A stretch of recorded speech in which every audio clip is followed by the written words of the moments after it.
Okay.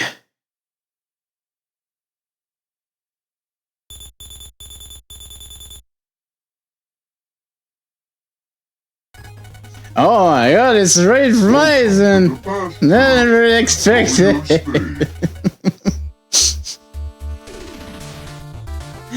Yup, thankfully.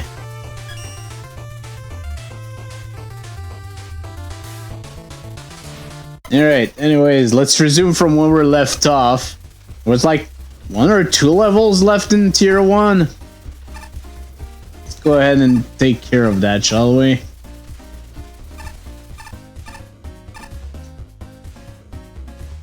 I could buy an E-Tank, but I'm gonna keep my my bolts from other stuff.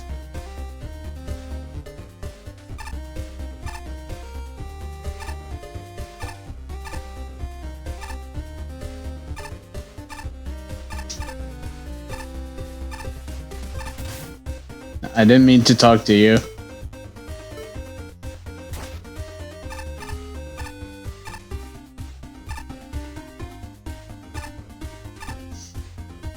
Alright, this level. Another pump, man! Gotta pump! Okay, the level equivalent of an old man rambling at you. 27.36. And 2 elements again and 2 tokens.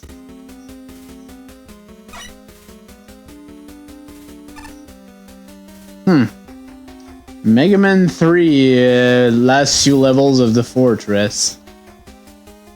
Some difference here you may not be aware. These things called doors, I know, the fiends! There are multiple types of doors. Orange, yellow doors lead to forward progress, while blue doors lead to somewhat silly things. 2 things will damage you if you touch them. Spike balls will hurt you quite a bit. Blue spikes will hurt you quite a lot, or in other words, kill you, so watch out. Pompe de mots-clés for all bag. Yesh. There are also secret passageways. Oh no. Hidden from view, so keep a close eye on your surroundings. There's some powerful foes up ahead, so stay on your guard. Okay, so there's gotta be some secret bullshit. Joy oh joy.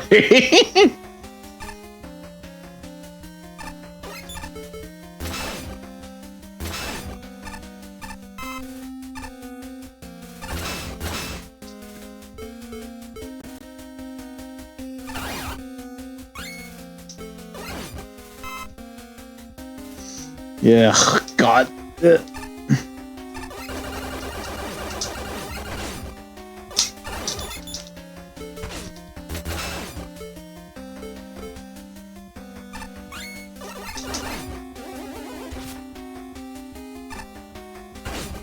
Oh. Okay, so those don't actually kill you in one hit. That's what they were saying.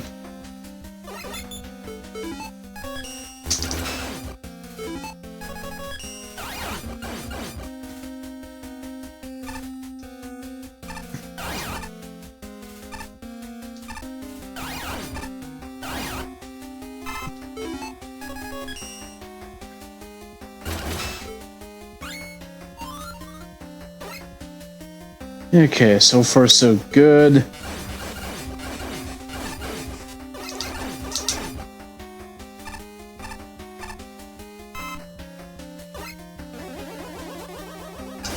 Bees!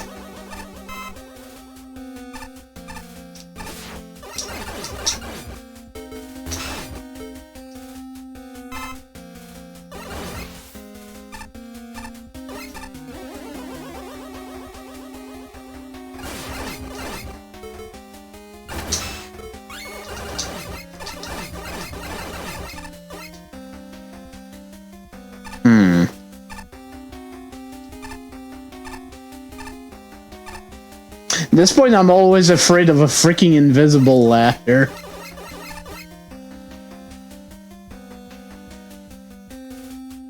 Considering the other levels.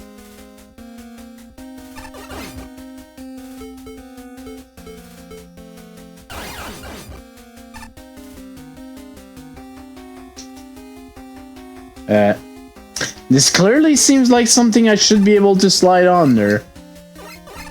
I'm sorry, what?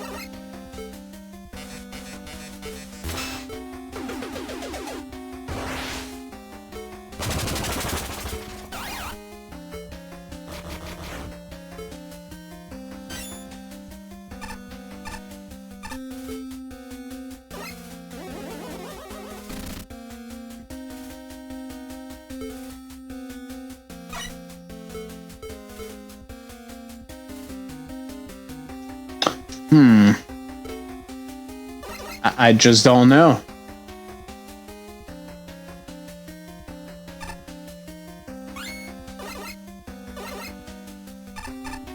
That's just some weird design there. Oh no, you're ice cream parley. We serve all kinds and serve all kinds as well.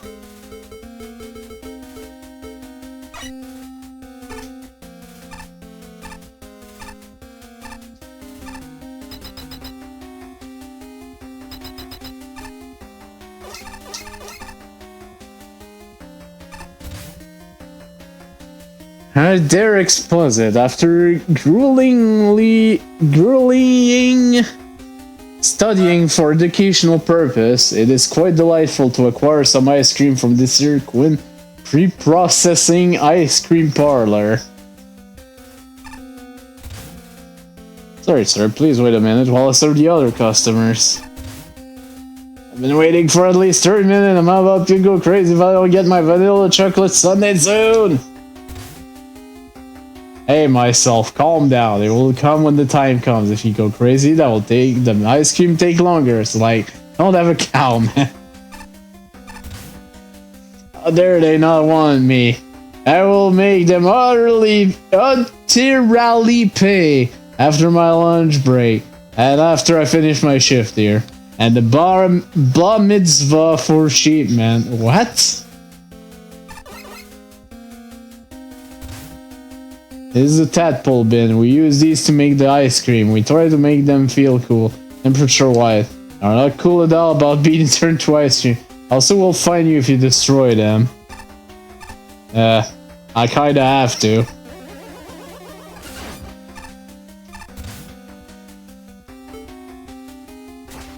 They don't seem to care. Okay. Megaman 10 capsule fight? Why? Oh hey, secret.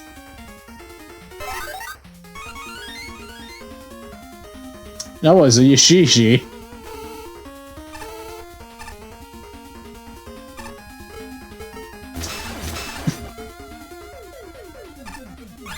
I don't have it at the ready. Oh, dear God. Oh, dear God.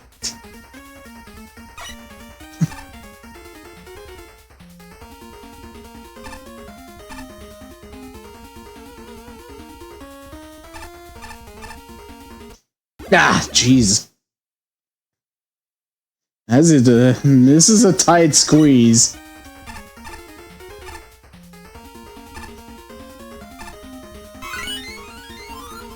Well, at least I got all two of these.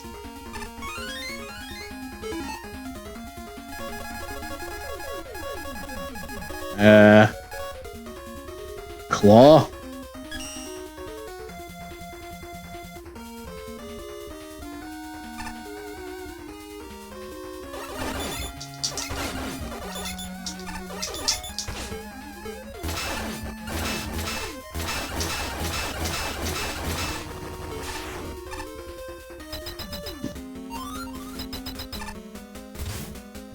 Thanks for getting this far. The monitors over there will give you a context for the level equivalent of an old man rambling at you. Warning, it's long. Oh boy. Let you tell you the story of how I survived alone in the deadly country known as not Vietnam. I'm sure that was supposed to be Vietnam, but that's not how it's written. That's how I'm reading it. I was sent by the government to take out the entire base by myself. The things I had with me was my gun, my wits, and a large arsenal of weapons that can regenerate bullets. Practically helpless. I wandered those jungles with crazy Joes jumping into the shadows and grenades with legs. Legs, I tell you. Who knows what other things they would have made. Grenades with knives, knives with grenades, guns that shoot grenade knife, gun that could be confused as grenades, grenades that could double as pens.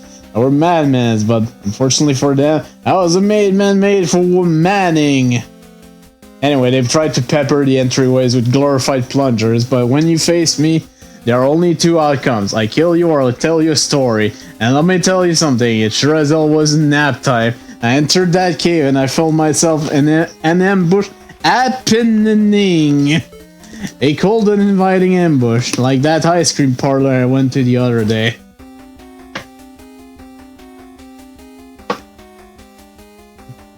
Oh god. Good thing I have a big keg of water next to me. I was there just for a casual Sunday and a causal Sunday. Oh, both of them are causal. As one can do. I was greeted by a very nice lady who was fantastic to talk to.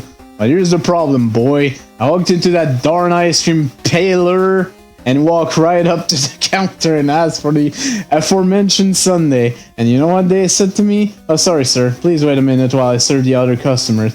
That minute was 24 jumping minutes. I was waiting forever. A man beside my agreed. He almost lost E-card and all side-hopping mine.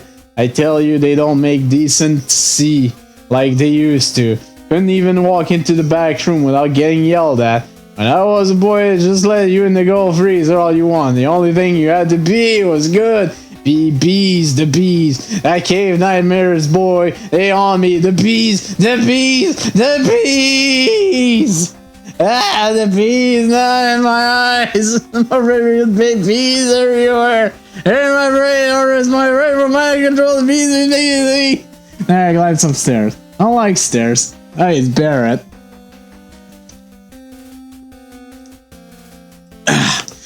After which, I found the big boy with the biggest gun. I tell you, boy, it smells like bones marinating in sewage, and that cardinal looked like a toy for babies. And you know what, boy? It was almost too easy. Are you still paying attention, boy? Don't make throw you like I did your sister. What the fuck? Down the some stairs like I was. What the hell did I just read?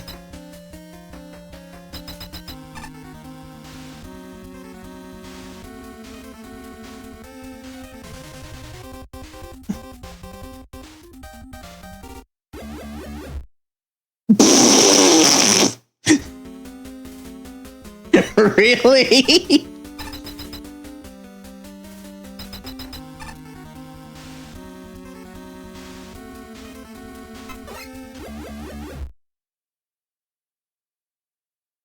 Okay. Fortunately, there's still another element to get, so.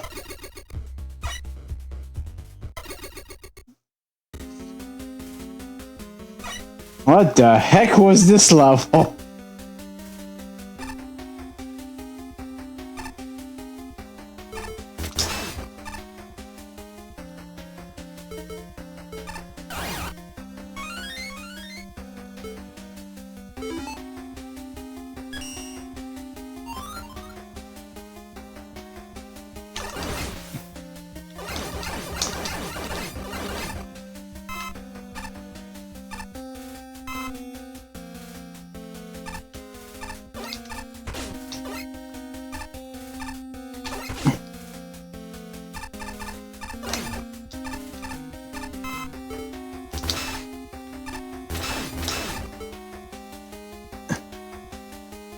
Oh, good.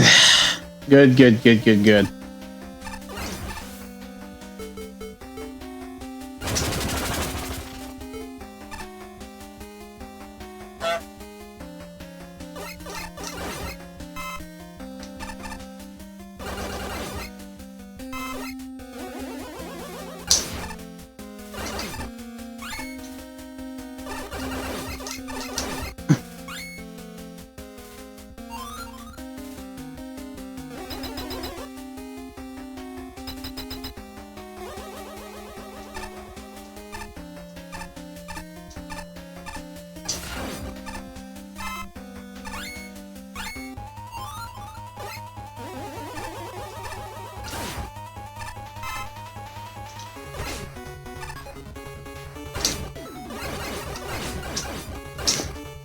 Oh god, it's all bees! It's all bees! I'm starting to see what the old man was afraid of! Bees!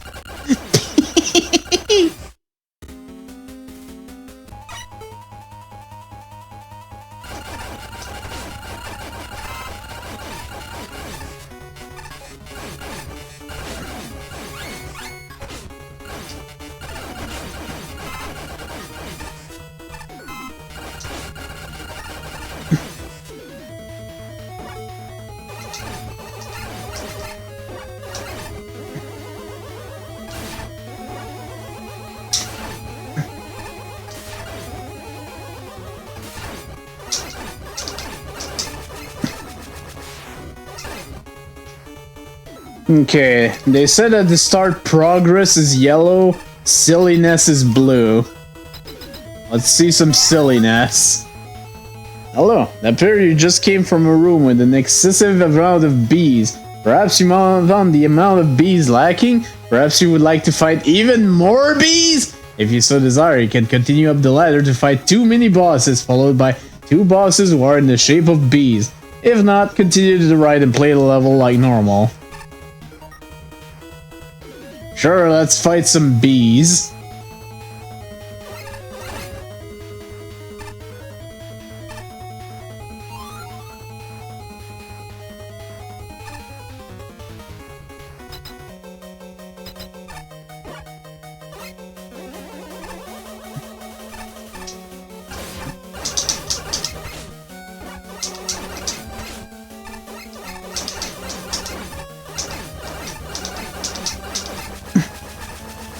Oh god, it's Game Boy Megaman 3 boss music. Double the ornaments, double the fun.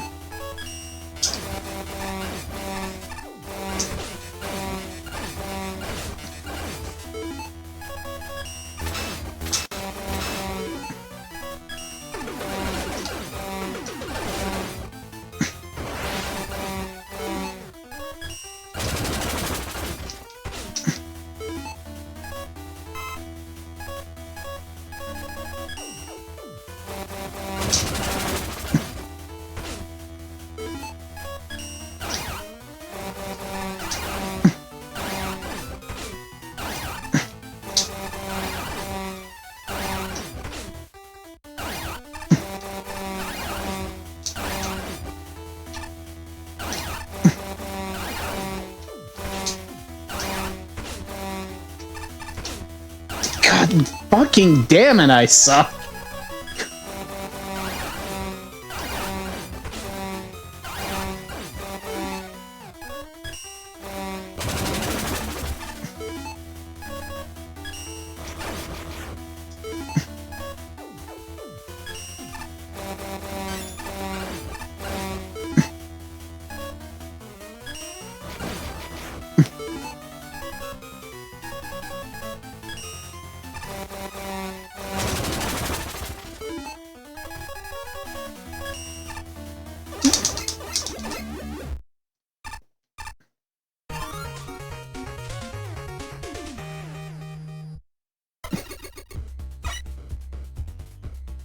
Huh. So wait, what was the other path leading to then? Huh. Well, let's see what the judge has to say. I don't remember any old man rambles coming with ominous theme music. Same with the songs for the ice cream parlor in the jungle. I also don't remember any actual difference between orange and blue doors, as both of them lead to level progress considering there's multiple energy elements. Kinda sideswept the concept there. Most of what I do remember is a poorly built level. Machine Gun Joe jumps off screen a lot, and Walking Bomb isn't nearly as prominent as the completely skippable Ramble subject. There's plenty of bees, however, entirely too many bees. What even was that nonsense anyway? Top it off with the dull attempt at a joke boss and Hornet Man struggling to function and duplicate, and we've got a level I'd rather didn't enjoy. There are two pieces that deserve credit at least. The fact that damage spike versus skill spike are actually explained and telegraphed, and the token challenges are mildly interesting. Doesn't make up for the rest of the level, but they warrant recognition nonetheless. What else needs to be said? What? No, seriously, what was that? I can't even really talk about this because there's almost nothing here to worth bringing up that just isn't immediately obvious from just looking at the level itself. The double Hornet Man fight is the only thing I can really think of warrants mainly kind of mention, mostly because of how frustrating it is unless you abuse Tornado Blow. Other than that, I'm not even sure what else to say here. Even that context at the end doesn't help explain this level much. If anything, it only raises more questions.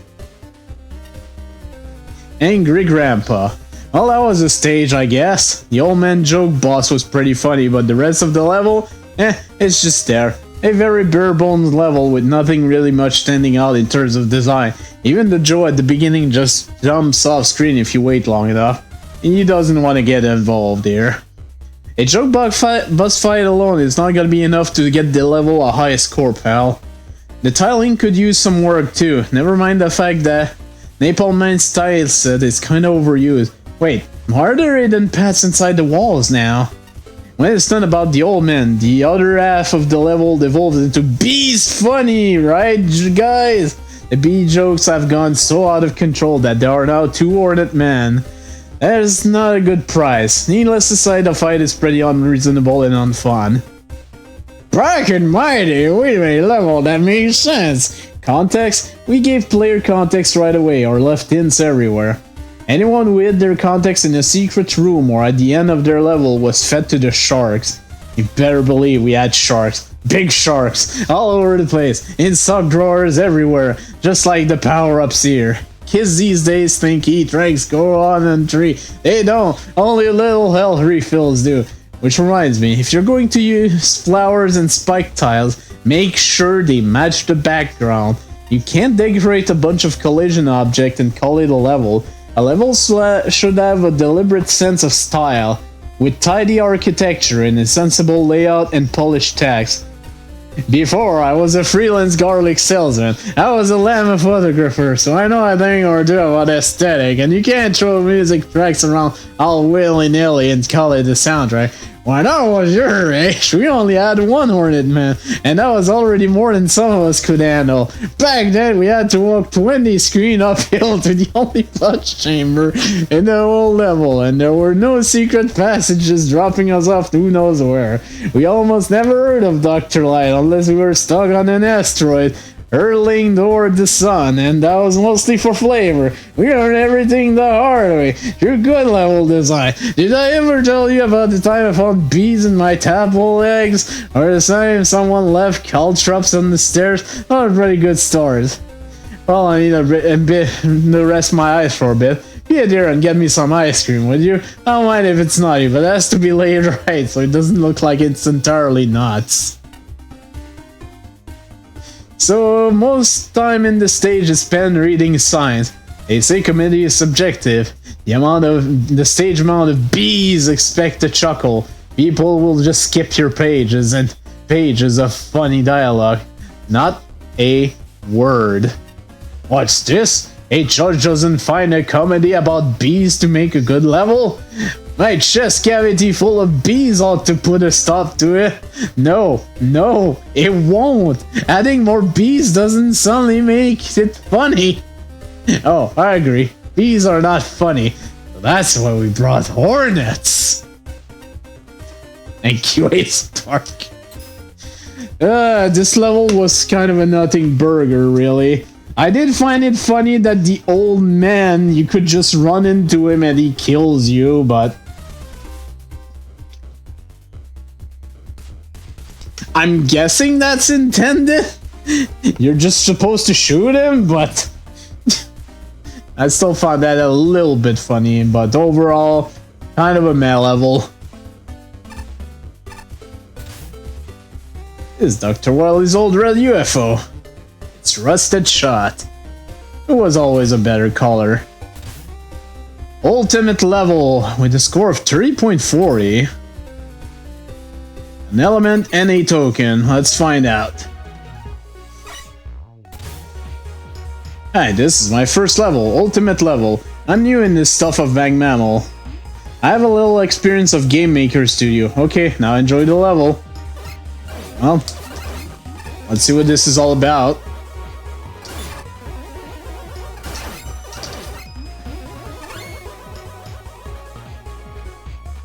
Ah, boy, these platforms.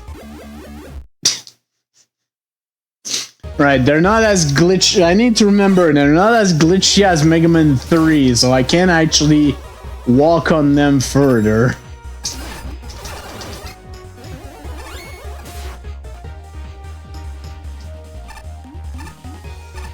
Oh no, not Pakato 24! Oh! That was actually a sound from Battle Network. Interesting. Penguins!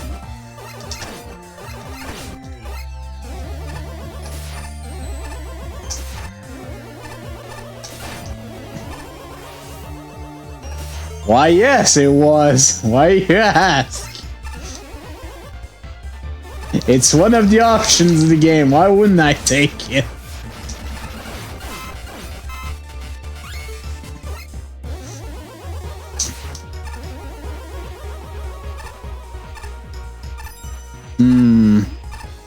Why would there be another one here? Excuse me while I check for invisible ladders.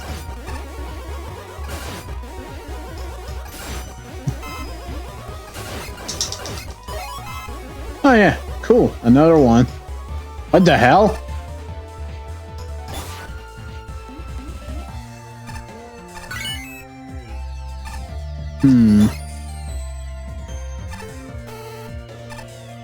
Just do this. Oh god, other scrolling.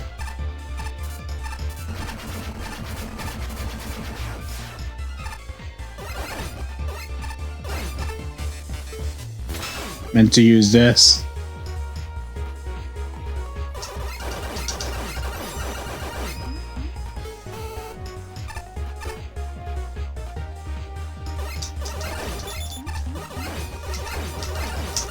So far, this level seems to consist mostly of a basic enemy challenge.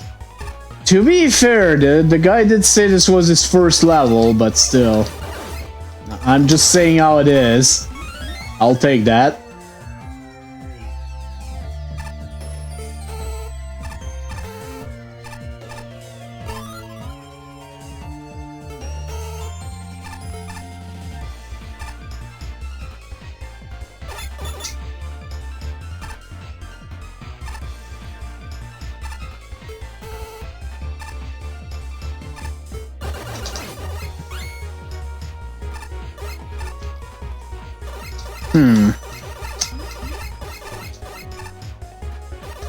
Why would there be nothing here?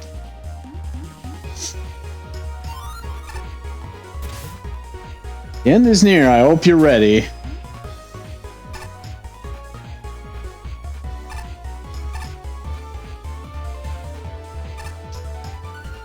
Okay, that's not a good idea, though.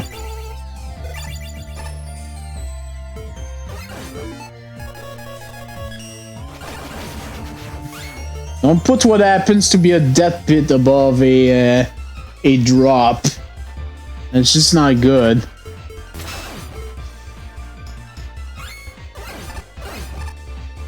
At least in my opinion. Maybe the judge doing different? I have no idea.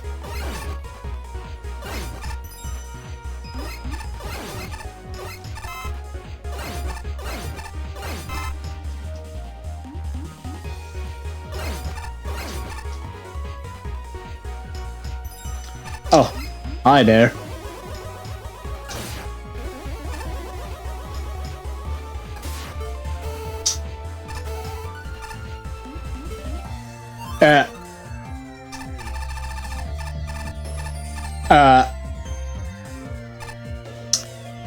That... What?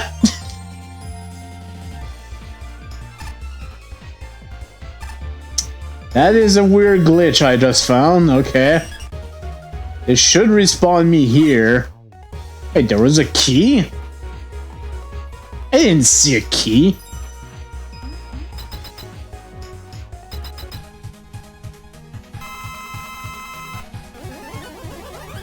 Oh good, we're fighting goddamn Quint.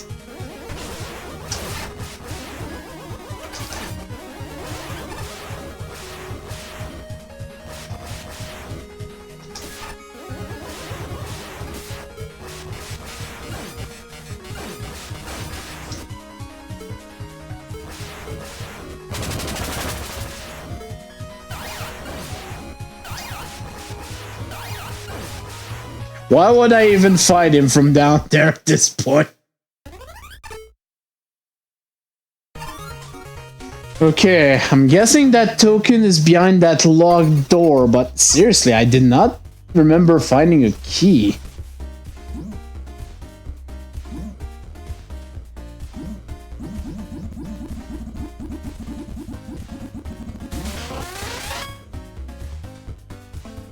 Megaman Walnut.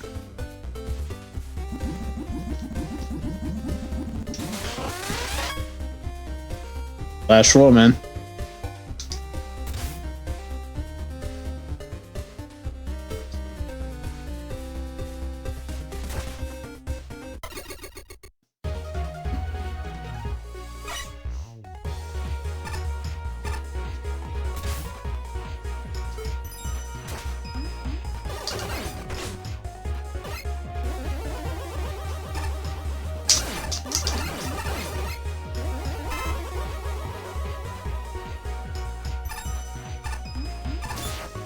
Pakato 24.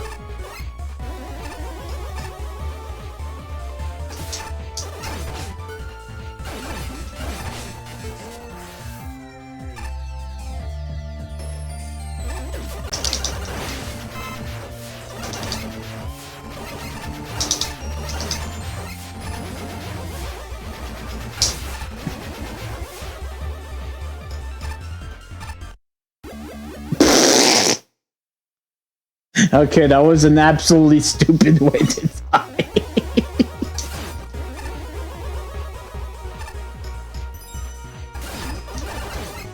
I guess that's why there's the top portion there.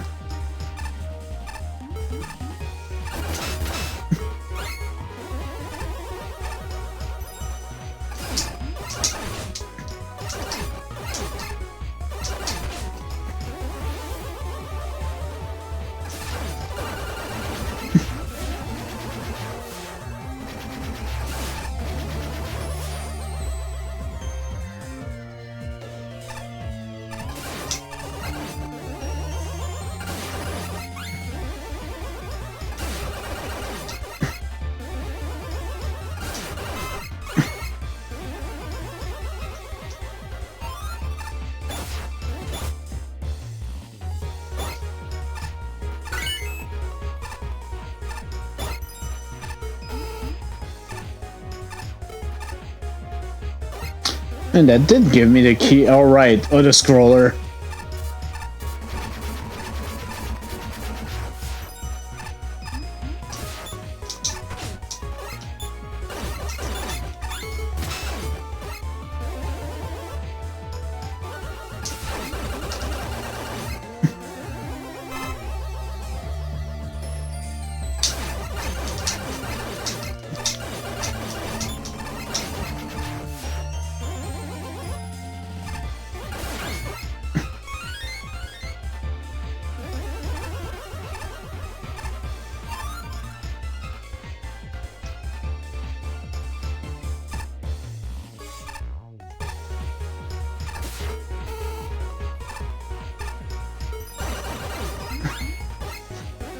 Don't know what's the point of over there.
Okay, yeah, there it is.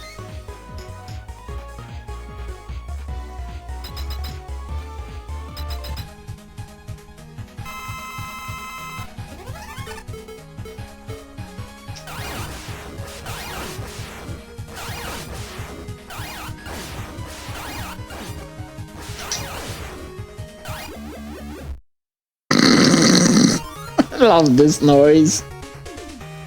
So stupid.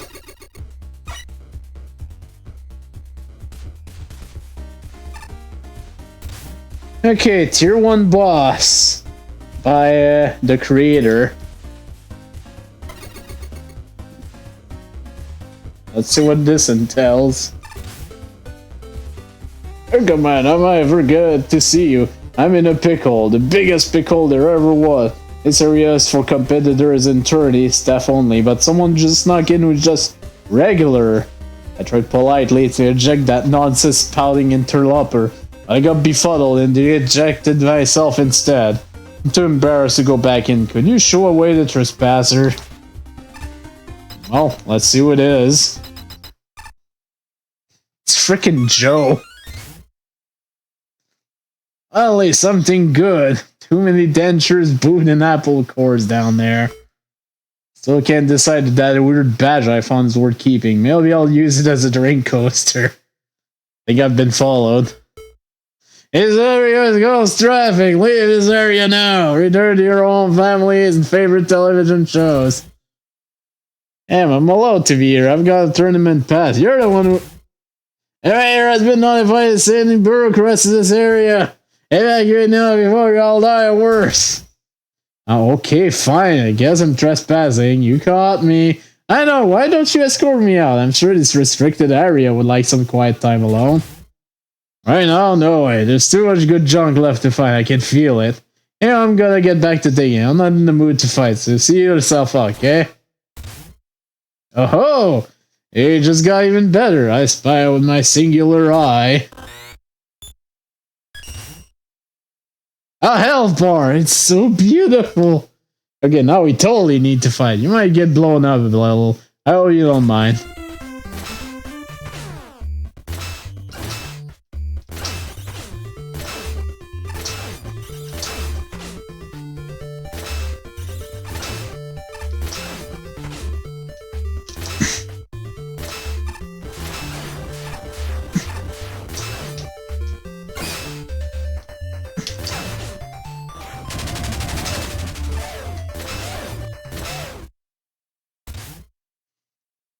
Yeah, well, you beat me, but I won't blow up in a tiny piff like some nameless chump.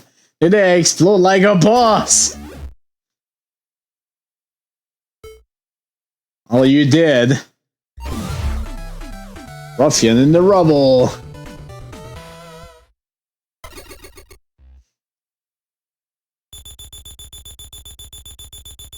Like at the hotel.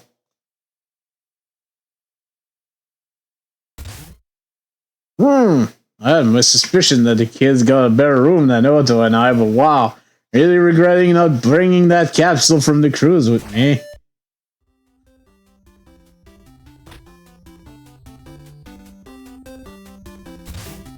Oh, come back, Mega Man. Did you fight anything? Oh, I got him one of the rings. So far, everything seems on the up and up. Suppose that's good, but we can't be too careful if Wily's involved. And keeping a close eye on things here. Make sure you do the same. What? Can't be serious.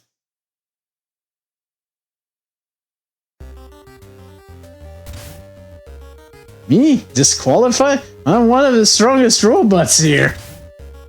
Rank doesn't mean anything if you can't play by the rules. I'm afraid none of these ranks you've given me are real ones. I won't allow poor sports in my event. You wretched cheat. I'll pay you back for this. If it isn't the star of event, I'm terribly sorry you had to see that.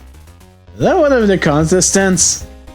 Yes, it was one of the contestants. Fortunately, some robots are simply too eager to prove themselves in the best, but cheating isn't the way to do things. See, it's good to know you're being thorough with the rules, Mr. Will. Yeah, but this time I'm playing Make a Good Megaman level 3, which released only a week ago. Please call me Ernest. I hope our combinations have been to your liking. Yes, so far everything seems to be fine. We appreciate the effort. Good, good. I'm glad to hear that.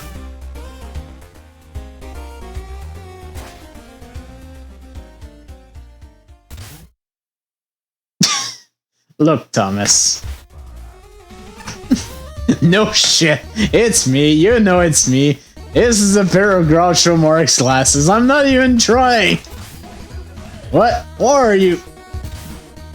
Public doesn't know, but I'm not going to treat you like an idiot. Even Mr. X was a better disguise. Honestly, I'm glad you're here. A little backup would be good for this mess.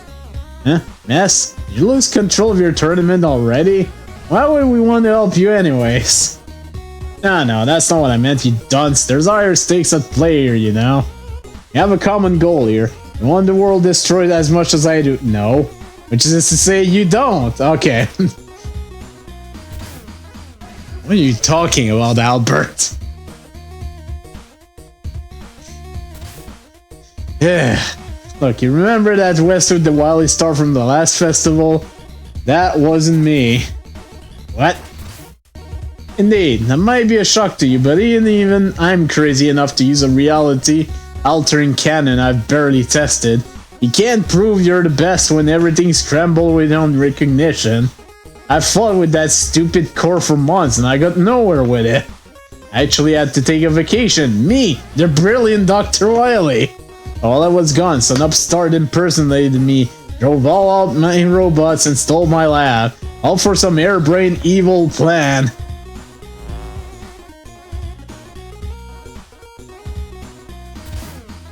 And thanks to them, my bunker's in shambles. I needed this cheap disguise just to get anywhere. Forgive us if we find that hard to believe, Albert. I can't expect you to believe me either way, but I liked your help. I haven't yet deduced the exact identity of that reality core team. I haven't wasted my genius on blind guessing. Whoever upstaged me and activated that core must have been someone who thrives on spectacle and publicity. Why else would they have made that gaudy announcement back at the festival? Therefore, part of this tournament's purpose is to try and draw them out. I'm certain they won't be content with stopping after one plan. Whether you believe me or not, neither of us want some loon to break the world again, so I think a truce is in order. You're right, we can't allow something like that to happen again. If you're actually willing to help us keep this tournament safe, then we can have a truce. As I said, cheating isn't the way to do things. Stopping our mystery upstart comes first. Then we can go back to proving I'm the best. That's how you want to see things, Albert.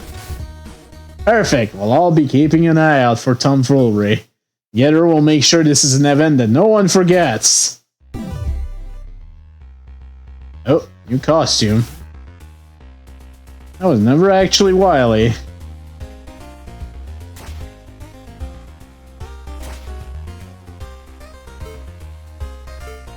Blackmailing scientists, harnessing otherworldly energy, learning ancient technology, time travel, unleashing a virus. I know, I'll send it in jail one time. That just didn't feel like Wily.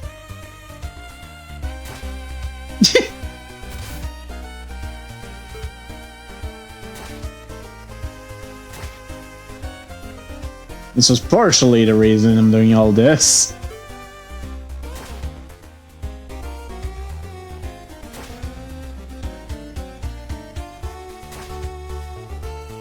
I'm promising to hold up my side of the truce. We expect you to do the same.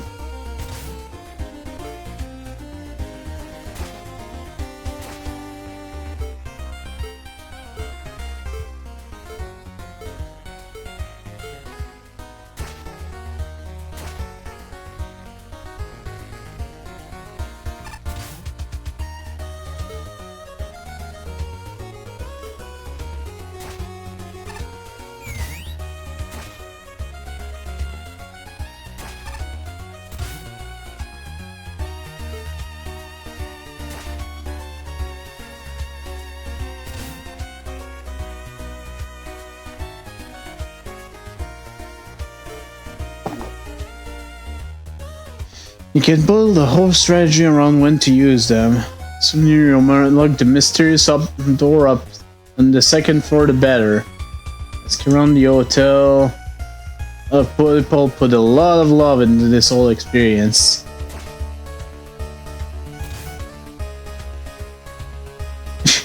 Okay.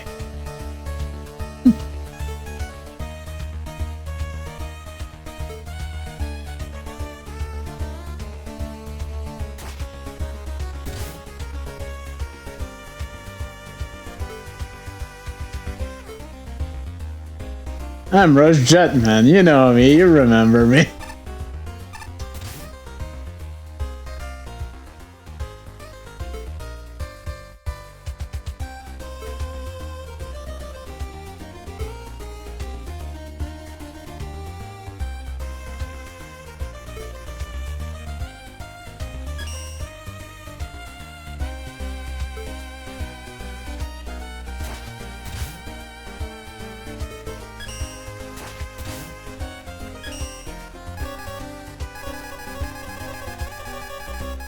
Oh yeah, we can actually get these, okay.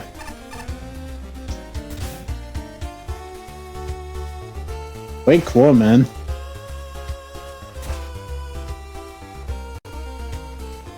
I'm guessing it's from one fan game of some sort.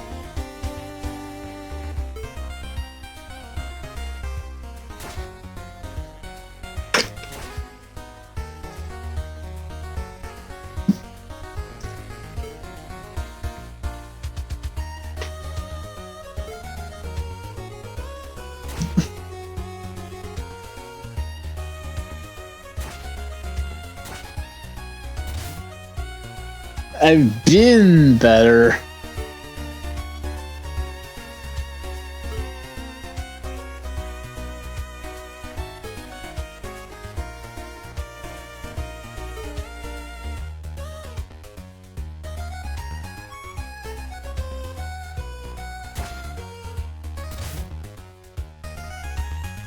Some weird cart riding robot.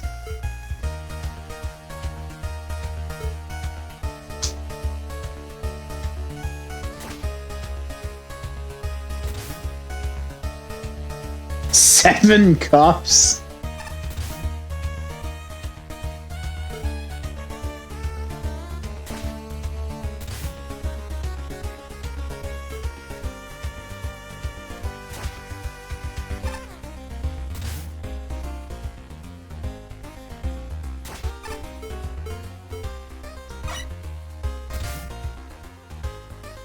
How many people realize that they can talk to the hotel sprinklers? Which gets a little boring, but there's a bit of beauty in such camouflage, you know?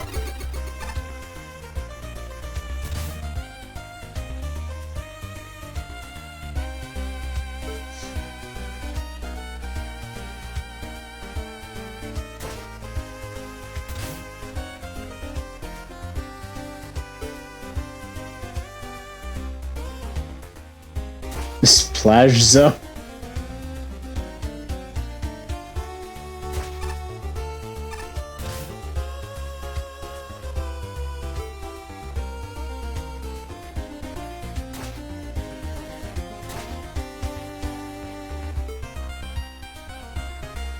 Oh God.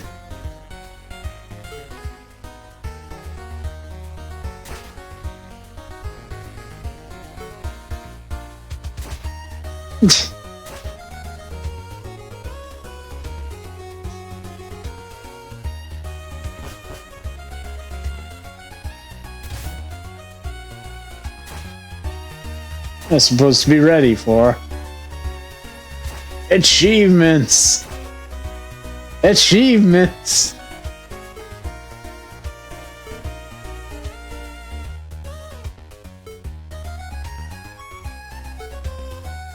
An also sense of pride and accomplishment. God.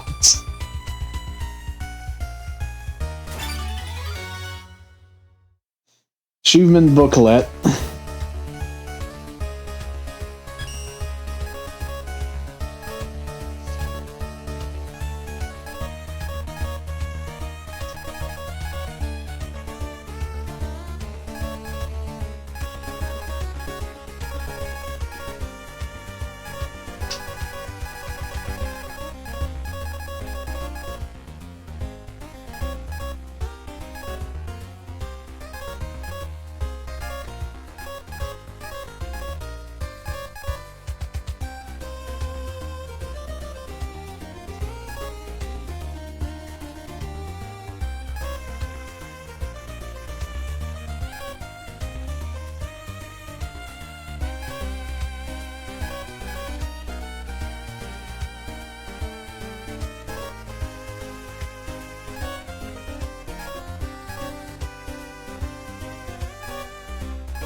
I think if you look up make a good Megaman level you'll find the website. I don't remember what it is by heart.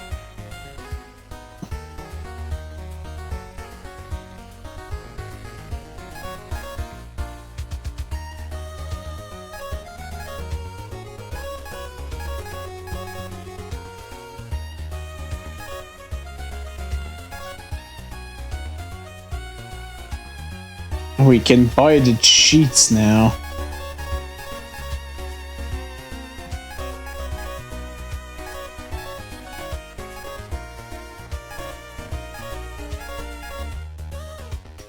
Oh god, there's a lot of achievements.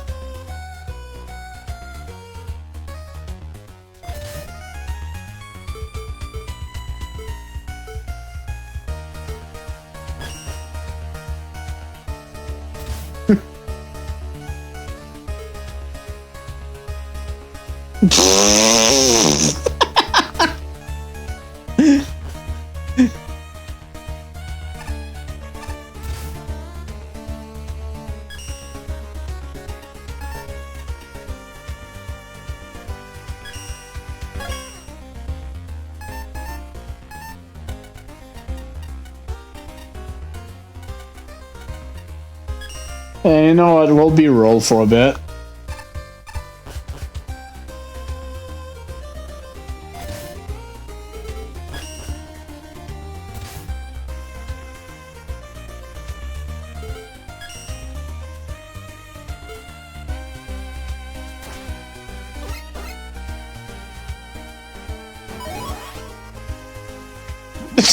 I literally clicked on her.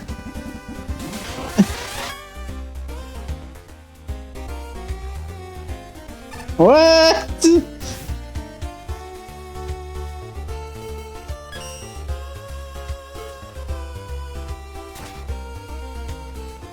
Okay. It doesn't work again.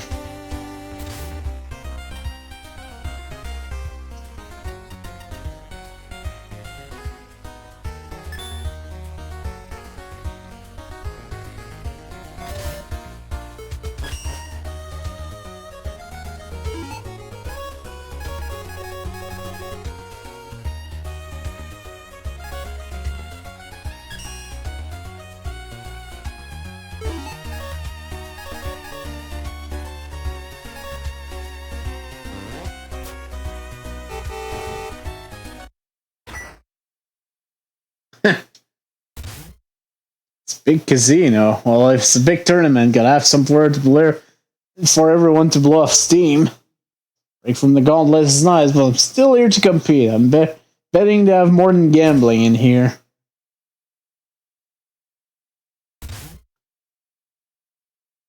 You know what I'm saying? I probably don't have one.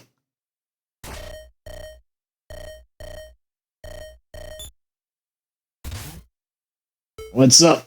Hey, Mel, what do you mean, Stroll? Boss said to lay off the kid, to give him one of our spear membership, apparently. You gotta be kidding me. Makes sense, though. The boss is rather eccentric, isn't he? I haven't hung up yet. Forget I said anything. Welcome to the Magic Card Casino. The order of a boss, here's the lowest tier of our membership. Bronze. The boss wants to meet you at the top floor.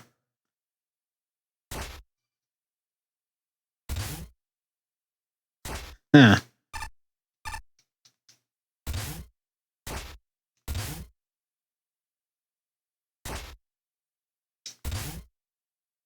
Oh, hey, Cyberman.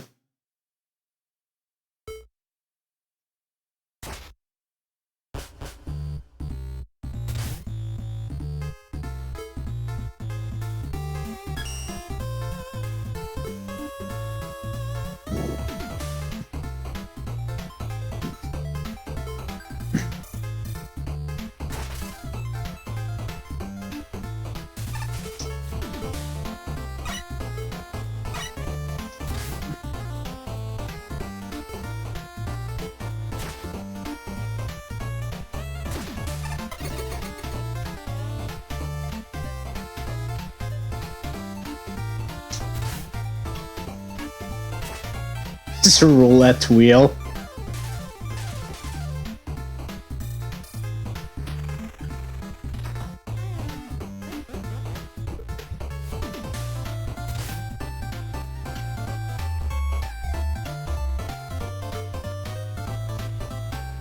I was only heading for the bathroom.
Gambling with bolts.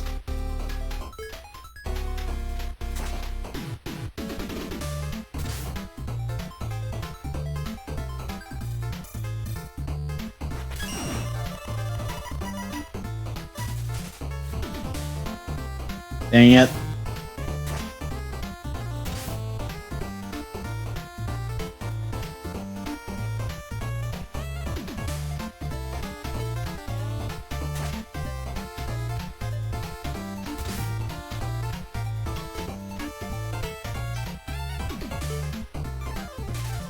Okay. No freaking clue.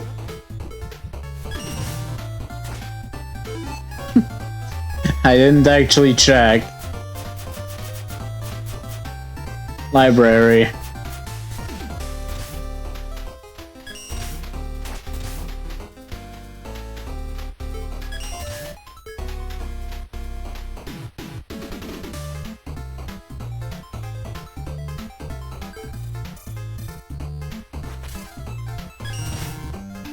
I don't know, I didn't go there.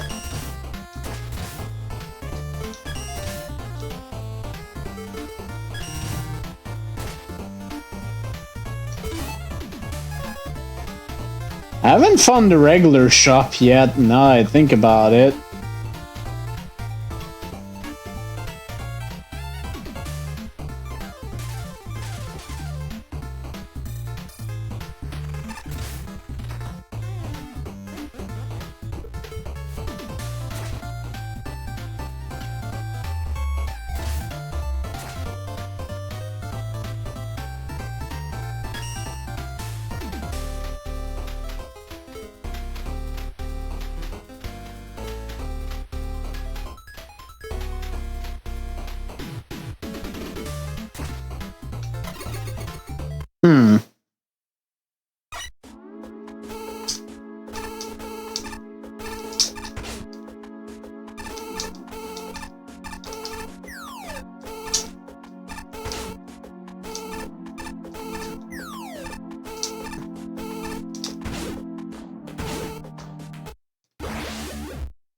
Yeah, no.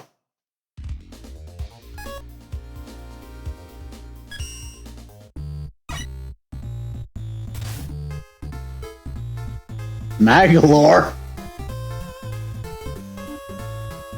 Okay, that's silver. Pharaoh's challenge.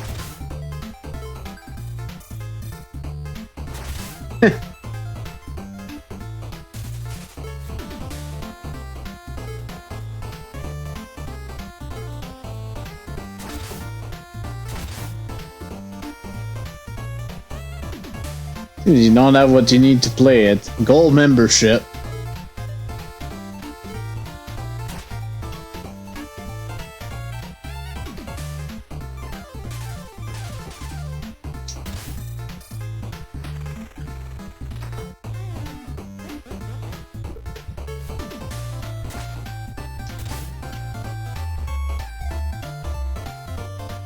He's in the past exploiting the first of the Wily Wars.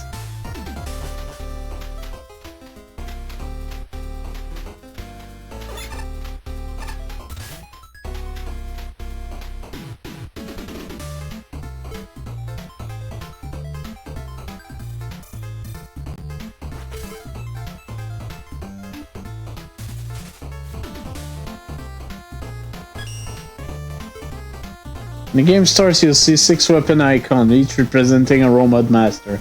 Under each weapon icon, you'll see 2 more icons. These are the weapon masters this weapon can beat.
Interesting.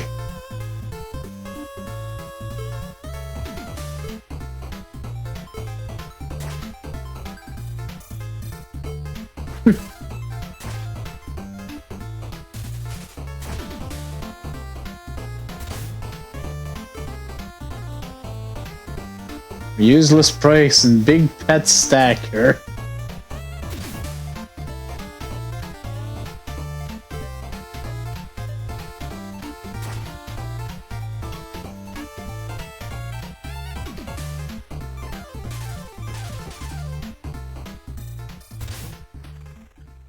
This is the floor.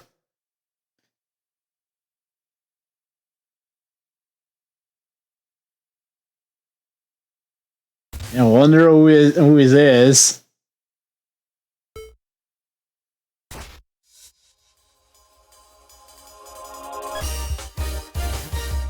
Hi, Magic Man.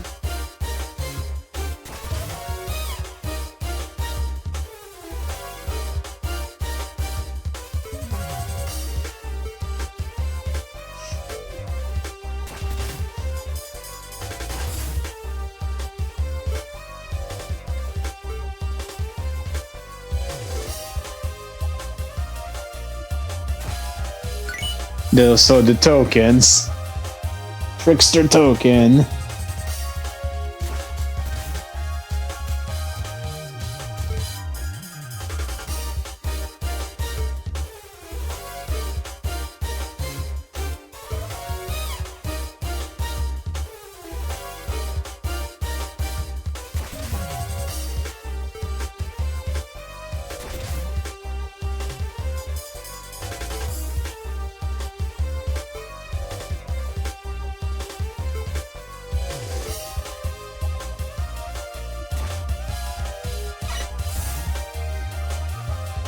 Chance man.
Oh shit, so these upgrades are locked behind the freaking...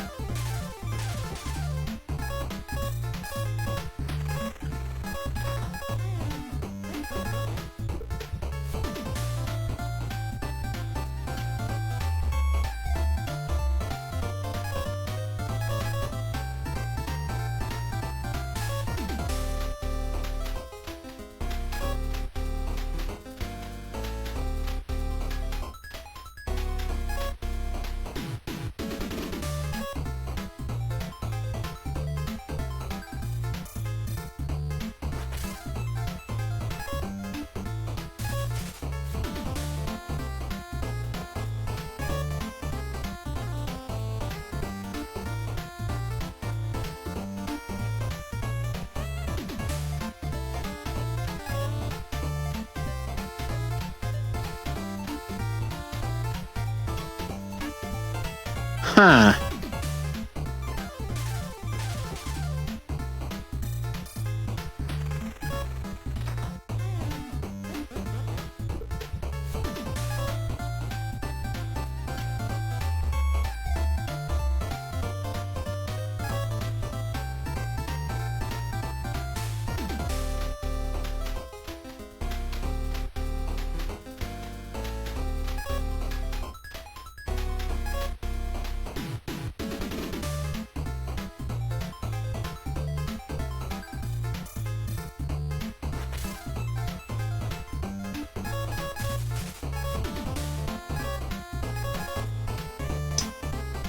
Yeah, I think I'll get the skull amulet for now.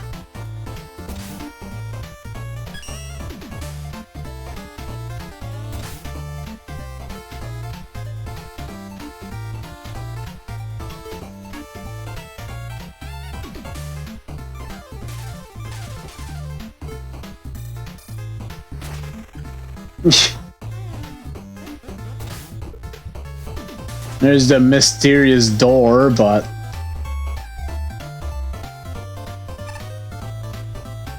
So yeah, I guess there's no regular shop in this one. Huh.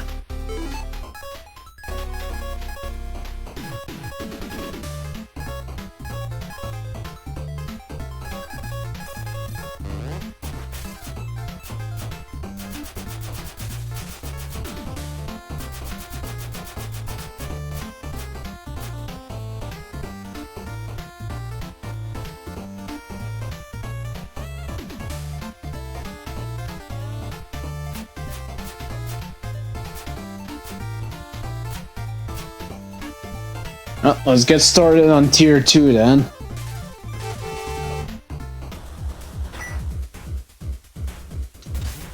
Hey, Junkman.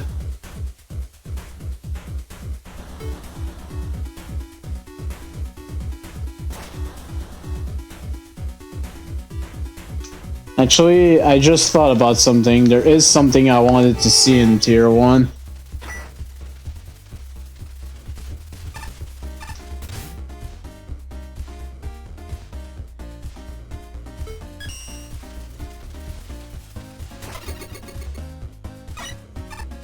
Yeah.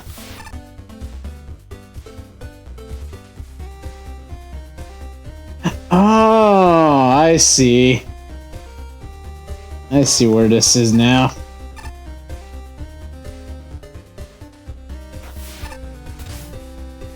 Eliminate maps, eliminate ceiling. Query 1 must unit CWU01P fix list map ceiling.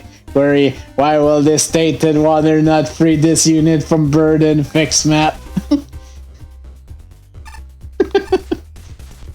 Okay, I think that was worded just for that.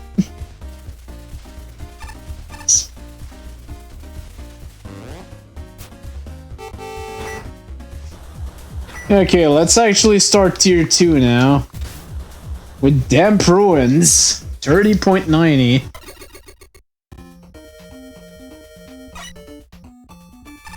Two tokens.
I guess it might be nothing.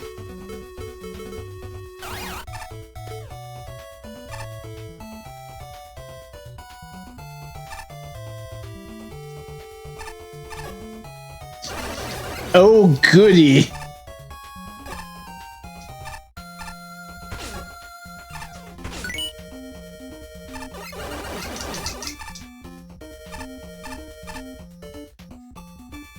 Well, thanks to damage boost, I was able to defeat that.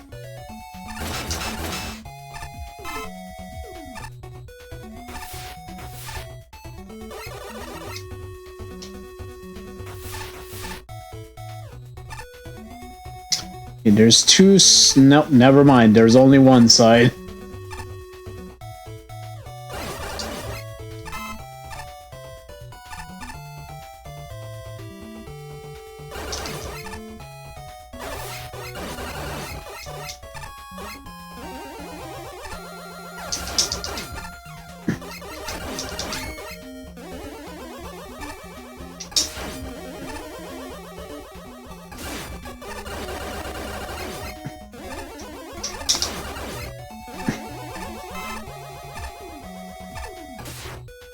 That works.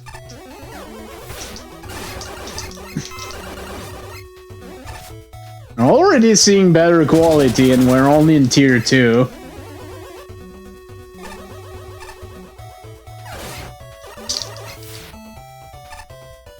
Oh god.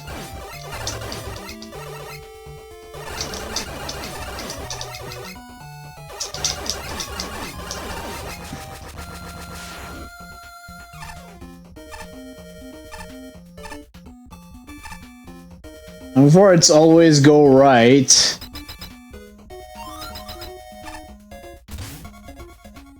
From a Megaman tree devty.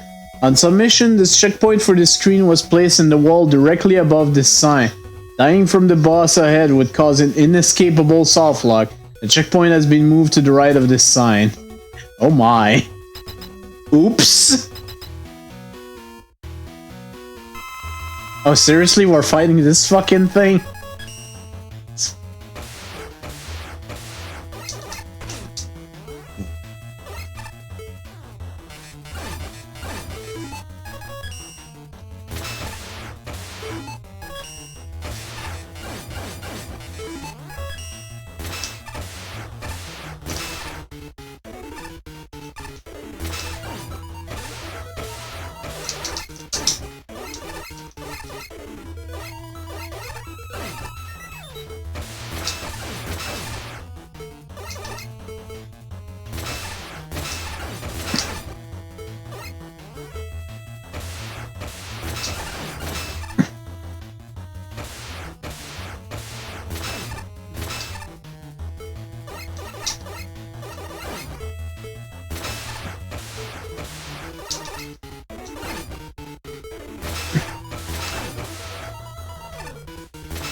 Yeah.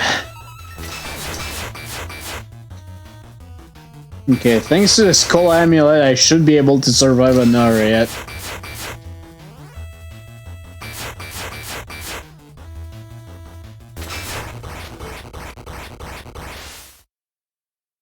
Or I could just win. That's another possibility. Well, thankfully I got everything on the first try there. Okay. This was honestly not too bad.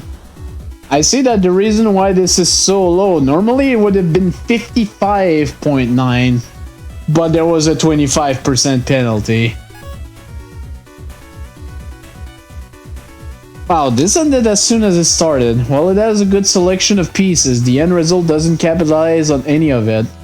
Of particular note are Keri Keri, Shaboom, and Ace Manbo. Keri Keri only appears once and only barely does anything. Ace Manbo never gets to do anything unless you don't drop straight down. And Shaboom only really matters when you spawn right next to you. There are moments I enjoyed. The Uranus Mole room and Knuckle Duster's layout come to mind. And I will grant, I don't know if I've seen Powered Up Gazer and Uranus Bollocks combined before, offering some creativity. Otherwise this feels unfinished, especially with torches and pool that don't animate and overall doesn't give me a whole lot to work with. It has more interesting stuff than the usual Mets and Joes, but there's not enough going on to be anything other than lackluster. I wish this level tried to do more.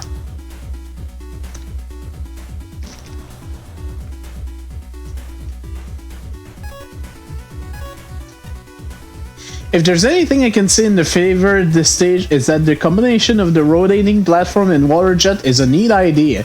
While it's not used anywhere close to its fullest potential here, I think it could work with if there was more done with it.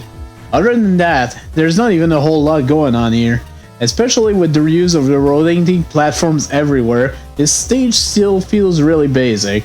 There's very few instances where the gimmicks are taken advantage of to make things engaging, with the first token being one of the only examples. What really hurts is that it's easy to see how they could have been improved. Some of the enemies, especially the Morning Joes, would be far more threatening if they were placed in a way that forced you to interact with the platforms or water jets in some way, either by avoiding them or getting to a certain height to actually hit them. The only ones that offer any kind of engagement are the moles, which only show up for that one token room. That aside, the last notable thing about this level is that there's no checkpoint until the boss corridor.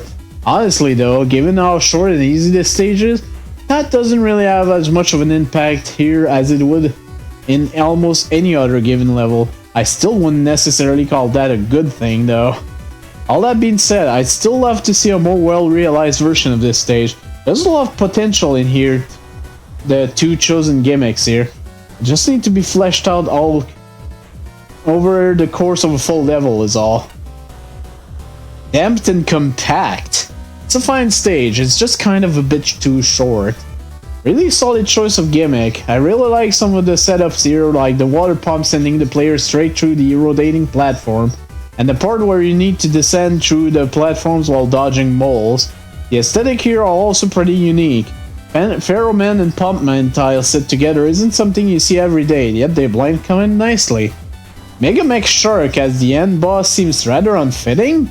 It seems like there's he's here to pad out the playtime a bit, because the fight takes almost as long as going through the stage alone, if you try to only buster it anyway.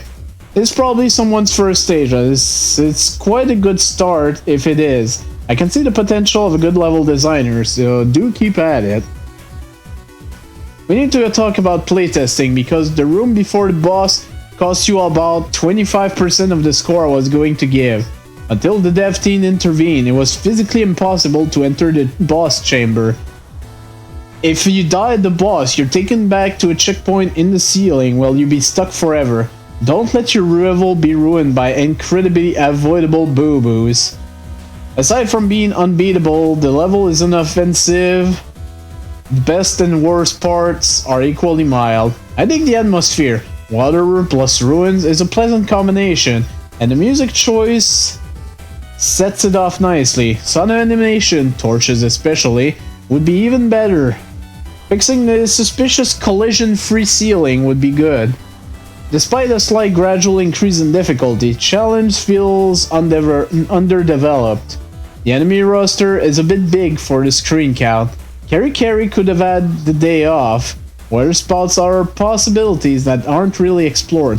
It's easy to pick off enemies from a distance before they become a threat. The last vertical area needs work. The sudden absence of water tiles is odd, and there's no clear path to safety. A few descending Uranus platform would have worked. New elements are introduced gently enough, though most of the early screens have too much going on at once. Revenant challenge are decent. The mini-boss fight is good. The Uranus platforms have their moments. The Mole room, including the tricky token challenge, is easily the highlight of the level. Mecha Shark fits thematically, but it needs spice, water physics, water spout, or even just reversing it to fight the head first. An E-Tank or any power-ups at all would have been appreciated at a level with a multi-phase boss, no middle checkpoint, and effectively no final checkpoint. Well, as we saw, it was fixed post-judging. The level shortness is a boon. The same negative would outweigh the same positive in another larger level. One of the big takeaway from this level is the combination of the water spout and the Uranus platform. It's a really cool idea, and I just wish that the level had made more use of it. Unfortunately, a lot of the other elements of the level have fairly basic elements and do not offer any sort of meaningful challenge, and the first level feels very much like a first draft. This first draft nature extends throughout. The themes within the stage are quite unfocused and unpolished. It's just vaguely watery and somehow temple-y, with assets mixed in such a way that it does not make sense. The level foreground is a good example of having a lack of polish. For one example, if this were an actual location, the bricks the stage is made of would be staggered and not just stacked atop of each other. There are a couple of rooms that stand out as being particularly out of place. The fish drop felt out of nowhere, the mini-boss had nothing to do with the rest of the stage, the single checkpoint soft-locks the player in the judging build, forcing you to manually quit the stage, and there is one screen transition that can kill the player. I'm glad I was able to avoid that. The mini-boss, which occurs just before the checkpoint, also has incident involved. I quite like the room with the Uranus platform and mole enemies, especially the spike drop, which looks dangerous, but the graphics of the Uranus platform allow the player to line up quite nicely.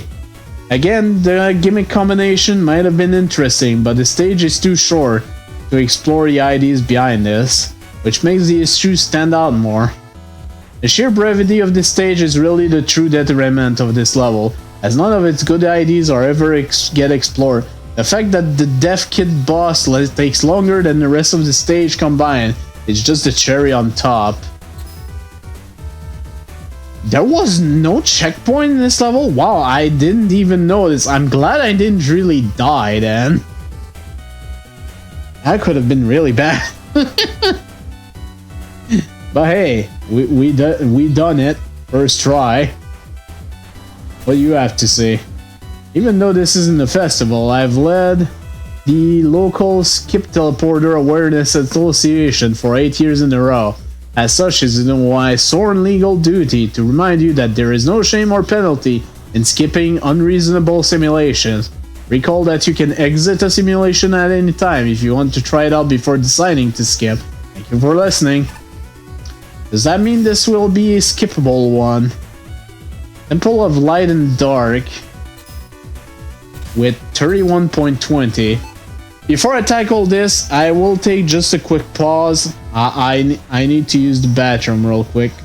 I'll be back in just a short bit.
Alright, all refreshed and ready to go.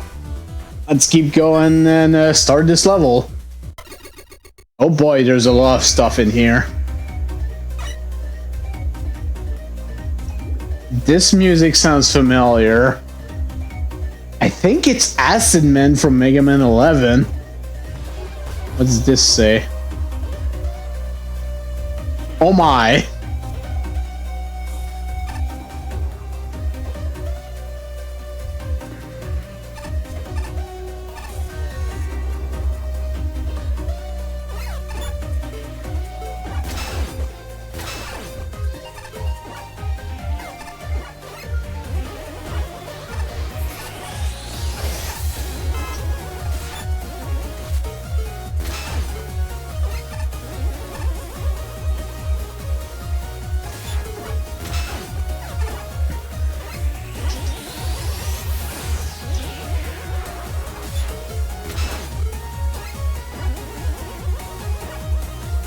Is this gonna be like a Metroidvania level or something?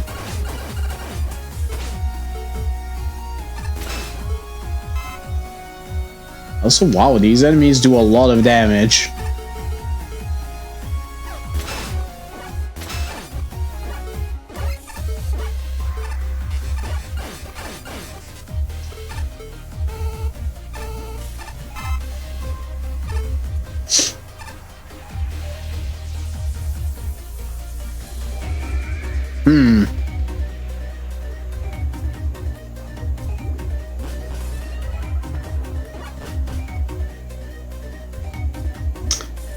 Okay. Well, there's token number 1. And the big question is, how do...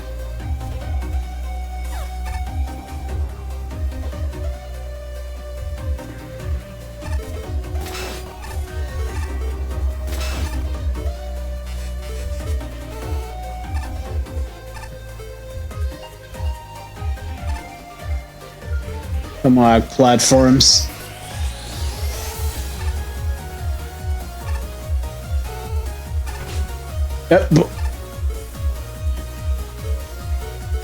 God, I could barely see that.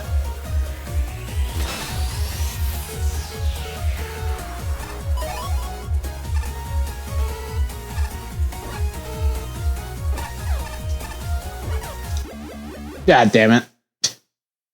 Okay, that was my fault. I like how it spawned me on top of the freaking skip teleporter.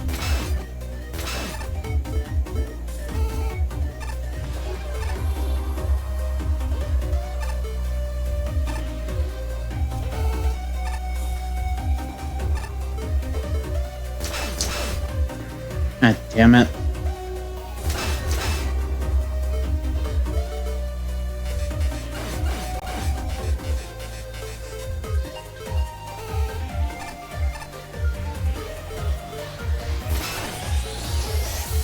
God, I can barely see these platforms.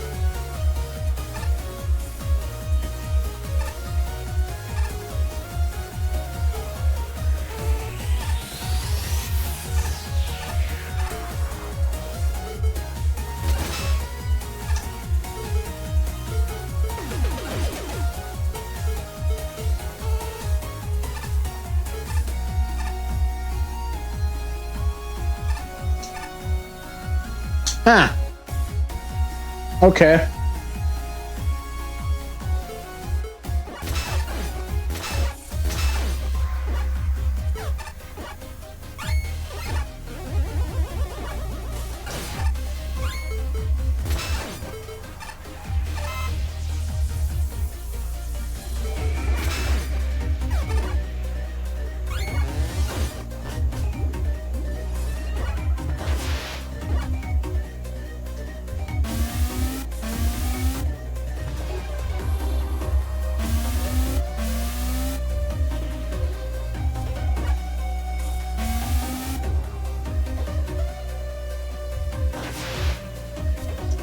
What the hell?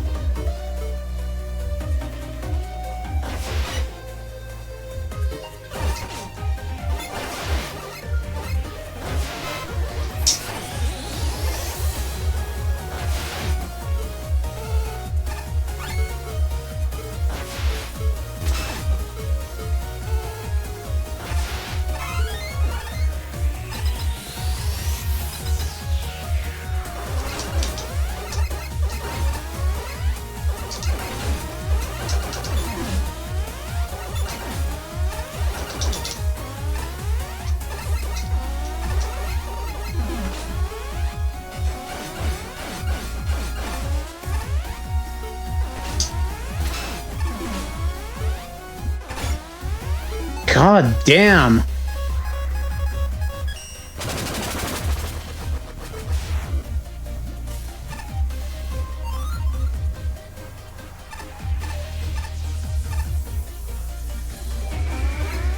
What?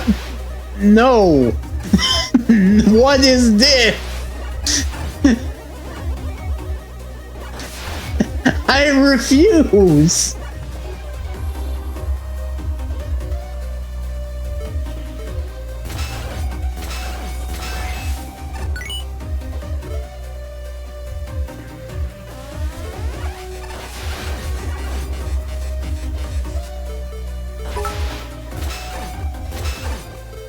Thank you for the bets.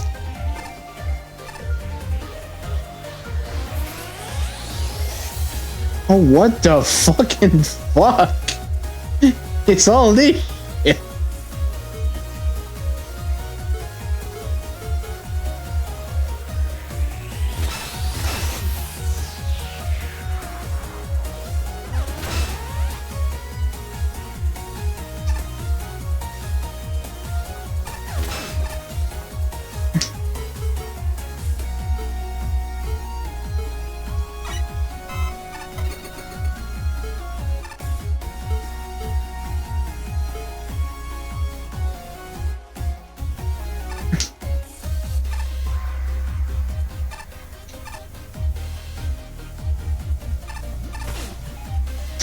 Okay, it's not insta-kill, but ugh! It does half your HP!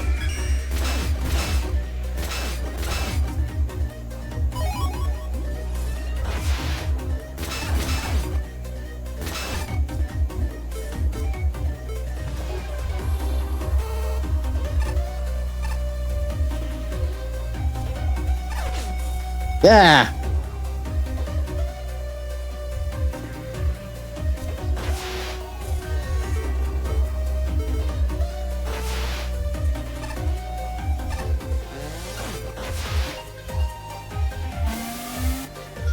No! Fuck! Are you absolutely serious right now?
Ah, damn it.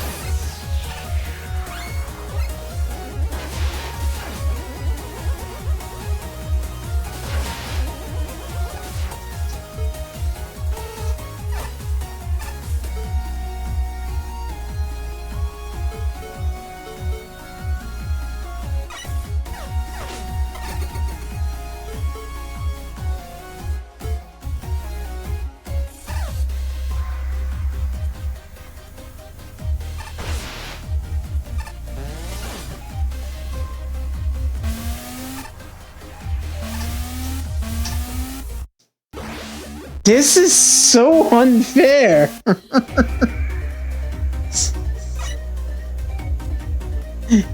My God.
Man, of course he didn't show.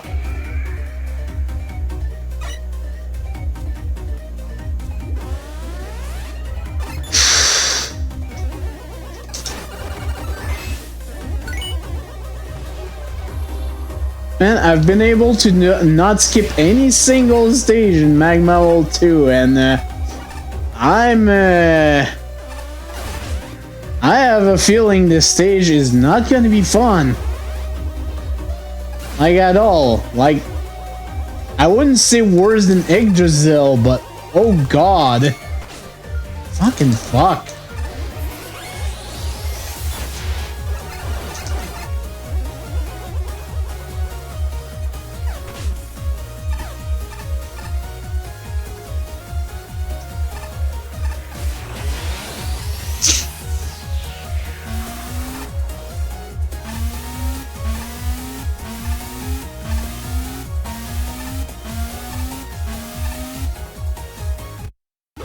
Oh, come on!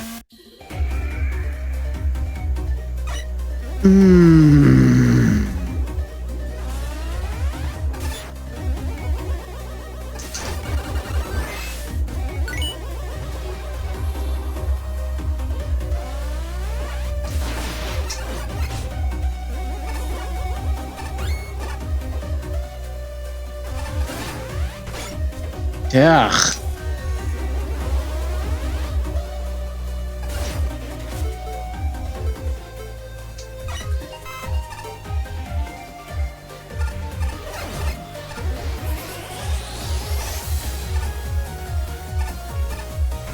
Oh, fuck off. Oh, I have to use another tank.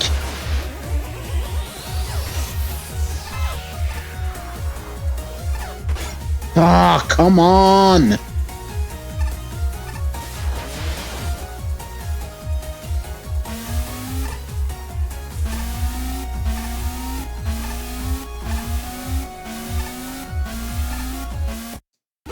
Ugh, that's too tight. Way too tight.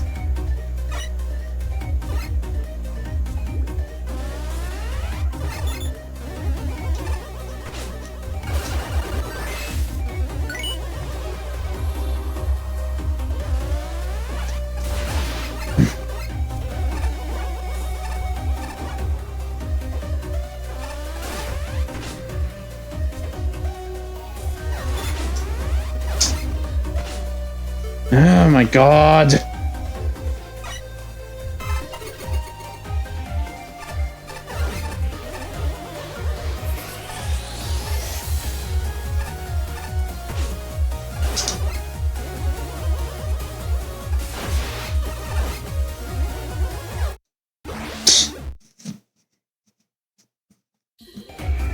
Hate everything about this level so far. I really do. And seriously, there's 2 exits to this shit? There's probably one in the light side and one in the dark side, but oh god.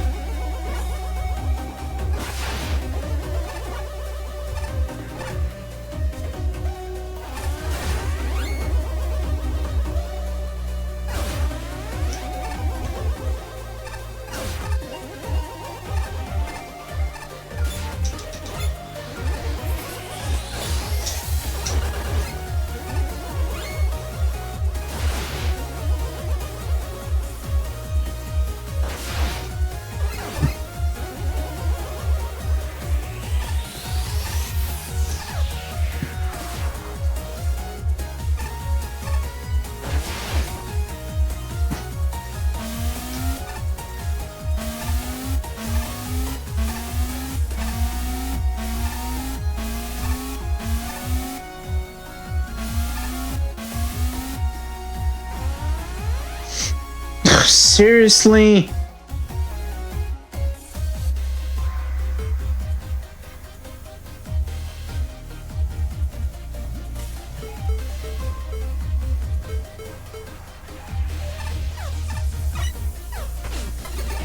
You son of a bitch.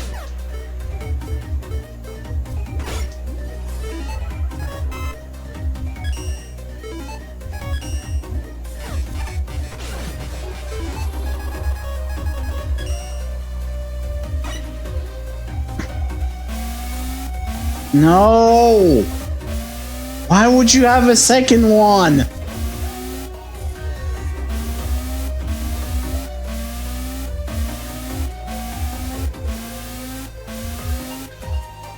No way!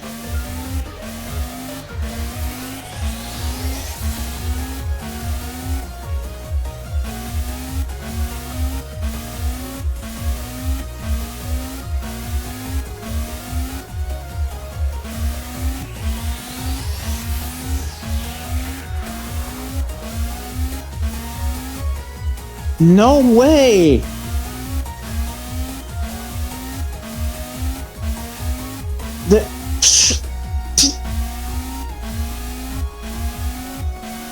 There's no way!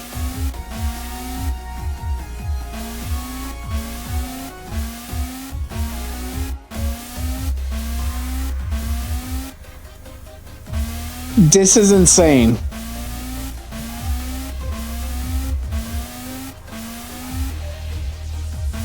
I thought the Yoku rooms in Yggdrasil were bad.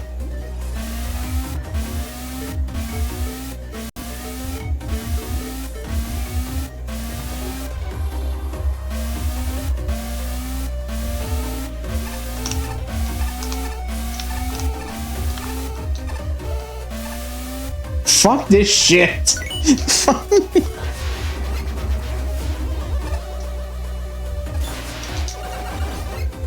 How was number 3?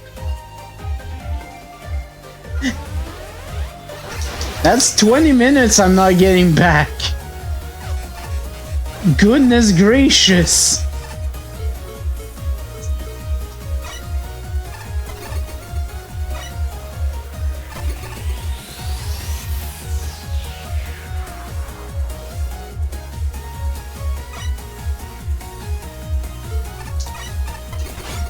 Ugh.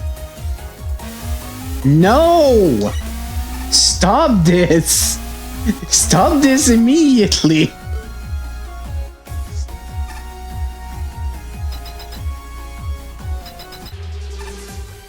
I'm already dead. It doesn't matter.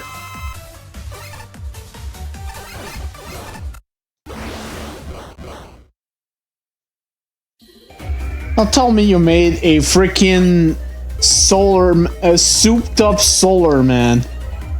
Do not tell me this.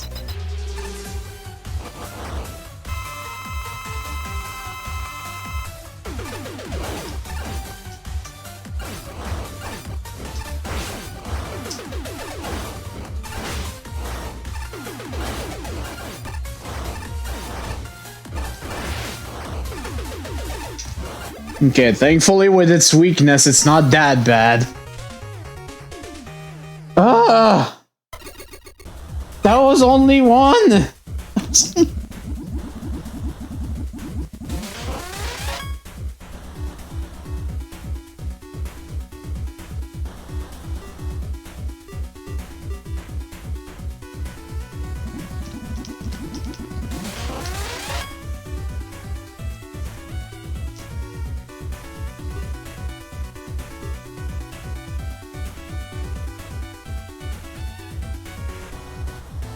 What the hell is this level? So far, this is my least favorite.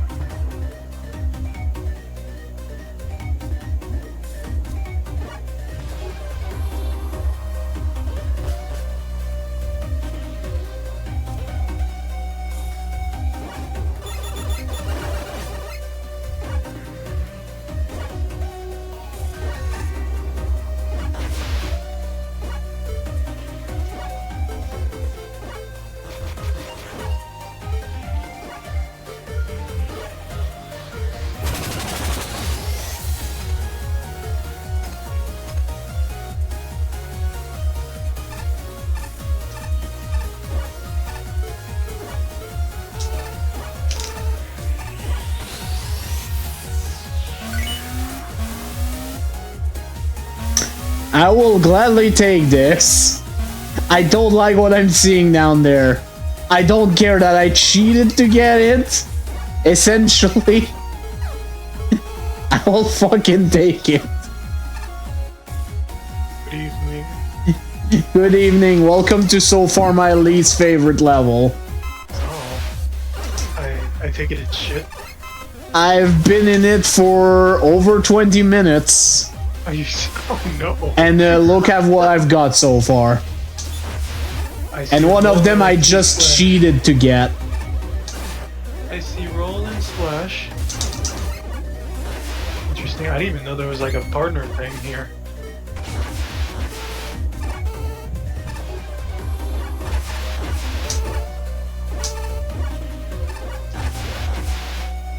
Oh, there you go. Meme. That's meme. Oh, so this was literally the way to get these too. Was to slide in the way I did. That's awesome. Meme. Why did they think I wouldn't do that for the other one and for the token earlier then? Ah, damn it. Oh, God.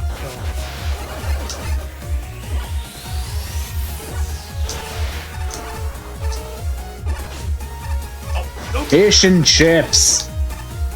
I know, it's like, what the fuck?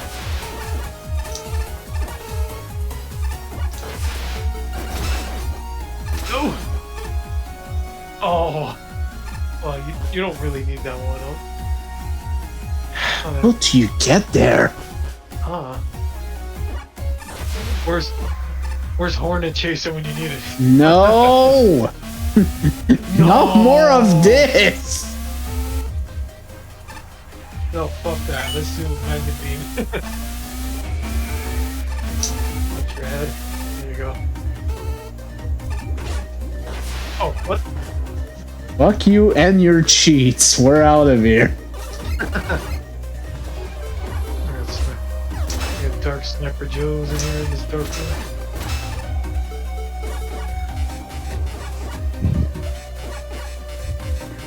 Would you please target the stupid cannon? Thank you. Oh my god. Targeting the freaking nuts up under you. Oh shit. I don't want to open this door. This door is pointless. Oh no. Oh god. Oh, what? I see. I don't like this.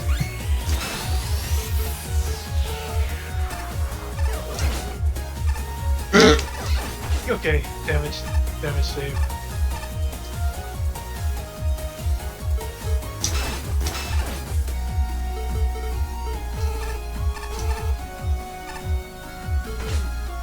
Ah!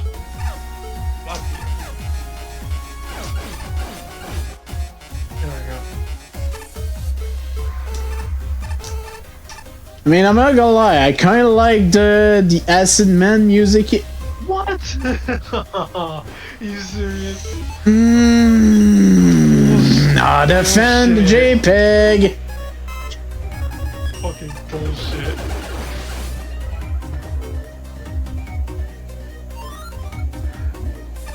Checkpoint.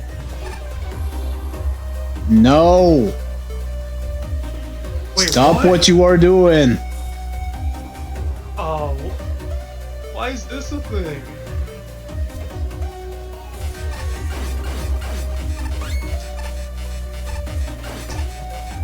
I was like, fuck it, and just take all these enemies and magnet beam my way up there. Yeah, but I'm kind of running out of these. You got weapon energy. I know you're trying to be conservative, but oh, what? You're gonna be fucking kidding me. You serious? Wait. Oh, fuck. This must be the second element. Oh, what the fucking fuck? 3 health bars, what the hell?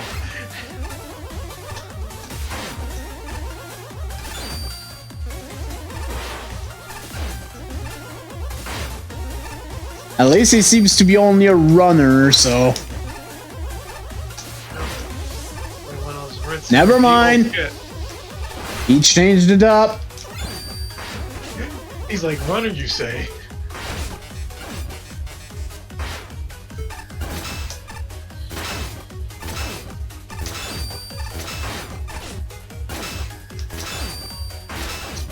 Save me, Splash Woman, save me! Oh shit. Oh! Nothing.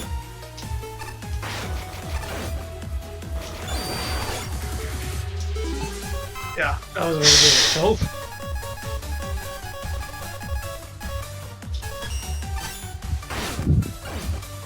Oh, that seems to do a decent chunk of damage. Oh shit, yeah, it did. That was only health! I thought this would have been the second for. Nine. Oh, well, at least it's something.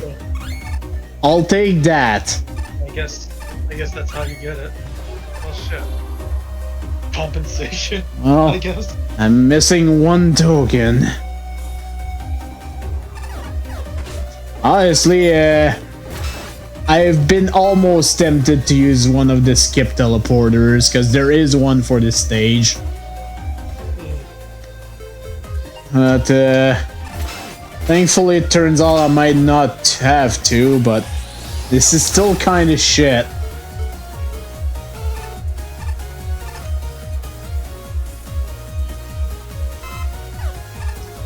Oh, that was close.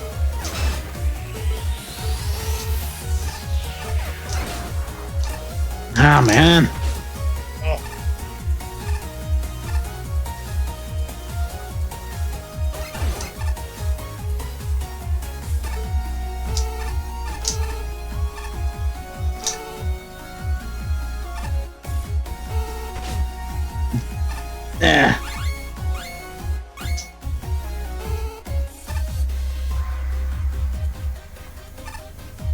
What does it say?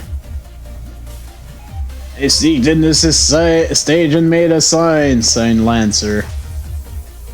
Okay.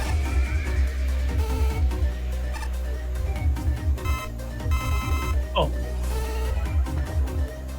Oh, that's not wrong. Oh, okay, I don't even have to fight them again. Yeah. Once one's enough. It's just this room again.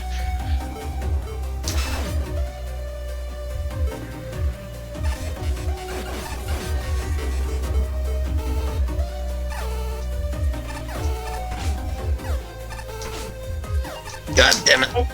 Oh, okay. Thank you, believe for there. There's something there.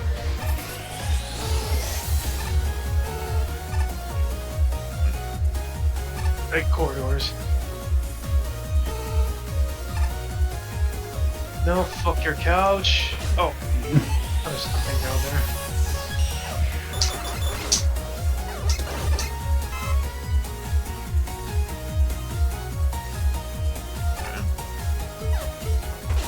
I hate this. Stop. Not with the bullshit. No. Oh, oh no, not the plug man shit. Oh, there's a.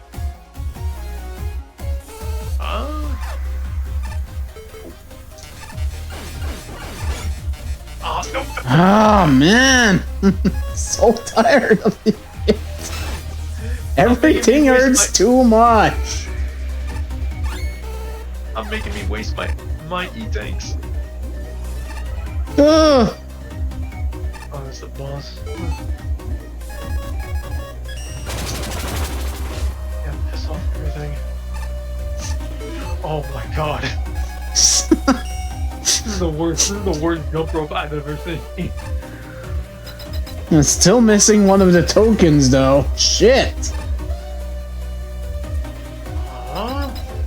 So what's the boss on this side then? Oh, Dark Man. What the hell could this weakness be? It's not this, I can tell you that much. Okay, it's late. Oh shit, it packs a punch. Holy shit.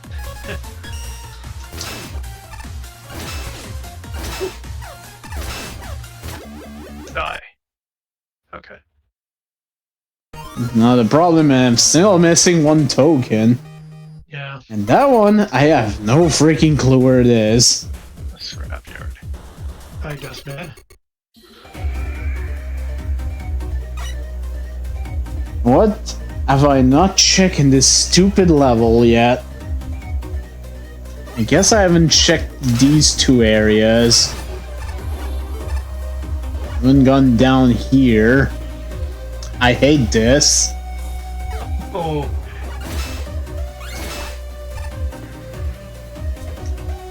Oh, I hate this too. Great. Love it. My absolute favorite. It's my favorite.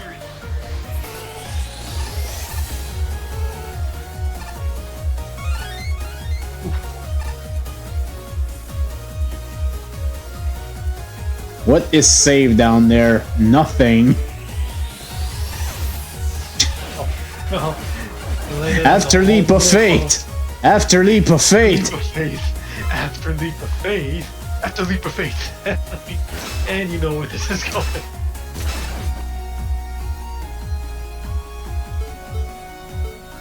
Okay.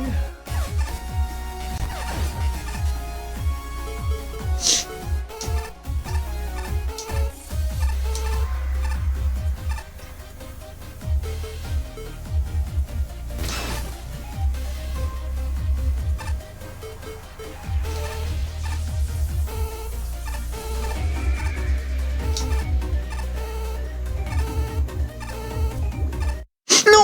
Ooh, fuck. I barely saw that. Shit. Fucking fuck.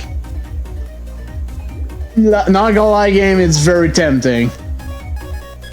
There's no Let me, shit. let me exit and I guess it's the start of the stage anyways.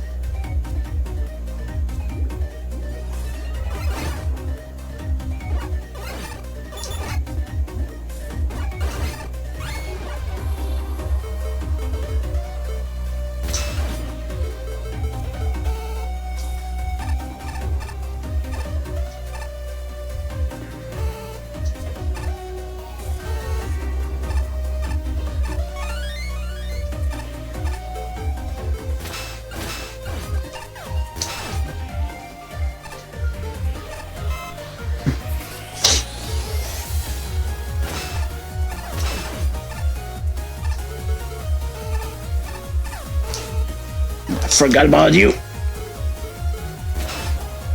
Hate these shadowy figures, man. There we go. Okay. Oh.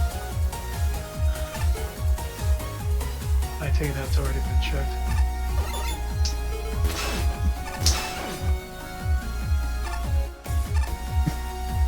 I can barely see shit. It's great.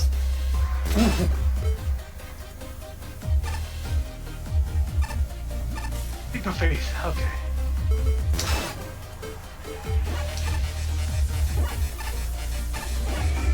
Oh, bullshit.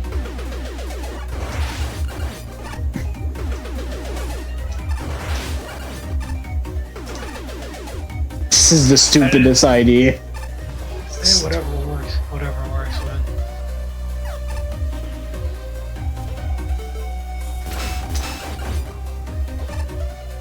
A man weapon to bump you up.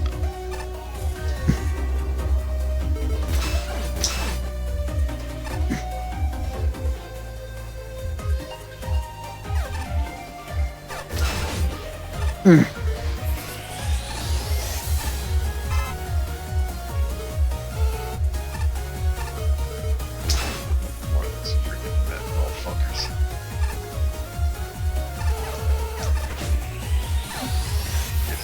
Shit. Oh my god. What the fuck? Why? Why? What's the timing on that? I don't care. Fuck this Yeah, shit. let's move on. It's like, get out of there. Yeah, and yeah, didn't get the token. Okay. Where the hell could this thing be? No. I guess I didn't check down. Fuck.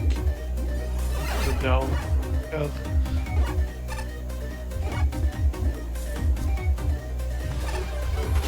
Yeah.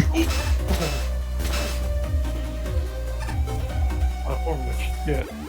Oh, fuck you. Dig butt design. Dig butt design. Dig butt design.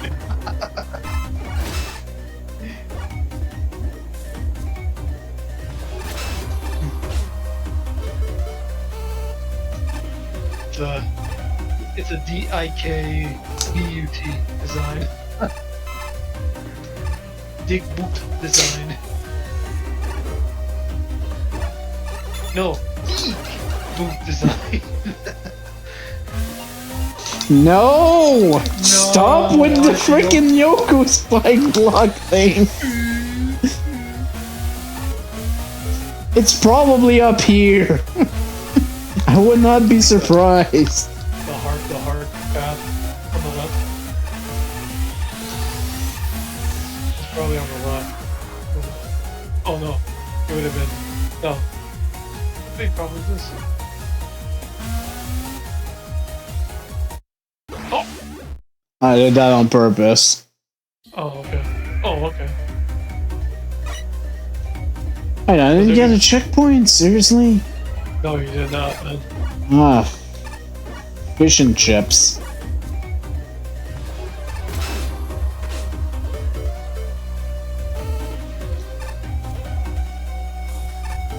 Why Splash Woman? Is it just a familiar, or? Yeah, sort of.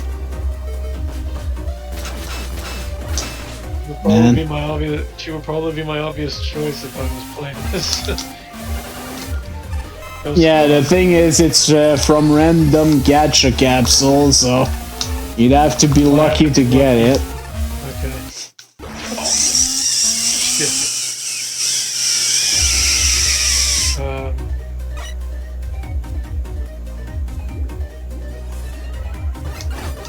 Like a crane game. Or like that one video that underground reference FFFFFFFFF. God damn it. Oof, oof, oof, oof.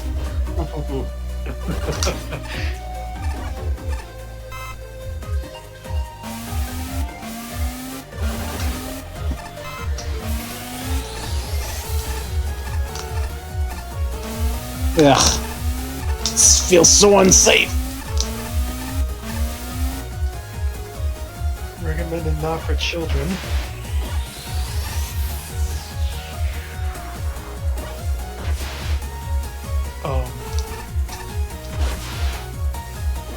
We've been here before, haven't we?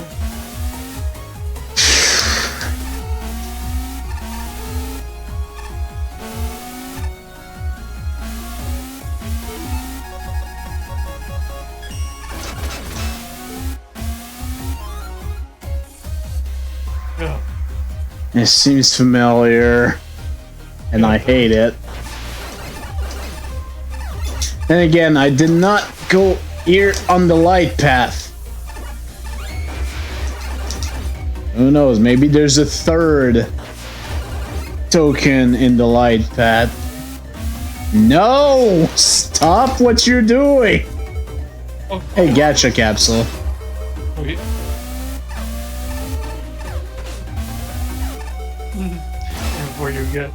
Before you unlock Quick Man.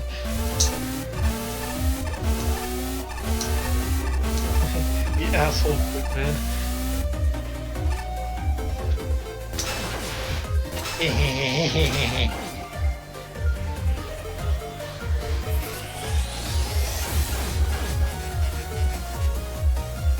That quick castle stole the magic bee-balls. The magic bee-ball pasta!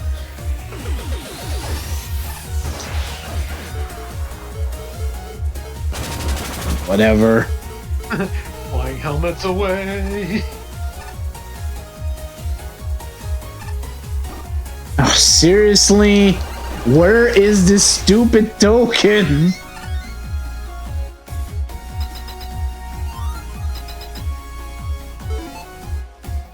Not a hidden ladder, is it? I swear to God, if it's a hidden ladder at this point. Oh. What is it? Hey. Hey. What?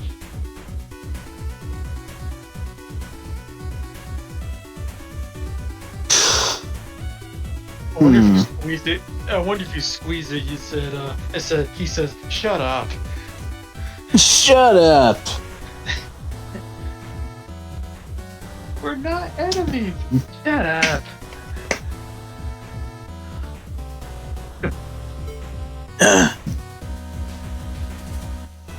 Okay. I'll bite. Let's see. Oh, this level. This did not inspire positive feelings. The dark. Same. The and dark is basically two levels stitched together. They both have two routes, one short and one long, and they have two tokens, one early and one late. Props for consistency, but both temples, but both temples have very severe flaws. Not only are both of them confusing to navigate, but they're also chock full of hard-hitting enemies and spikes more than the average Capcom water level. Yep. That alone is frustrating, but there are also both pretty long temples to boot. Boot. I said booth. Fuck me. Whatever. A downright draining experience. For specific problems, the Dark Temple Blackout is hard on the eyes. Since we have jet black enemies against the very dark purple, Yep. like in real life, I have to squint and lean forward to see them at all, and I already use glasses. For that matter, the Tomahawk platforms has a tendency to dump enemies into spikes, rendering them useless. The Light Temple gimmicks are Yokus and Force Beams, both of which have a penchant for brutalizing you at the slightest misstep. Yes, even with lasers 2-hit KOing you instead of killing you outright. While I appreciate the attempted consideration, dodging them is quite precise, and the checkpoints are merciful enough to prevent some tank chugging. I noticed. Speaking of tank chugging, the bosses are a mess, taking Dark Man and Solar Man, doubling their health and increasing their strength a bunch. Not the best idea. My blind run with Dark Man was downright miserable, owing to his speed and ability to kill me in 4 and 5 hits.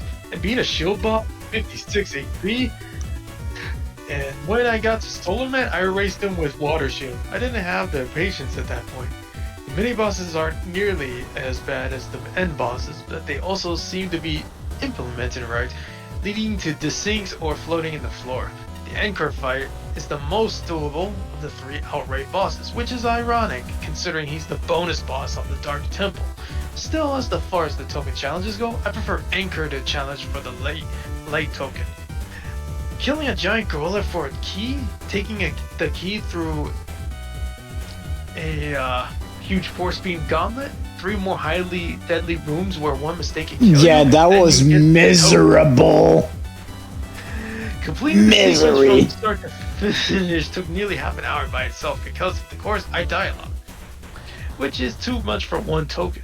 As a whole, this level was frustrating. It has ambition and some creative ideas, but the execution leaves much to be desired. There was one section I enjoyed though, the Dark Illusions with the Crystal Joes. This was the most interesting and, In my opinion, fair. I was about to say fair section of the level, and I really appreciated that Crystal Joe was allowed to be interesting. It's not much of the level, but there is something I wish the rest of the level was more of like that part. Excuse me while I get my glasses here, because my eyes are... There's a lot to unpack with this one, like my pants. First off, a good chunk of this level is a maze. Mazes and Metroidvania style levels have a very checkered past. When it comes to the Magmal series, I know there's plenty of people out there who enjoy these sorts of stages for how they mix up the gameplay, but I can't say I'm one of them. Personally, I just don't think these types of stages are suitable in the context of a level design contest like Magmal. More often than not, they tend to take much longer to complete than a regular Mega Man stage. Have harsh punishments for death, mainly thanks to the odd checkpoint placement, and overall have too much trial and error thanks to the overabundance of winding and confusing pathways. Sadly, this particular level ends up taking pretty much every single one of those boxes. Well, that's a couple more. Yes, Colonel, I agree. The stage itself is divided into the two sections, light and dark. It doesn't matter which one you explore, though, because both areas have their own share of problems.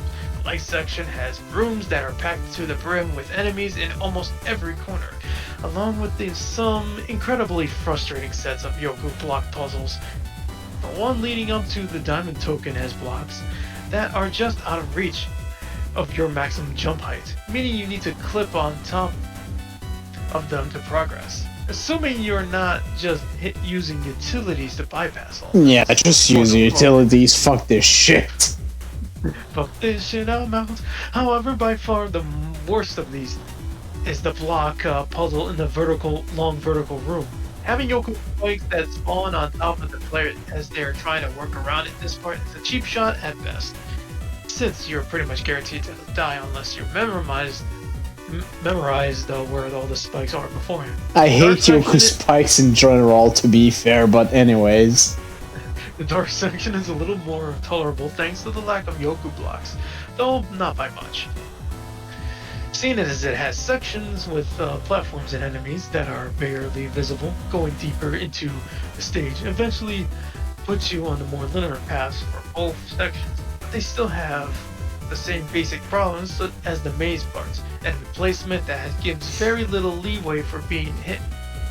Overly tight jumps, where the punishment for failure is often instant death, and a severe lack of checkpoints.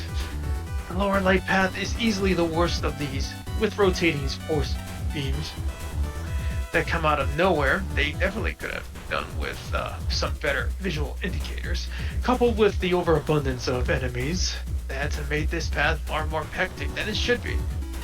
Out of all these sections, there was only one that I actually enjoyed, the Spotlight segment with the Crystal Joes. Having the enemy's projectiles along with your own shots reveal the stage's surroundings is a really nice... Wait, your own shot also did that? Wow, I did not know this. Okay. One of them I wish had a greater presence throughout the stage.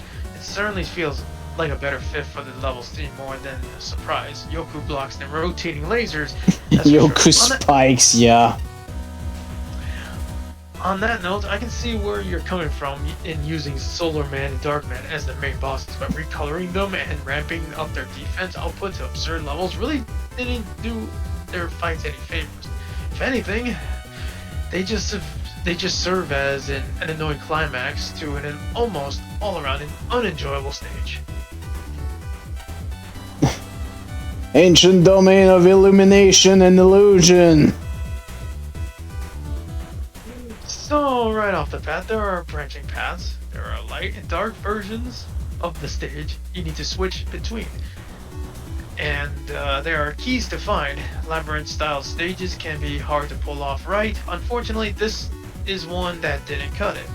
A maze stage naturally means the player would be expected to explore through the same areas at least a few times before they have the layout mapped out in their head.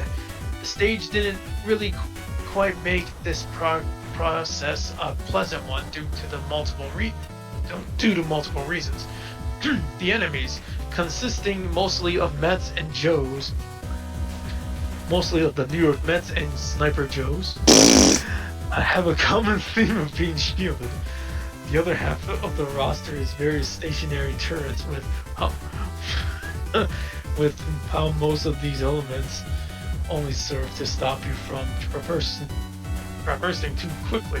It overall ended up feeling more like padding than actually spicing up the challenge of each room.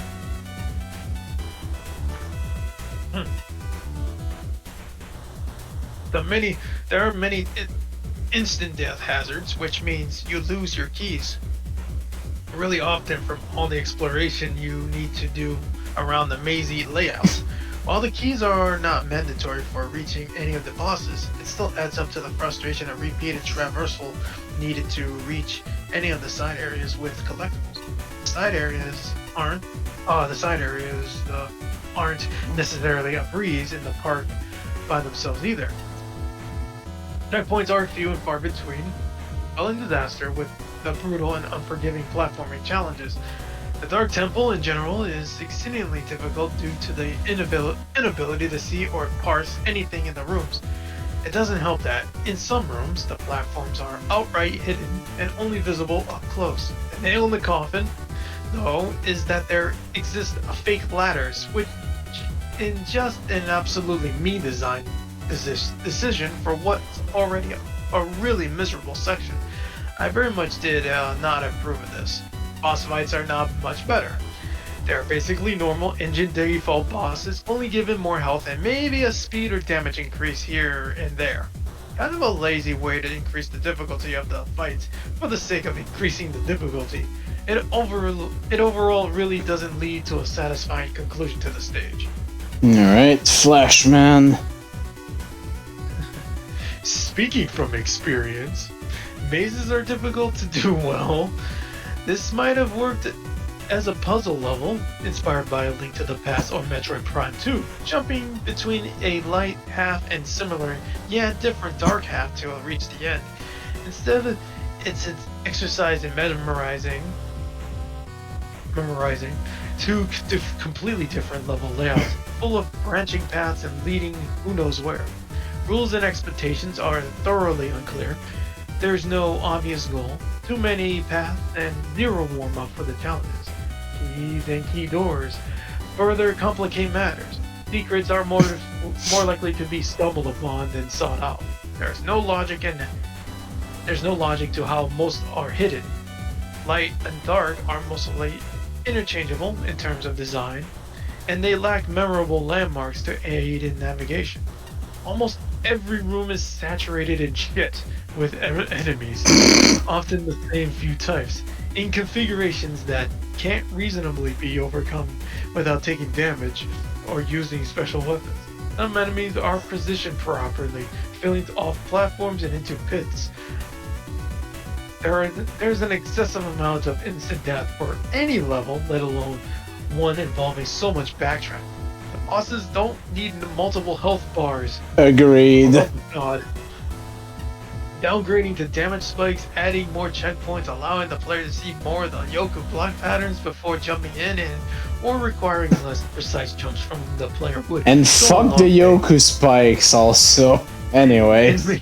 Making the current challenges more palatable without completely reworking. On the plus side, the music sets a great tone for the level. The visuals are clean and easily distinguishable, even in the darkest rooms. Poking around and rewarded with super secrets. The choice of asses toward the end of the level reflects some deliberate theming, with lasers shooting flowers, and Solar Man contrasting nicely with the Megaman 7 visibility gimmick.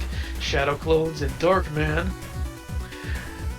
The level is at its best when its focus is on developing more linear challenges with these themed asses. I think what I'll be doing is I'll read both Shinryu and A-Spark stuff. Anyways, here's A-Spark. Oh boy, this is a stage that has lots of little moments dragging it down. But those moments are born from a very clear and global problem throughout the stage. There are positives here. In terms of how the mechanics is handled and pulled off, the dual world seen in games like Link to the Past and Metroid Prime 2 is actually pulled off very well here. Rooms are familiar between the light and dark temple, but with differences in enemy layouts and terrains to make them wildly different to play.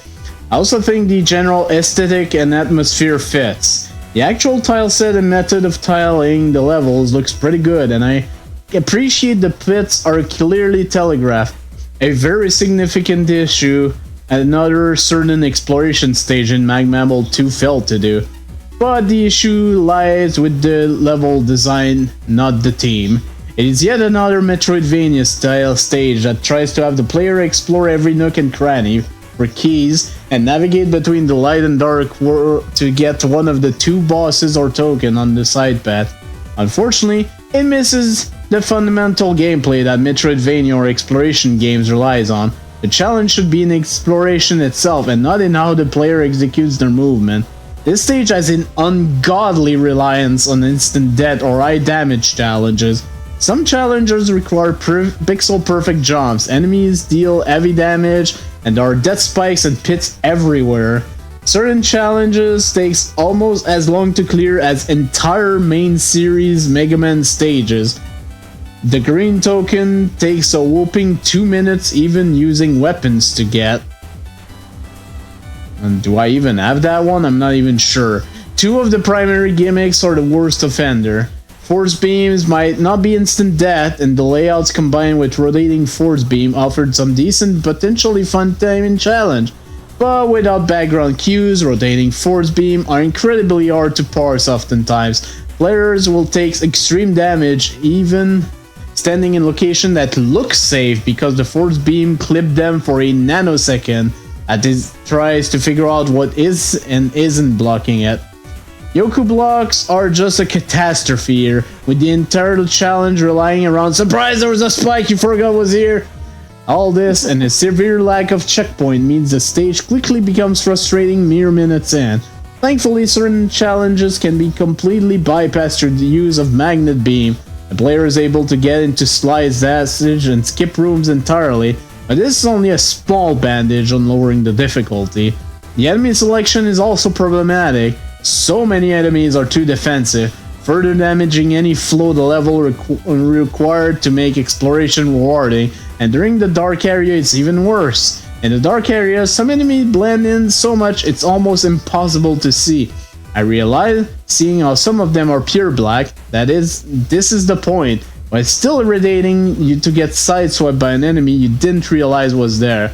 Lastly, the bosses have an arbitrarily large health bar. This isn't a challenge, it's tiring.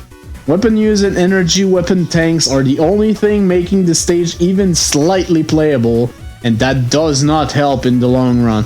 I consider myself a decent Megaman player, and I'm having to rely on these things heavily here. I fear anyone else with lesser skill might never see the exits of the stage, let alone the tokens. And the thing is, I'm still missing one. God damn it! So my understanding is it's probably at the dark part, in the dark part, but where the frick is it? That's a good question. You find out, you let me know.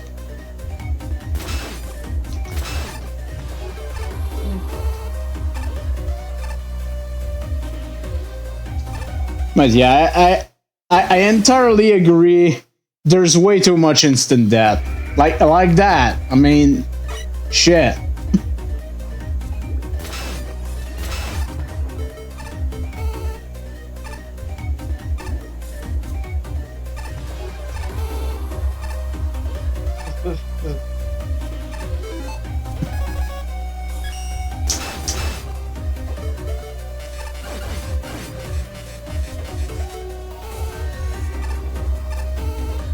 You checked every nook and cranny from the right side, I guess.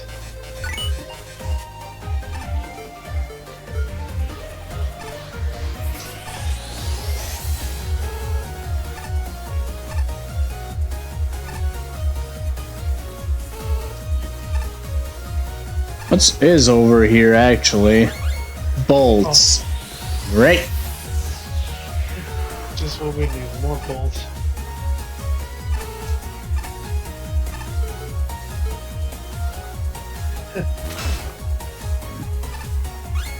It would be nice just for us to split the reading. I literally ran out of breath at one point. Yeah, that's why I'm gonna do Shinryu as well. Okay. So you don't get to strain yourself too much as well. Much appreciated.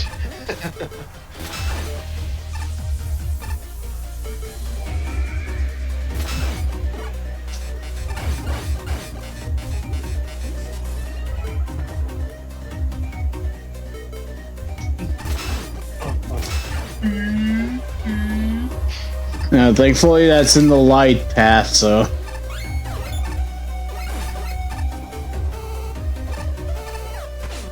Damn it. Son of a bitch! No! Too much shit. Okay. Too much shit.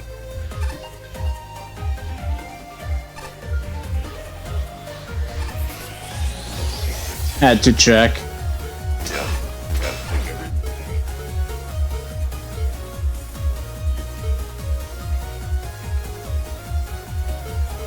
Nothing on that left wall there. You know, it's a good point.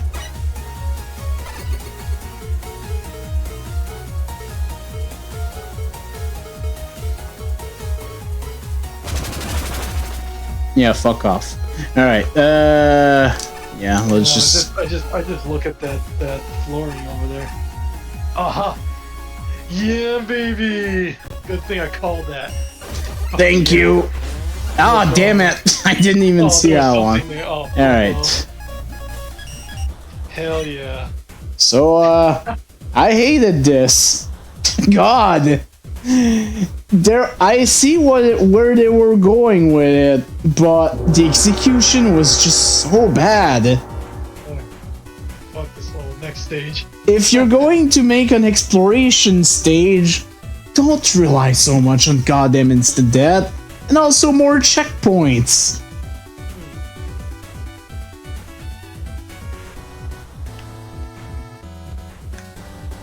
Goodness gracious. Alright, what do you have to say for yourself, Dustman? You had to ask me who I'm rooting for, it'd have to be Cerberus, man. You have to admire the dedication you need to enter a tournament to promote a cause like that. What? Probably a reference I don't get. Grandfire Palace with a score of 31.60. Grandfire? And there's no token, there's only an element. Contains no message. What? Great.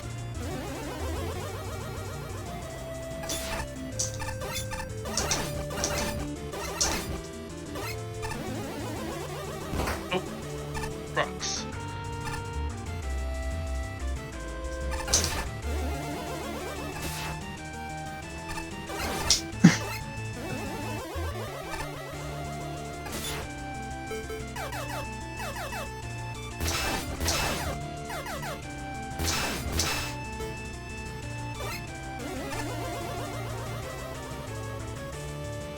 Oh. See you, Sniper Joe.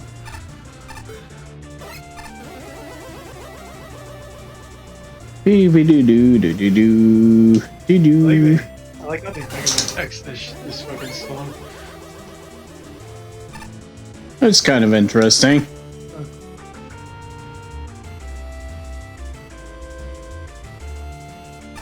Okay, force utility. Yeah. Thank you, Tango. Oh, what? What the hell was that transition?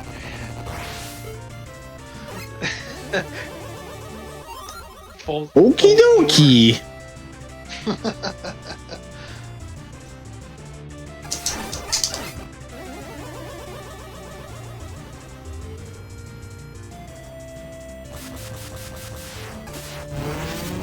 Oh no. Oh, they have that shit here.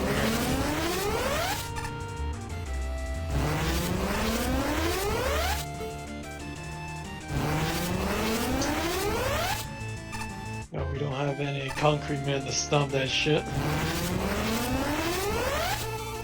Technically, the thing to stop this shit in this engine is ice wall.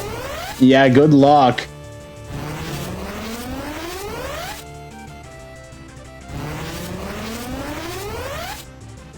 Drop off. There we go. Oh. Oh my god.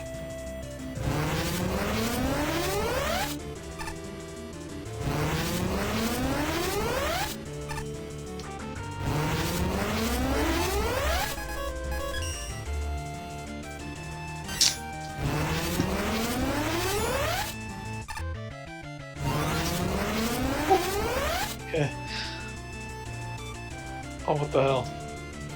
Oh, Jesus.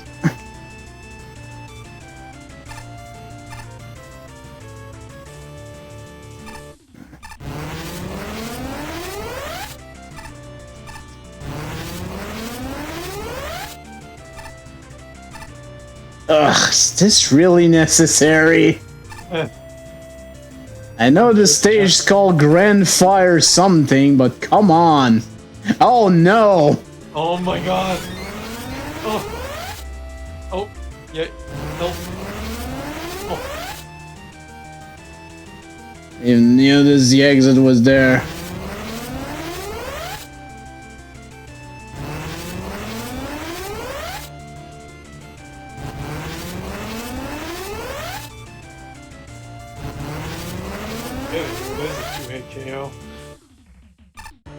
No, they're one hit KO. It's just that I have the amulet that prevents that. Fuck. Did you forget that you Oh, had, come on, not here. Yeah. Did you forget you have 1 HP or?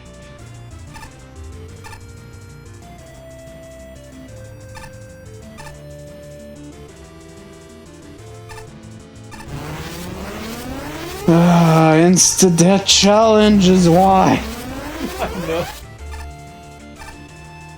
I just got away from one. Why? That's probably why they're in the scrapyard. Screw the shit. Yeah, what's to the right? Nothing. Why does it look like an exit then? Let's be honest here. I was expecting a hidden, like, spiked wall. Yeah, it's spike wall, man. I got no fire, man. I'm just all bones, man.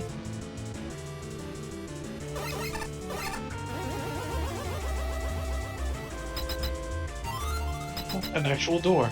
That works. Oh.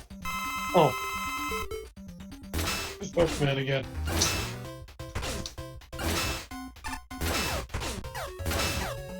And proper music, too.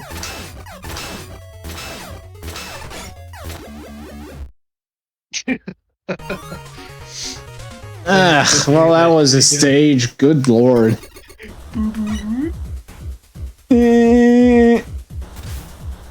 Okay, so Grand Fire Palace. I see the scores are rather low, so let's see what they have to say.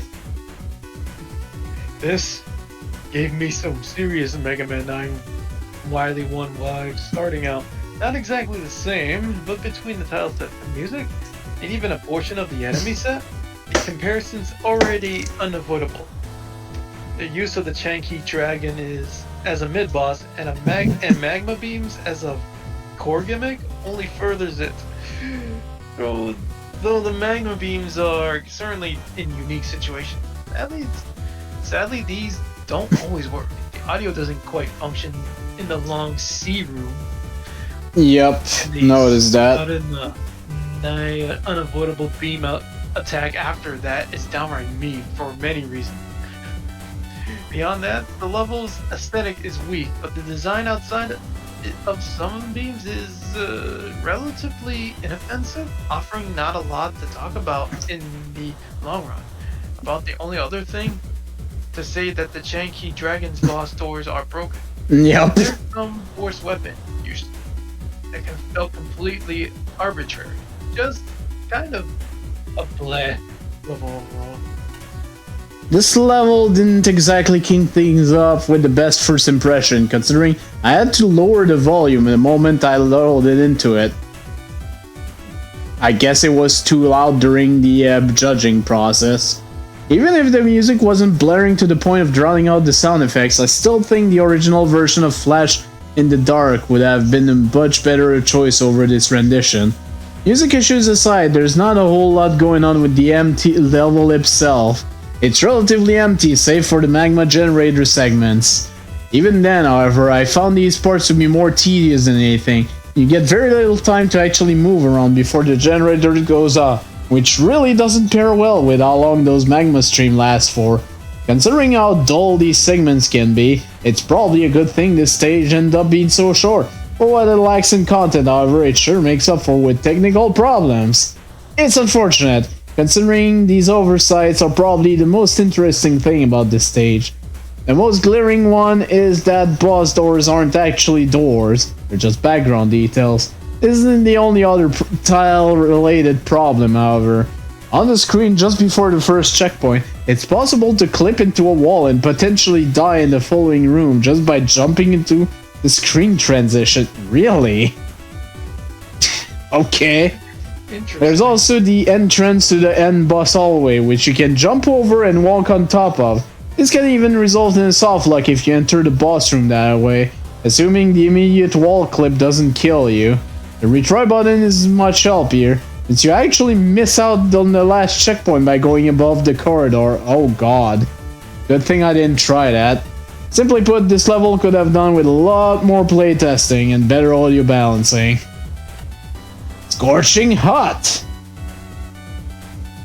An overall very basic level in terms of architecture and overall design. The highlight for me is the magma beams. I really like how the stage varies up the usage of them as you progress, making the challenges not too stale, though the level progressively becomes eerily empty as it seems to have forgotten about enemies entirely halfway through, the exception of the Chenki Dragon mini-boss. It's obvious the theme of the level is that things are fiery, but the theming definitely have some rooms to expand on, like imposing some of the fire enemies in the dev kit into the barren magma beam rooms, combining it with the other fire gimmicks, such as MM1 fire beams. You can just save Megaman 1. M&M1 fire beams. That one thing fast room could use a bit more direction guidance, since it wasn't immediately clear that the player has to go right to progress. Yep, got that by that as well. Anyways. There were a few places in the level where it seems to be missing some sort of barrier, such as one room where you have to use the ladders to avoid the horizontal beam. A player can go on top of the ladder and jump over one of the beam shooters.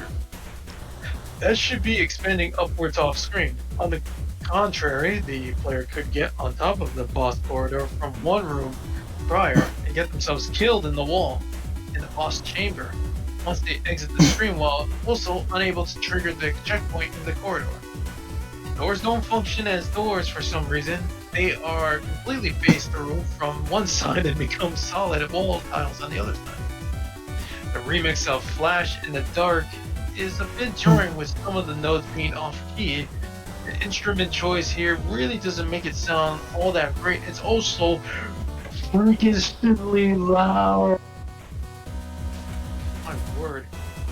Would have been better off to use the default NSF version that came with the engine. Again, this must have been fixed post-judging, because it didn't really feel that loud to me, but anyways, Flashman. Oh god, here we go again. I'm sorry to yell, but I can't hear you over the music. Oh. I feel that this level gets the gist of what good looks like, but doesn't quite nail it. So a crash course on level design seems to be in order. First, theming and naming your level. Grand suggests opulence or vastness, neither of which applies. And there's some measure of fire, but when the dev kit has assets from Fireman, Heatman, and Flameman, there's no excuse for the likes of Colton, unless fire means shoot. As for Palace, I've been to Versailles and Broom, and they've got much prettier than more consistently colored death lasers. Second, architecture. Follow the example of the official Mega Man games, which usually give 2 or 3 blocks of buffer room around the edges of the screen. All the action happens a little closer to the middle. This ensures the player has a moment to breathe upon entering a room and can readily see all the hassle. Third, architecture. Again, check whether your architecture lines up at every screen transition. Players looking for secrets may not wish to get stuck inside or above a wall. Also make sure that any room requiring the use of special weapons has a replenishable weapon energy supply nearby. 4. Challenge progression. Constantly scrambling to safety is a good idea. Reorganizing the challenges to be progressively more hectic would be even better.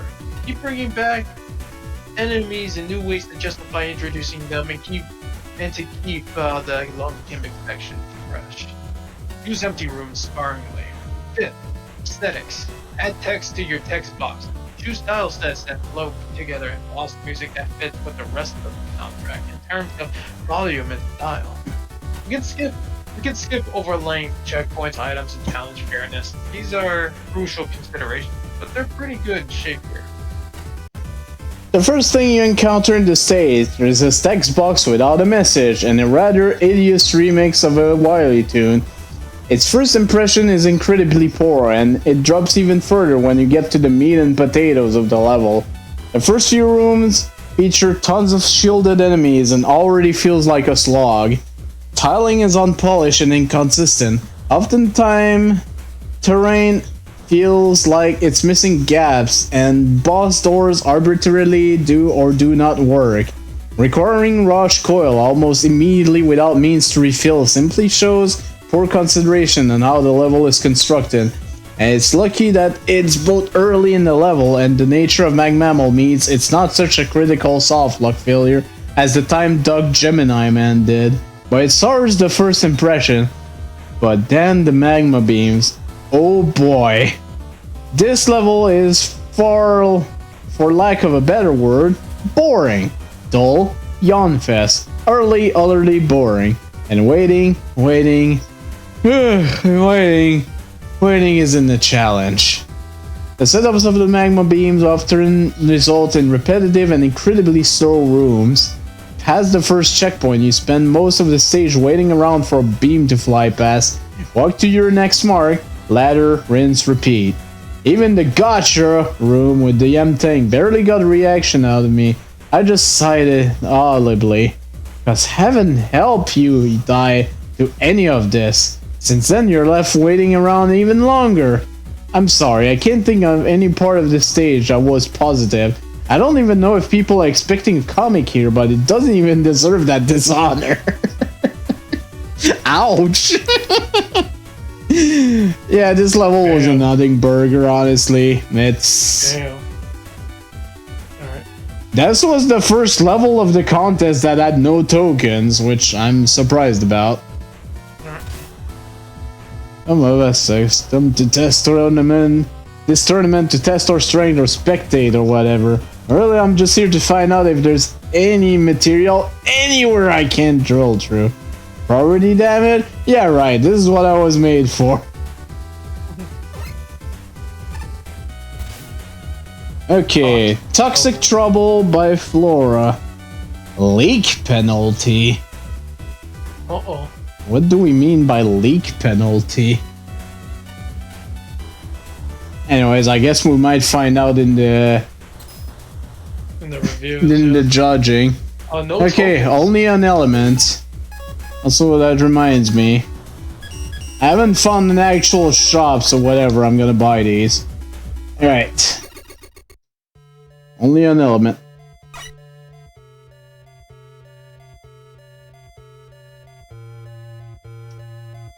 I know it's an NES game, I forget which one. Oh. Never mind, it's a remix.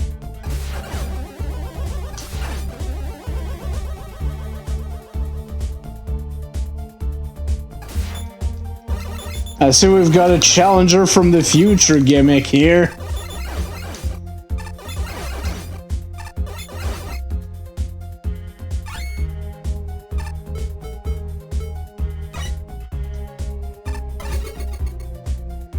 Aw.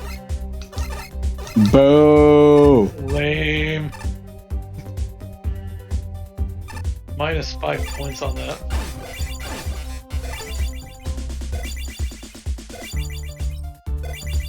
Hmm. Pipes.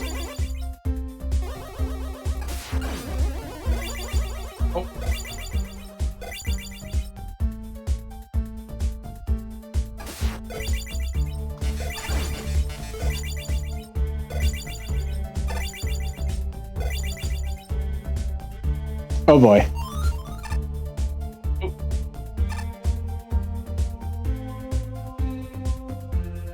Oh, we can paste through them. Okay.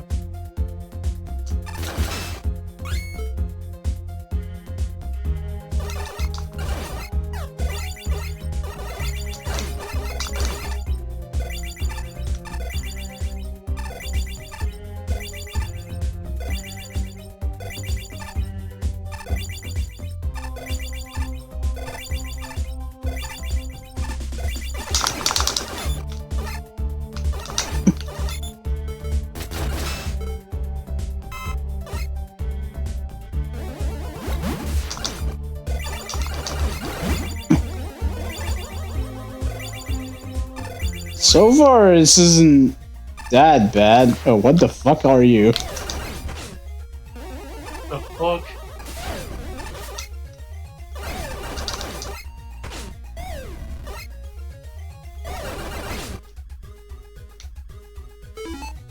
What the heck is this thing? I have no idea.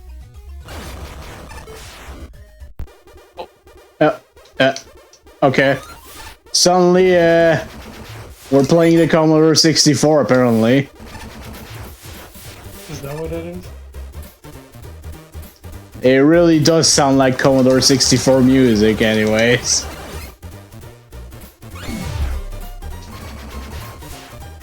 The music reminds me, it's a freaking Codemasters music.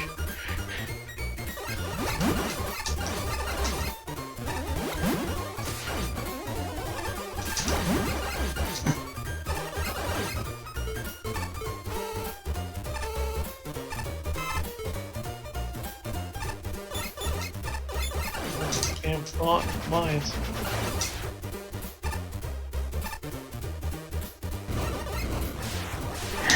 Oh, it's that mini boss from the Uranus stage. Also, we're no longer underwater for some reason.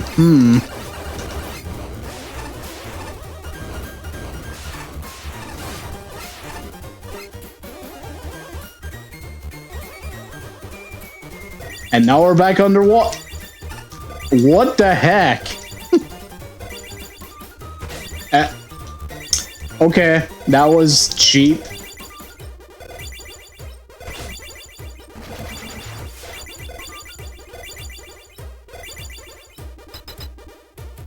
That was fairly oh no, not you again.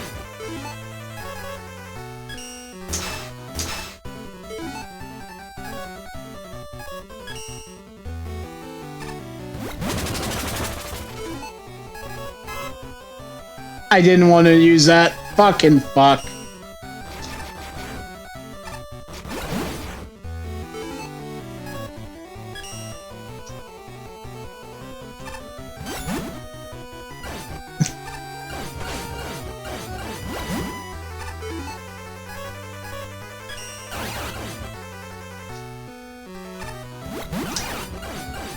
It is from Legends too.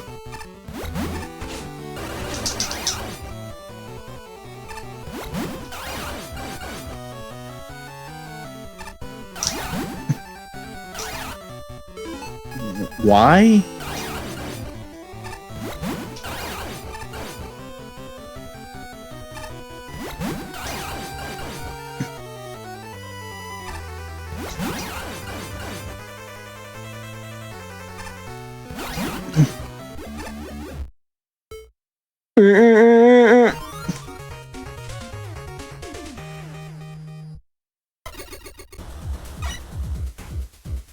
Oh, that was a level. Let's see what the judge has to say about it. Oh, this wasn't a pleasant experience. At first, it was just kind of a nothing. CBG visuals and 90 harmless enemies save for the tree. That's supposed to be Challenger from the future. What the fuck, CBT?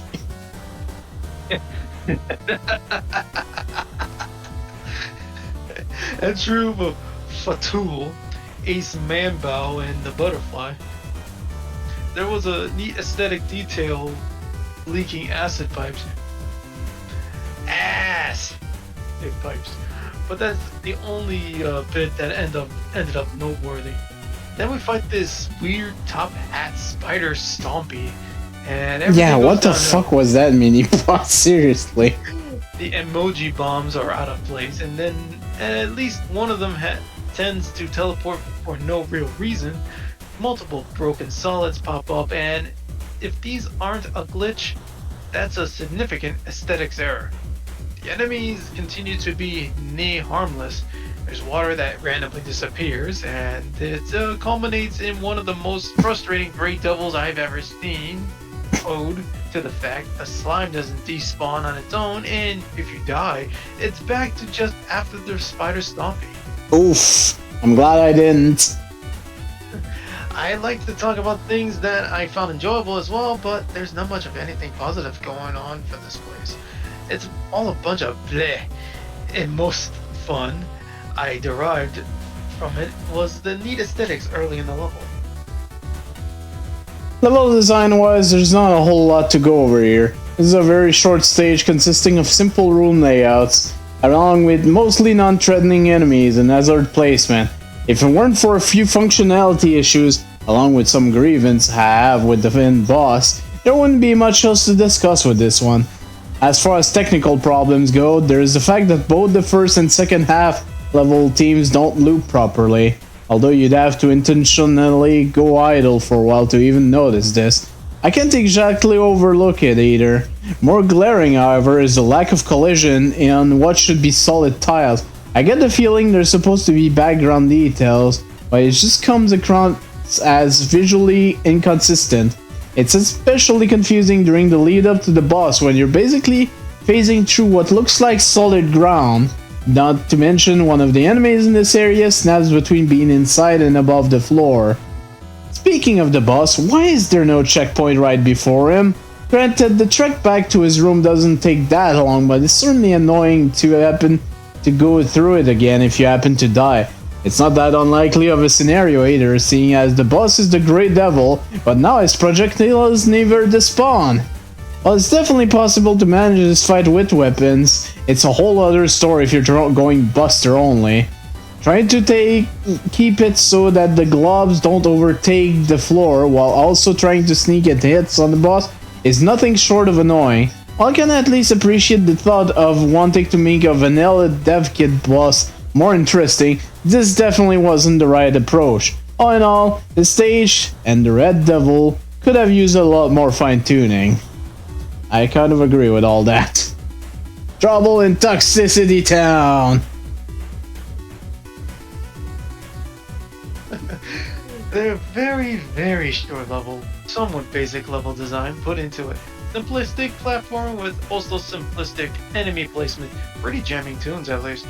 Pretty clever repurposing the boss door graphics as pipes and having an acid drip from them to make it look like a pipe leakage.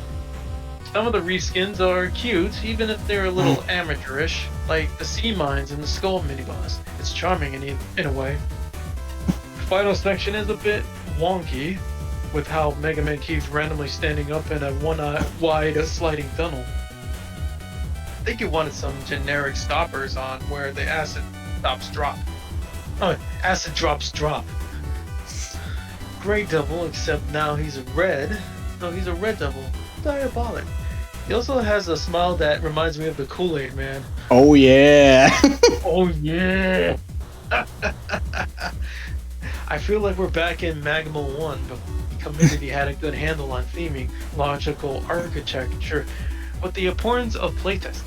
With acids smashed together, all helter-skelter, pits that look like screen transitions, that might as well be pits, and widely inconsistent collision object use, allowing for player confusion and disastrous out-of-bounds shenanigans. Wait, what? Okay. That's probably why the 5% leakage, maybe. I don't know. It's like all the wisdom from the previous contests has yet to be gleaned. Dangers are forgotten as suddenly as they're introduced. And there isn't much we haven't seen elsewhere. There's no real learning curve aside from a few mild increases in difficulty, and no clear rationale for modifying or respriting any enemy other than the boss. Checkpoints are frequent enough, but one before the boss would be nice, as would a power-up or two. The foreground, background, graphics are fine enough, but they lack finesse and variety. All the custom sprites, except maybe the boss, look out of place. I don't understand the change in music at the halfway mark. The second half is slightly more distinctive and focused, but not so appreciably different in feel that it needs completely different music. There are a few things I like. I appreciate the idea of an acid pipe that runs the entire length of the level and ultimately feeds into the boss. Cracks where the pipe leaks acid are a nice detail. Acid pairs with the Uranus platforms, even if the introduction is too rough for new players. The crude skull in the background of the first mini-boss fight adds some character, using the seed mine as a shield for totem holding his arm. The second mini-boss works well underwater. I could recommend this level as practice for inspiring playtesting, but not as much else without major revision. Why on God's green herd did you give the Mets more health? Why? Okay, this is just a rather dull nothing level. Its focus is all over the place, but new acid seems to either just irritate or waste time. That's when you aren't encountering soft locks via going through a screen transition wrong, which is not helped by just how few checkpoints are scattered about. I'd say the graphics are just super inconsistent, obviously. Many of the redesign are rather crude, and frankly just go whole hog if you're going to replace many of the enemies anyway. It at least gel better, and the tile set is a bit odd. Several of the tiles that are meant to be solid just aren't. That said, at first there is still a fairly good ambience in this level. Dripping pipes, crate containing what I assume is toxic gunk, walled off areas, and weird mutants. You know, the level it actually has an identity in spite of itself, and that ambience was working up until the music track changes and you lose it. Wham! Straight into a wall.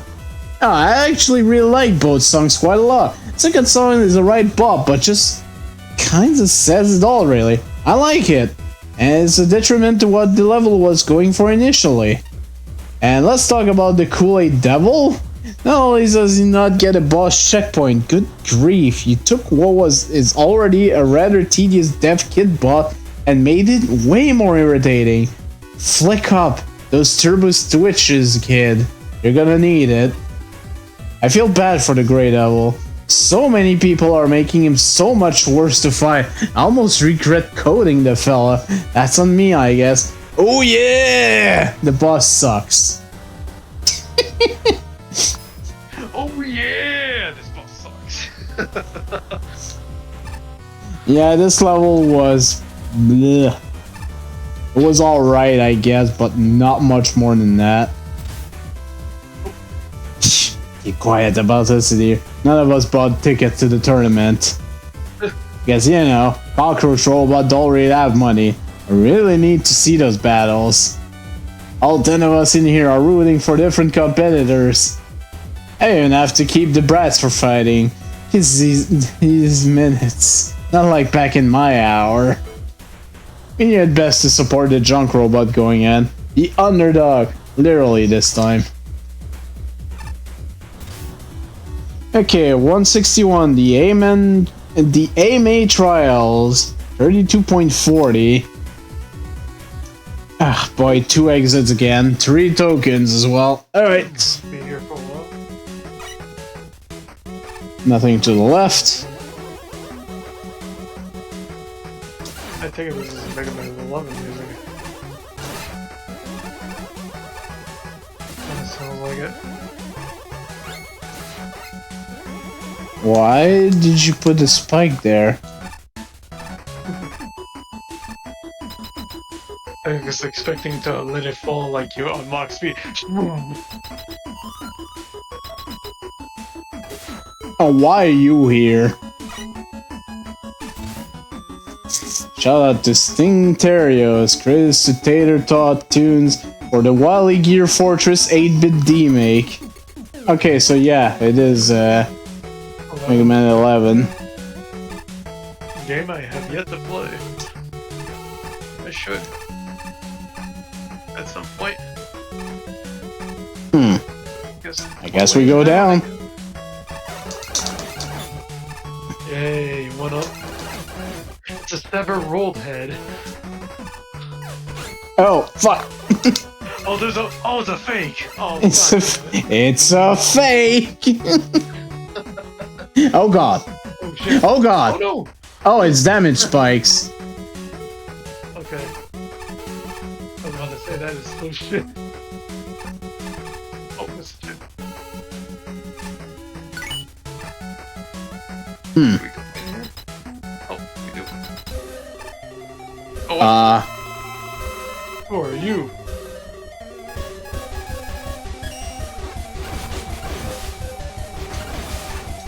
A ballad recolor? Why ballad of all people?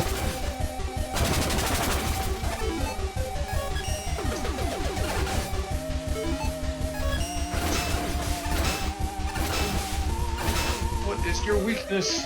Oh shit.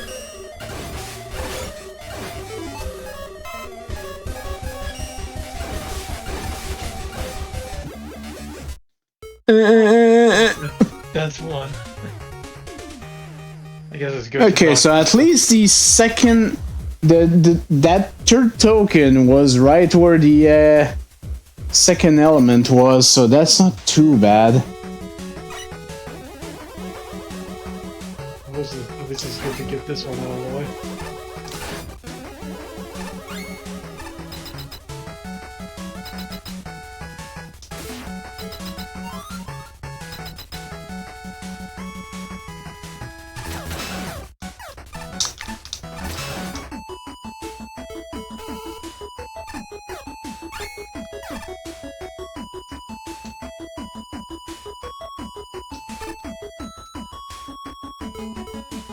Okay, I gotta see something. Is this death? It is. Had to find out.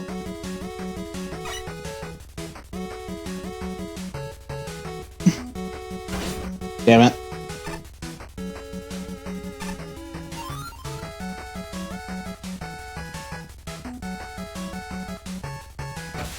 Okay. Suddenly we're in a Lekman stage.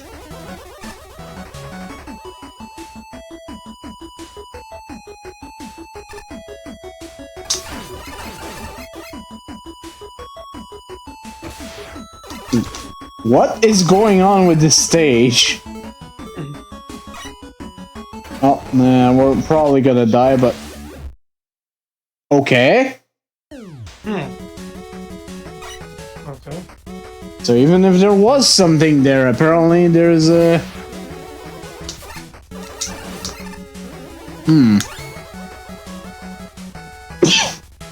Interesting. It's just... It can't go anywhere. Oh.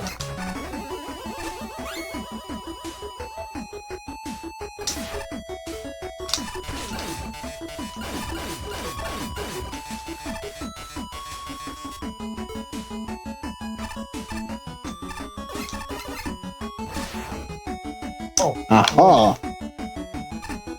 Interesting.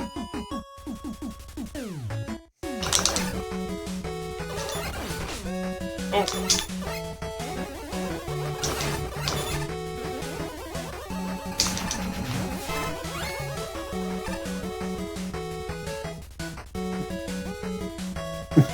There's token number 1 up there.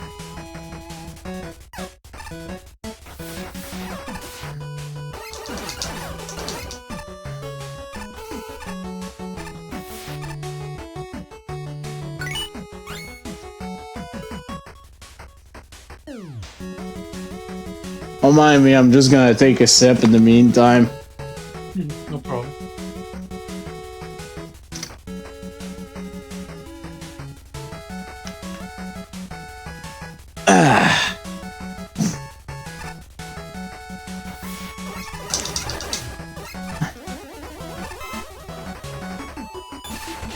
Ah, damn it.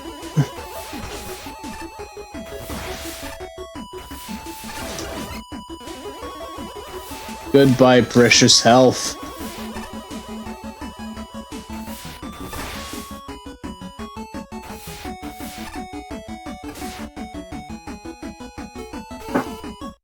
Ah, damn it. I have a feeling it's something down there.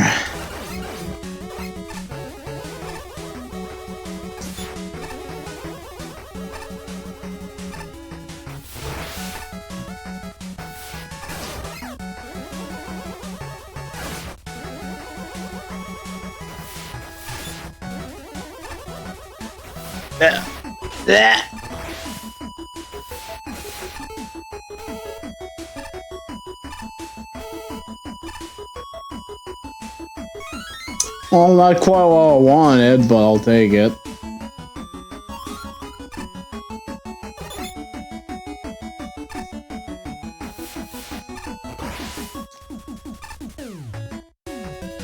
I'm going to regret this.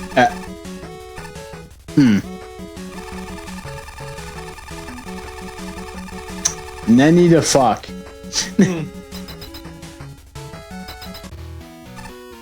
Hey, Splash Woman. Are you weak to your own weapon? Sort of.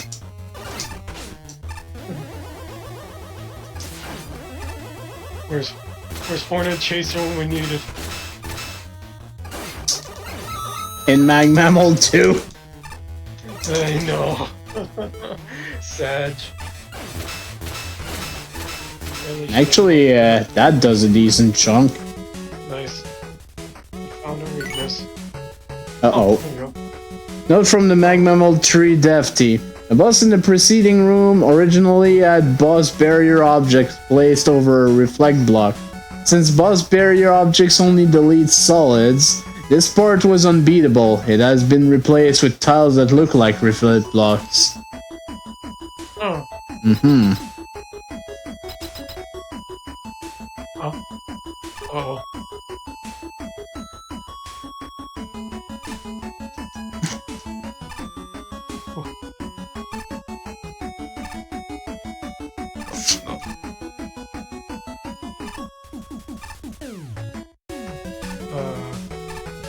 So that's definitely full air.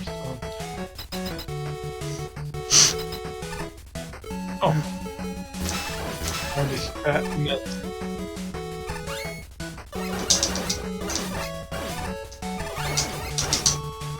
Ah, damn it.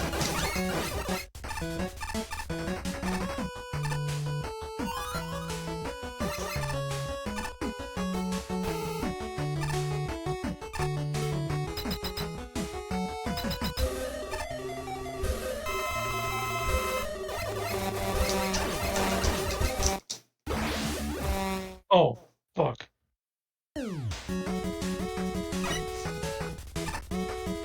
Man, I missed a toe. Never mind. I'm silly. You got all three. You just gotta get this dang out a little bit here. Was that Hornet Woman? Vesper Woman, I think she's actually called. Vesper Woman, okay. Yeah.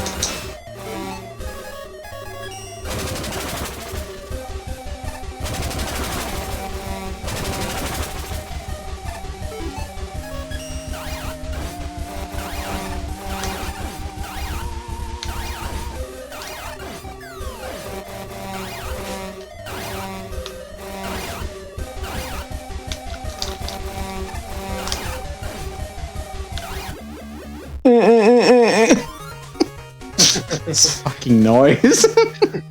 I love it so much. Yeah. Okay, so let's see the commentary for this one. Oh, this guy's asleep. Alright. Alright. Well, consistency is definitely not a strong point for this level.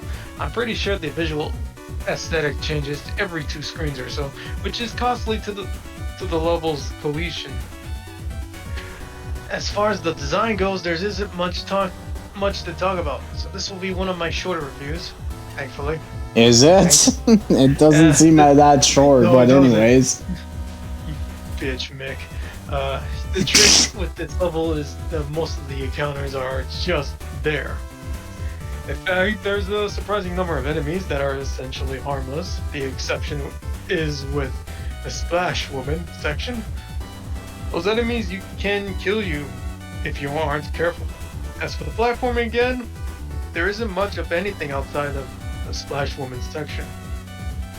The Skullman's room has a custom idea with pressing the red button and popping open a door before entering. But it's only used once. It doesn't really add anything. As a whole, this is a short level that doesn't really do anything. And its aesthetic is so completely non-cohesive that it's impossible to hold much of it in memory. It doesn't leave much to take issue with besides the questioning, why is there 2 elements and why so many arbitrary tokens here, but there's very little that's good enough to highlight. There's really not a whole lot to say here. This is an incredibly bare bones level with very little going on.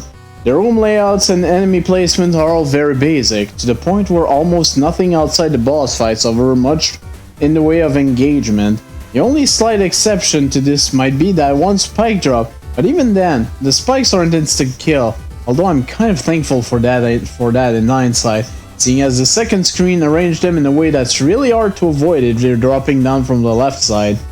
I'd say the only semi-interesting thing in this stage is the switch gimmick that shows up during the Skullman segment. While it's not really that amazing of a mechanic on its own, it at least broke up the monotony, even if it was incredibly brief. I wouldn't have minded seeing it show up more, but sadly that's the only time it was ever used in this level. It might not have saved the stage completely, but at the very least, I think it would have made it stand out a little bit more. Hey May, hey Bale! There isn't really a whole lot going on in this stage. Enemy density is low throughout the whole stage. No single focus gimmicks to turn the stage into a glorified walking simulator. The only real challenging part is the random water section where you want to guide a mined enemy to not blow up near you as you stand on a tiny platform. By contrast, you have a small skull dispenser, that is literally harmless, as it's on top of a conveyor belt pushing the skulls away from it ever reaching you. Then just a few engine build bosses on plane arenas that don't really change up the way the fights go. Can't say I'm really impressed here.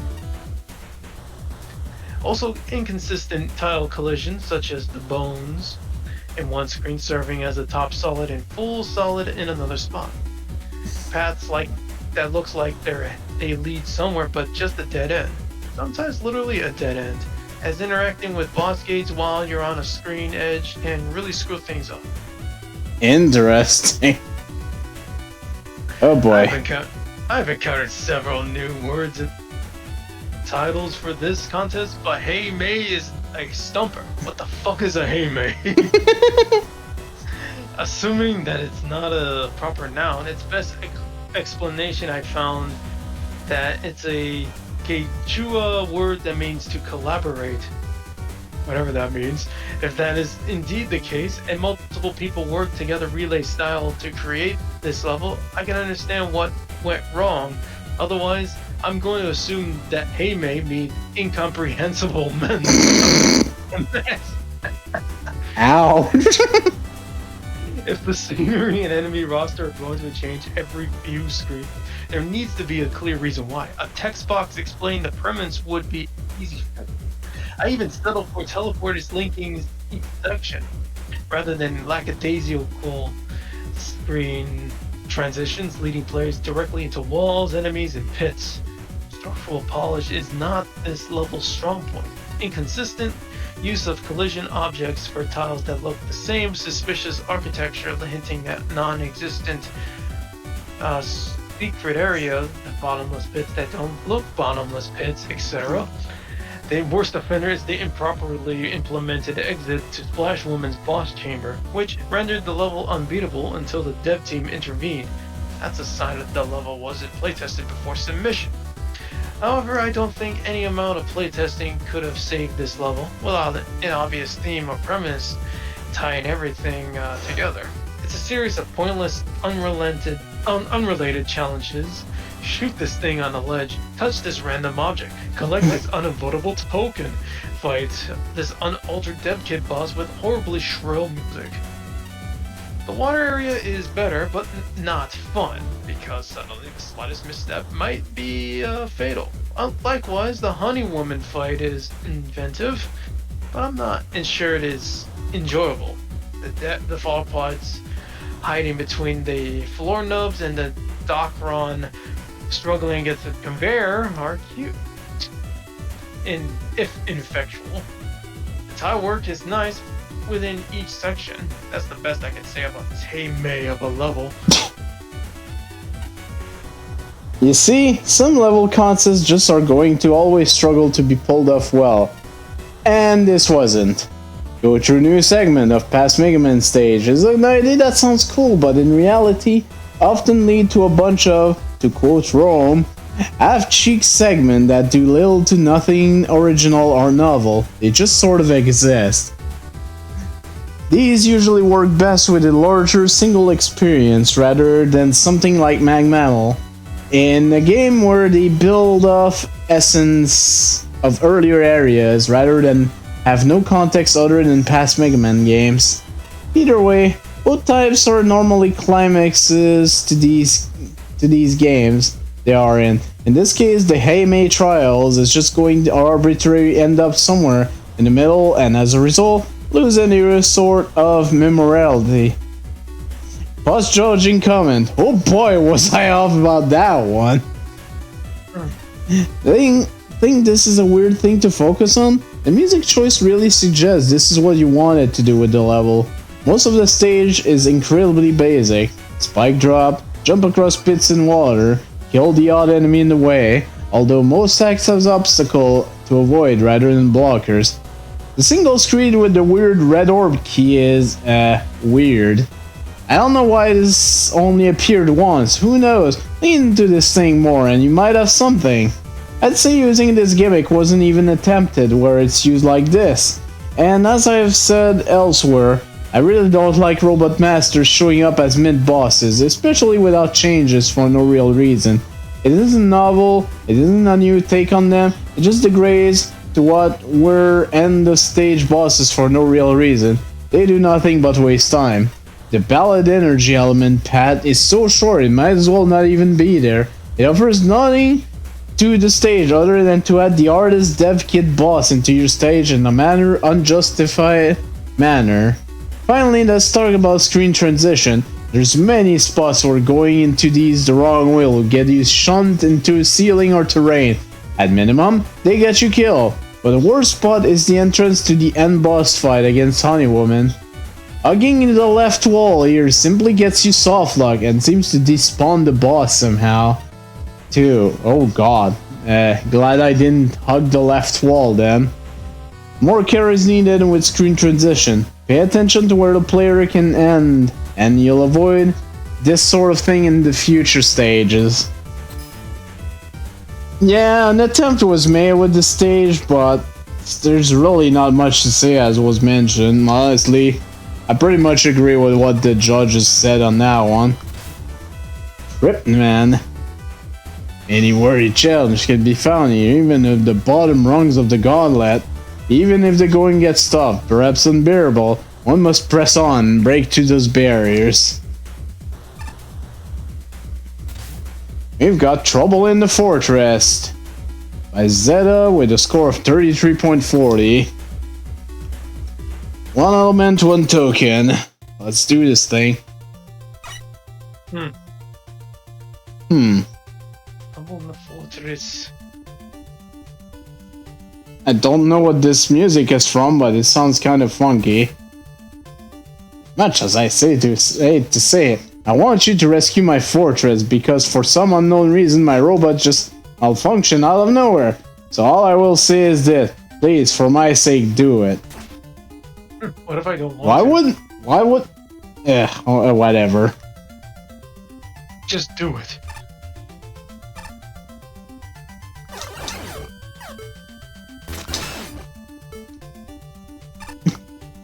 Honestly, with the blue background, I thought I was underwater. That's Water, right? not good aesthetic. No, it isn't.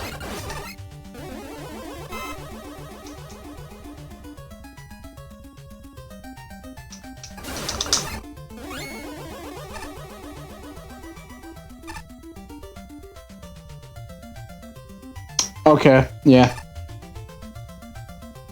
Okay, I can dig it. I'm glad I waited before going forward so I could actually notice this stuff. And yet I wasn't even able to jump over that one. Oops.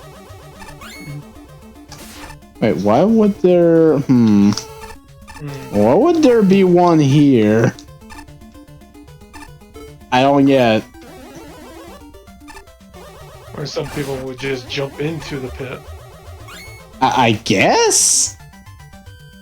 I would assume. Generic frog.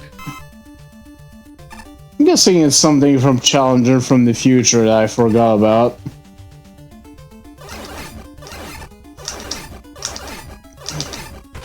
Damn it. Damn gumball machine.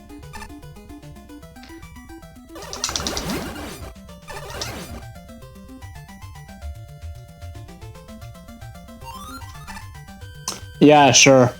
Oh, yeah. Yeah, nice hiding spot. Oh, shit.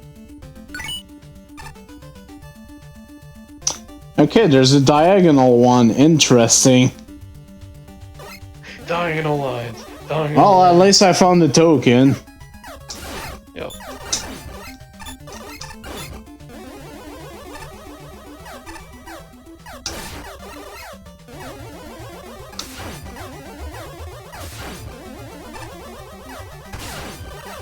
Dang it. Yeah. Okay.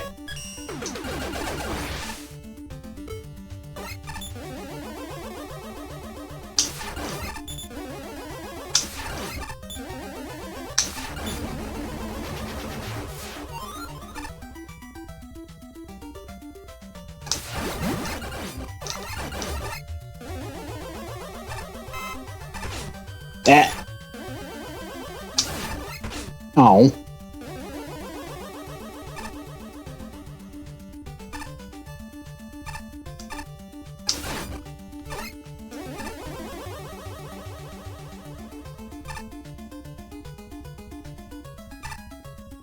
Bubble bat.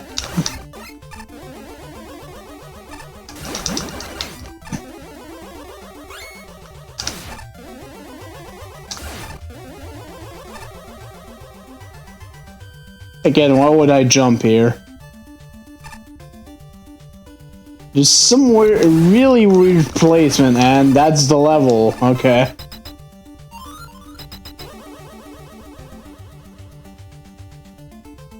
Was there another path?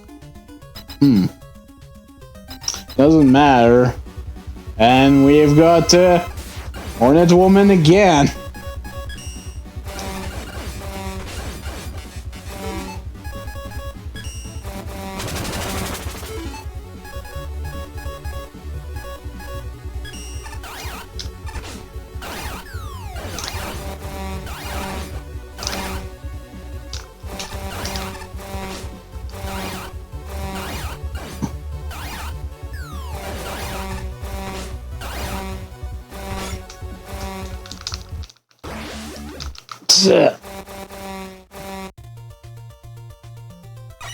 I need to figure out the proper weakness.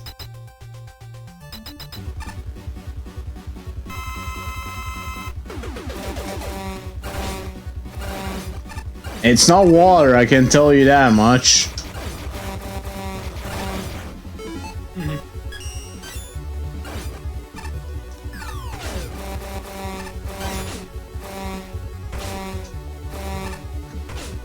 Apparently they love Hornet Woman.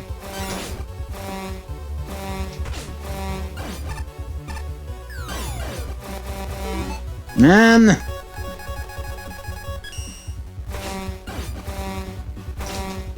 Would you get out of there, roll? Fuck's sake. Thank you. Goodness. I probably just suck at fighting this boss, but good god. Oh, let's see what the... Oh god, wait a second. Shinryu really did not like this stage. Oh, I see all those ones. You're gonna be...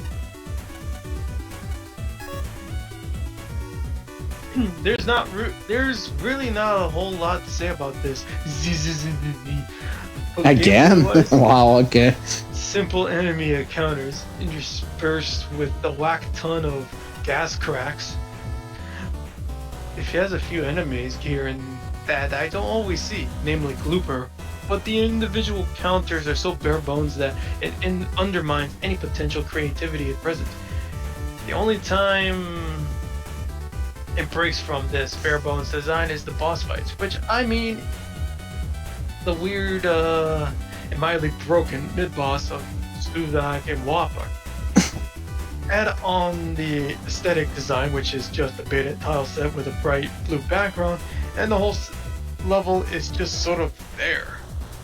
I do remember encountering a dev kit crash here once, but when that's all that sticks in my head, that's not really the best indicator of quality. I advise something more involved for the next round. Sorry, nothing.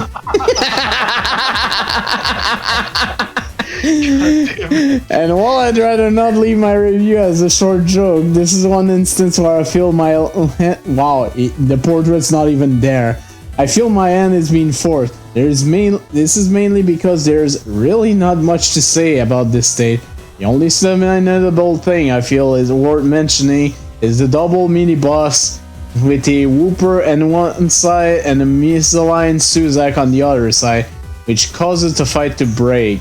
Otherwise, this is an incredibly bare bones level with very basic room and enemy layout. There's not much more to it than that. Sorry, nothing. Sorry, nothing. And he even has nothing on his freaking picture. Yep, Nothing. It's blank. Like an afternoon's work, very lackluster.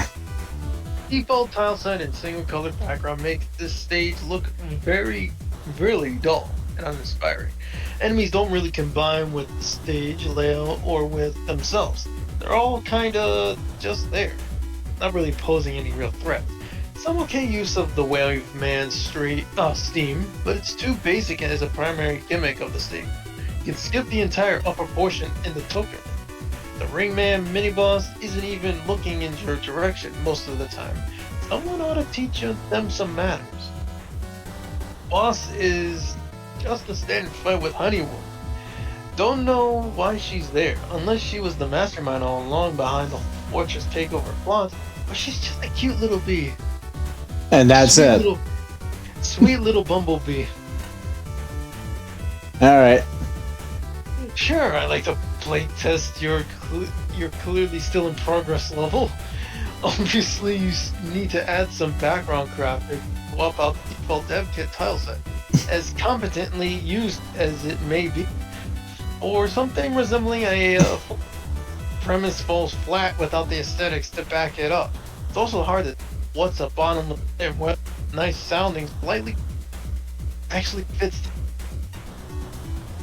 Oh god. In terms of gameplay, there we the go. level is off to a decent start. A few introductions might catch the player off guard, particularly water spout, but most are fine. I like to see a couple power-ups, even though the average player won't need them. More focused in the asset selection. Several things are used once and then forgotten, and more deliberately shaped challenge arcs. The second encounter with an asset that is usually easier than the first. No complaints about the checkpoint placement or level length. Challenges tend to be spaced too far apart and lacking in complexity. More conveniently placed under water spouts, like the one on the second gachapon screen. Really? Oh god. Inject some urgency and trickiness into these largely unremarkable challenges. Diagonal water spells could be really interesting if used outside the decently hidden broken room.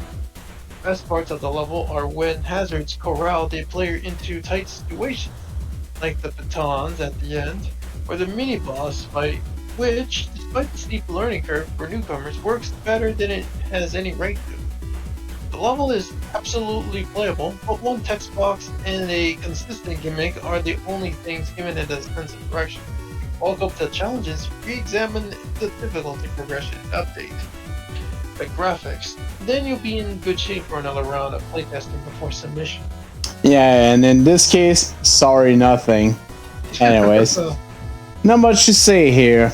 I would describe this level as an inoffensive, simple level that desperately needed a different tile set. The gameplay did not have much challenge to it, and I would have liked to see the gimmick pushed a little further. But besides these issues, the end result was playable, and sometimes this is a success in itself. Clearly, this is the work of a beginner, and the level shows some understanding of the basic. There were a couple of specific issues with the level back. The tile set used is meant for testing and not finished levels, so it needed changing. Some of the enemies are only used once, where more focused levels will pick a few enemies and use them repeatedly. The Phoenix mini-boss was placed incorrectly and ended up in the floor, and the Whooper was facing the wrong way.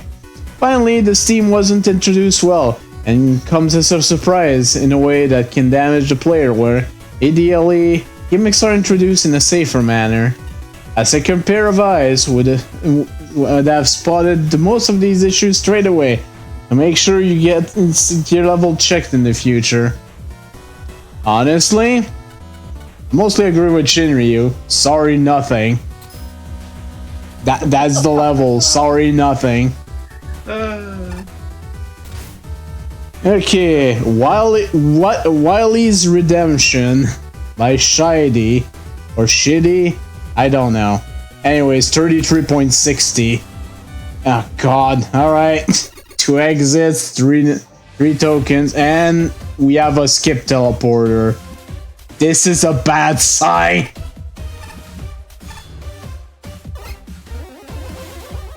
God damn.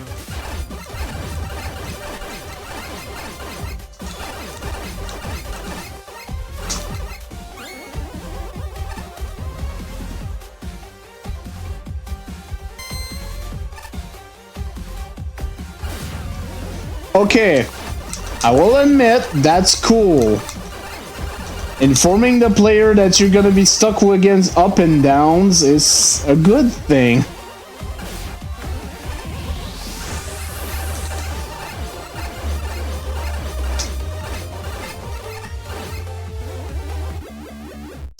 That jump, though, is not.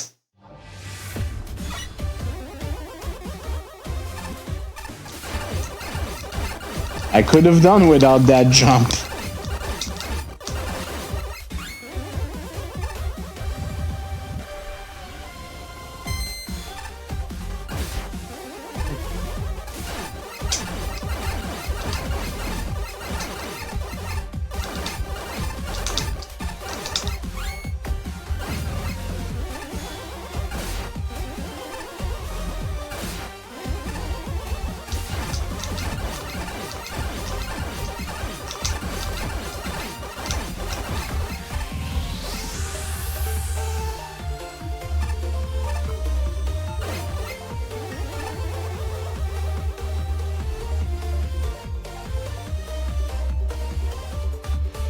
Huh.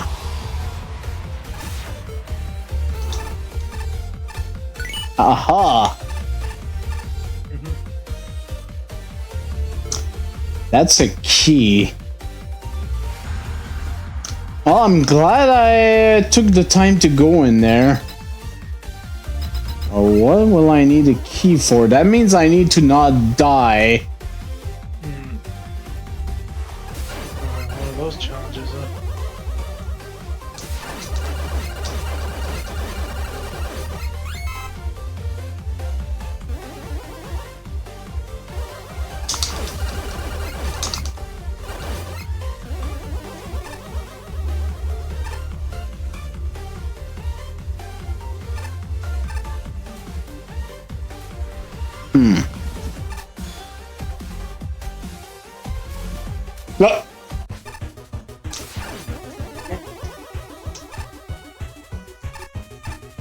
Hello, Deltarune music. With goddamn Anabiran.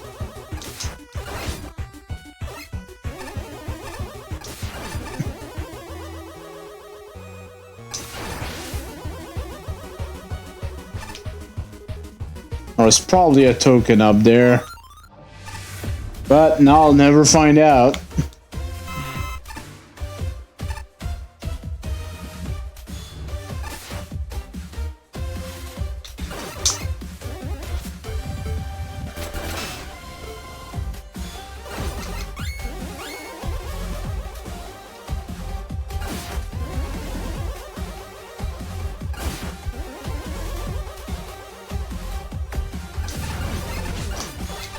Damn it.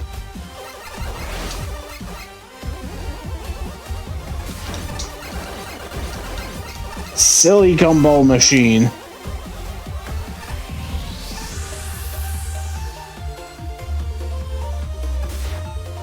Oh boy, what is this now? Well, his melting system. Well, his cooling system.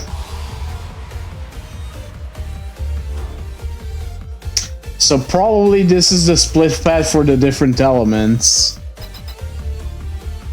I'm guessing.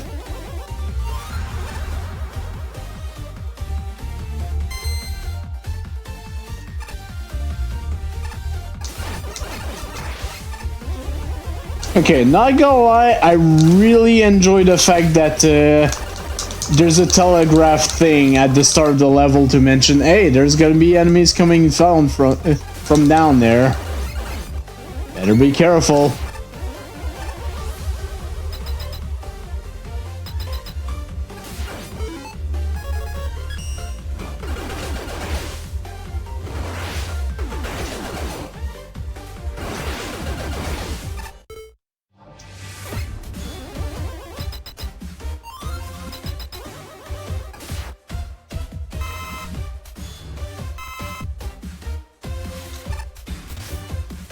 Warning, trash melting in progress. Oh, fuck. Warning, warning.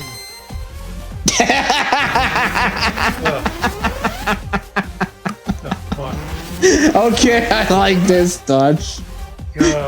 Trash melting in progress. Here's Quint.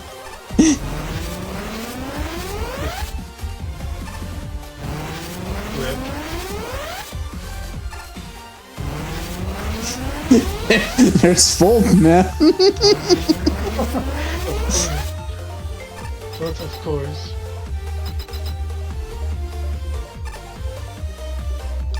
Anything? I still have yet to find one of the tokens, though, and that kind of worries me. Oh, nothing up there? Oh shit.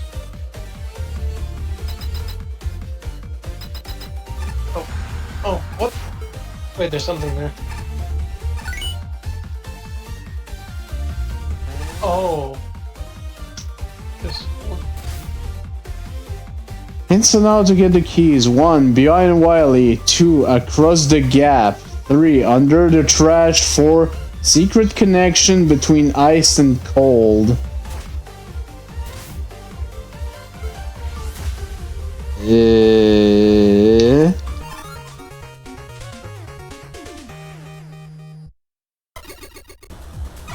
Well, that was token number 2. I'm guessing behind there is token number 3. So I found the first key, and that's it. I should have taken a screenshot of the hints anyways. I should have too. I still have to go through this first part though.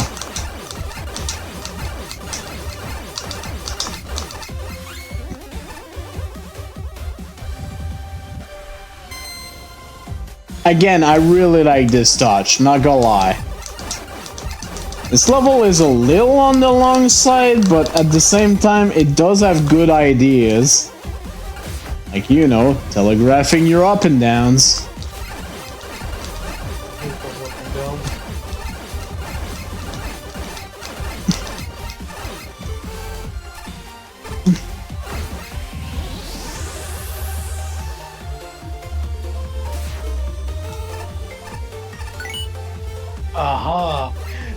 Yeah, that was key number 1, Oh, okay.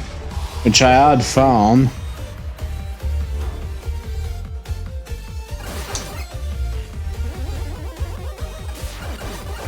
Something about a gap.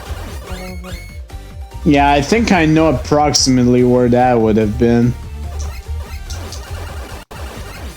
Okay, bye. Yeah, I think it's right here. Why did you not go through? Gotta try that again. That's annoying.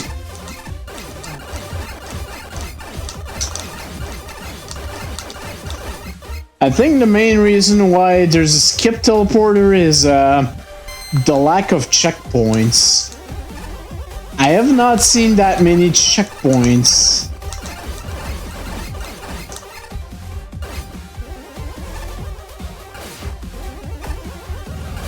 Actually, I'm starting to debate if there was one at all.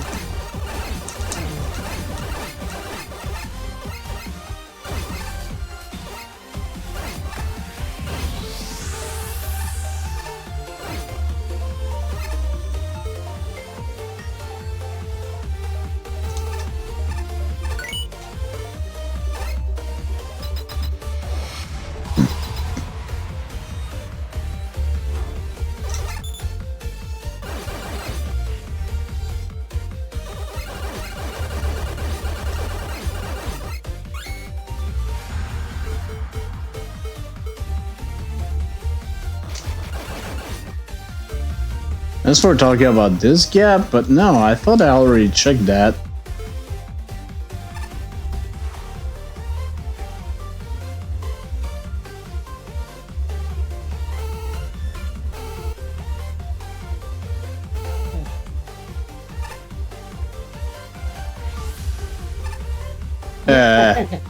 Okay. Congrats, you enter a room with no purpose. Now go back to main room.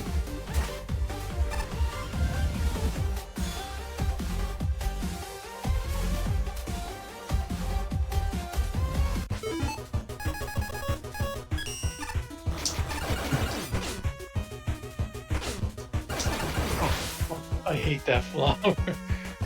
Fuck you, Anabiran. Okay.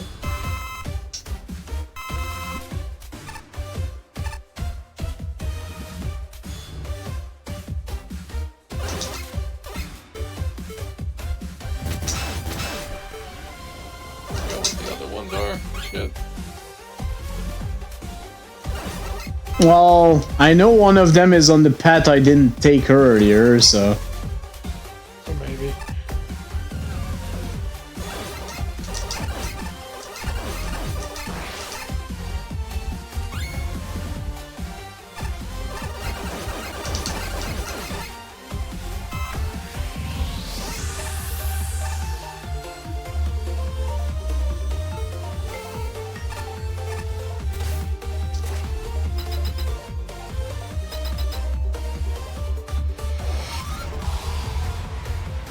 Points.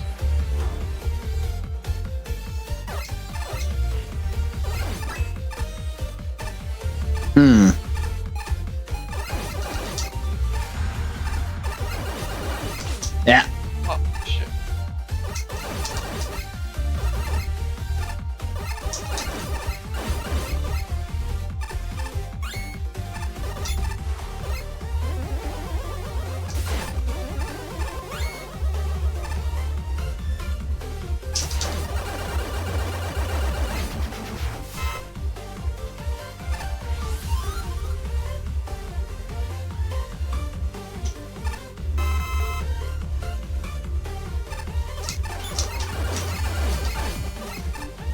Capsule. Gotcha. Oh. Hey. Proman. What's up? Sup, bruh? Bruh. Oh, shit.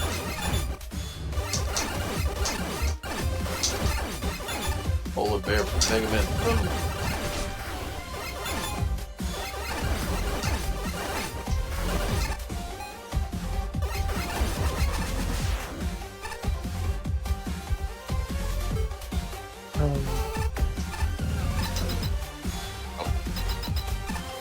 Oh. There you go. Well, we have, we're missing a key, are we? No, I'm missing 2, actually. Well, Man, I could have gone up. But now, I mean, I guess we can now, we can screenshot those other hints.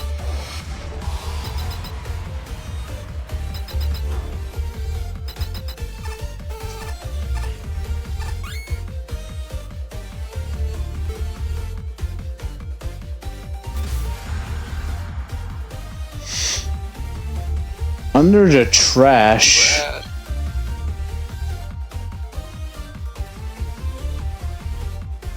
Secret connection between ice and foam.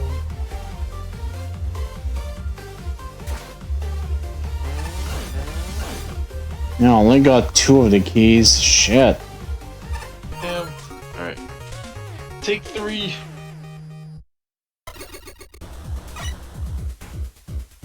Alright, I have a gotcha. Huh.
I'm guessing under the trash is probably after an AV run.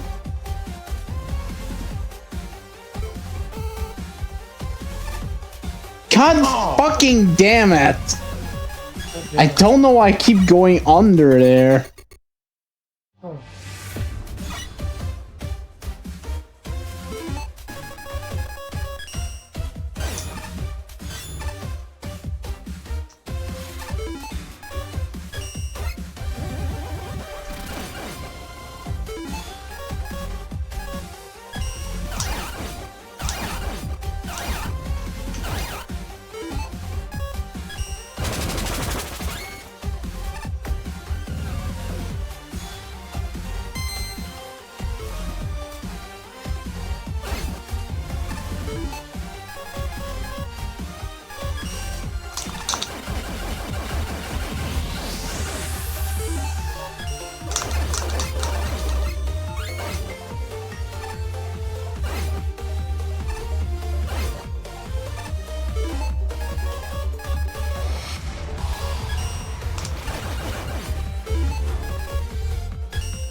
I works out pretty well, surprisingly. Okay.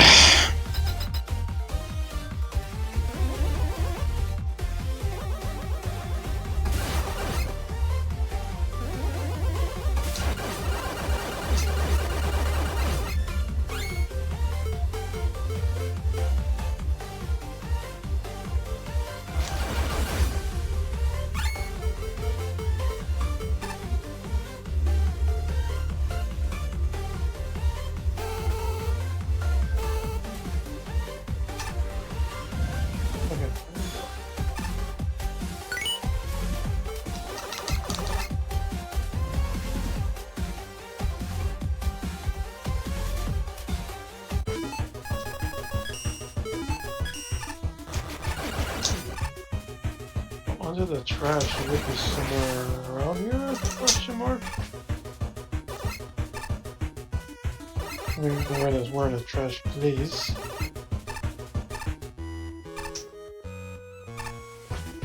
There could be another area. I have this. There's more trash ahead in the next big screen. Question mark.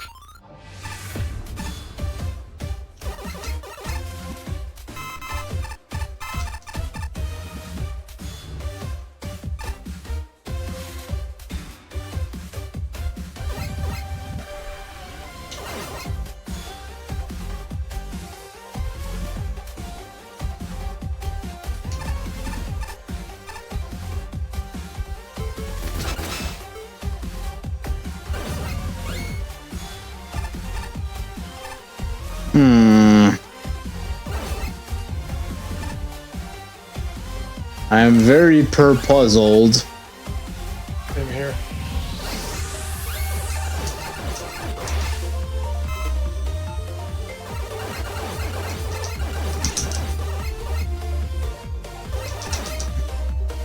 Oh, another one. Aww.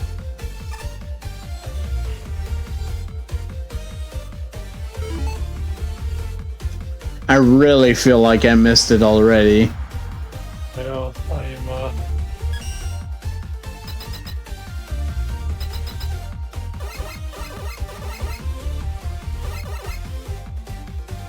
Well, let's try to find the fourth one at least.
Oh, you son of a bitch.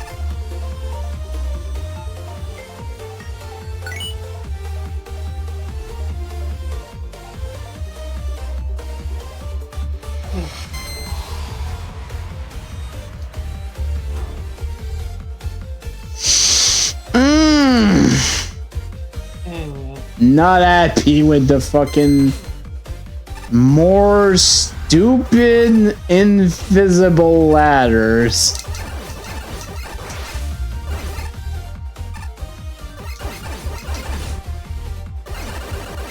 I do see what they meant by between cold and ice or whatever, but ugh.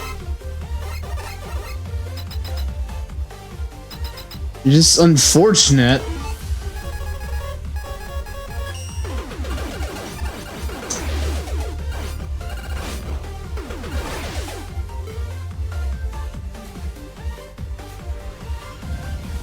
Do you know what? It's probably another stupid invisible ladder now I think about it. For sure. It's probably what it is.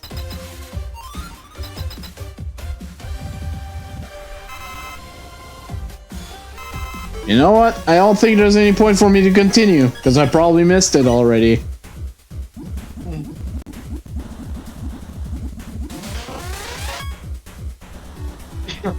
Truman's head.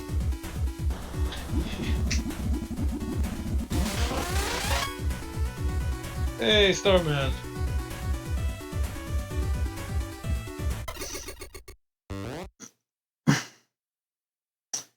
No.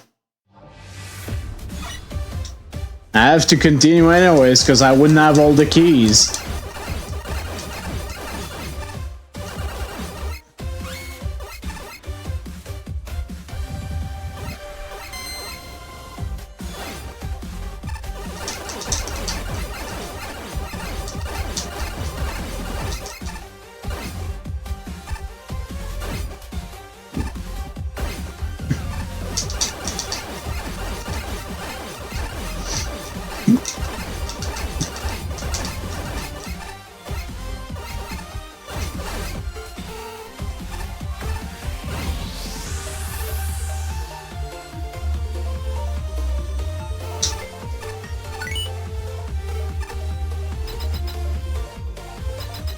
So it probably is somewhere in the Anabiran room.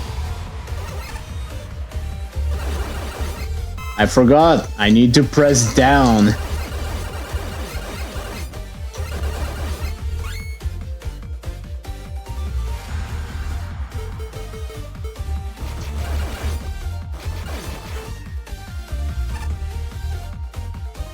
Actually, I'll do that here too.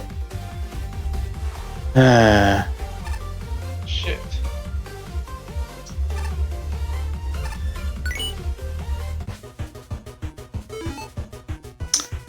But wait, is that why you can go back? Oh my god. This just keeps getting worse. Considering the silly collision of that shit. Oh my god. Someday we'll end this level. Fuck's sake.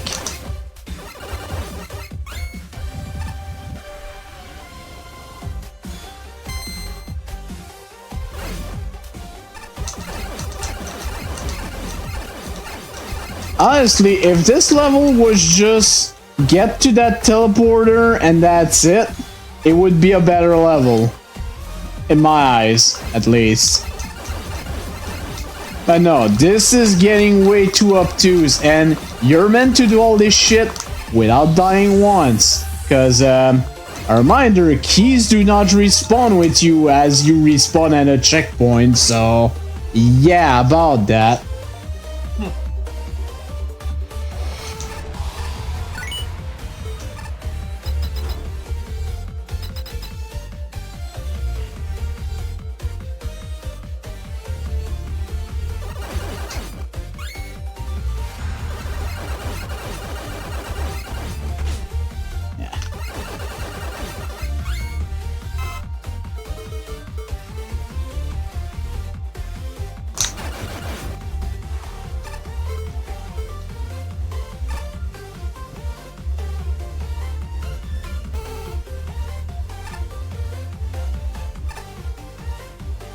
Man, I gotta go back despite the glitchy collision?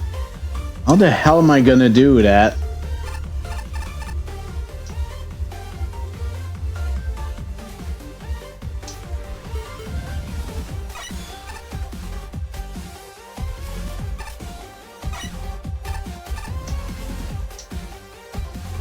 Wait, how are you meant to do this?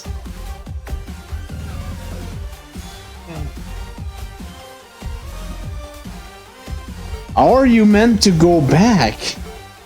I don't understand. Yes.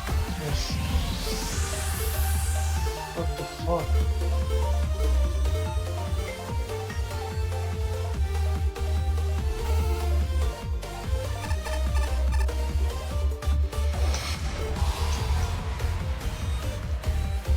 Seriously, is there any reason for the ceiling to be here? I have no fucking clue. I literally don't have a clue.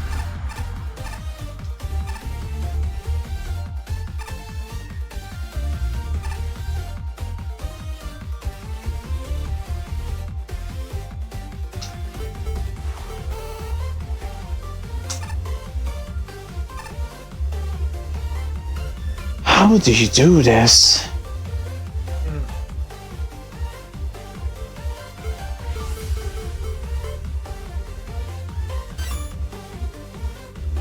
No.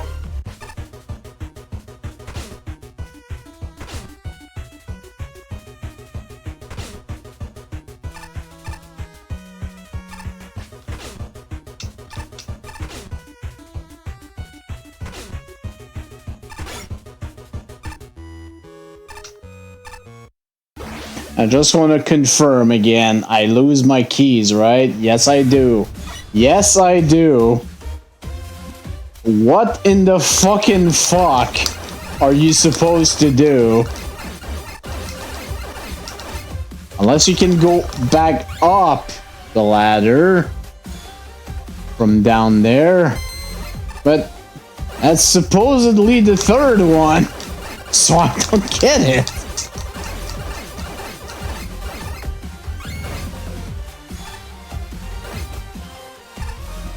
Methinks one may not have done enough playtesting of their stage. Realize that, Wouldn't be surprised.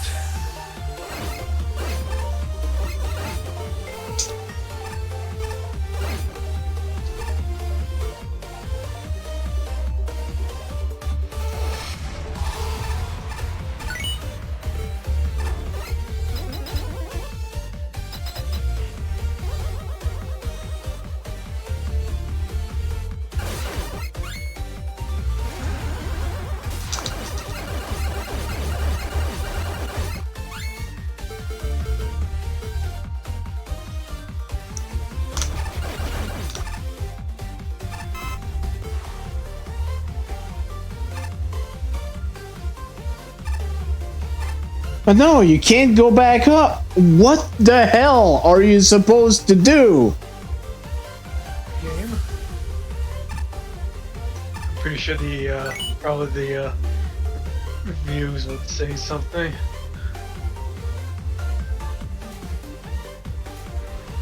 How are you supposed to get these two keys? I don't understand. I just don't understand. There's a fucking head scratcher and a half. Alright, we're actually gonna look at the Josh comment before finishing the stage. Because,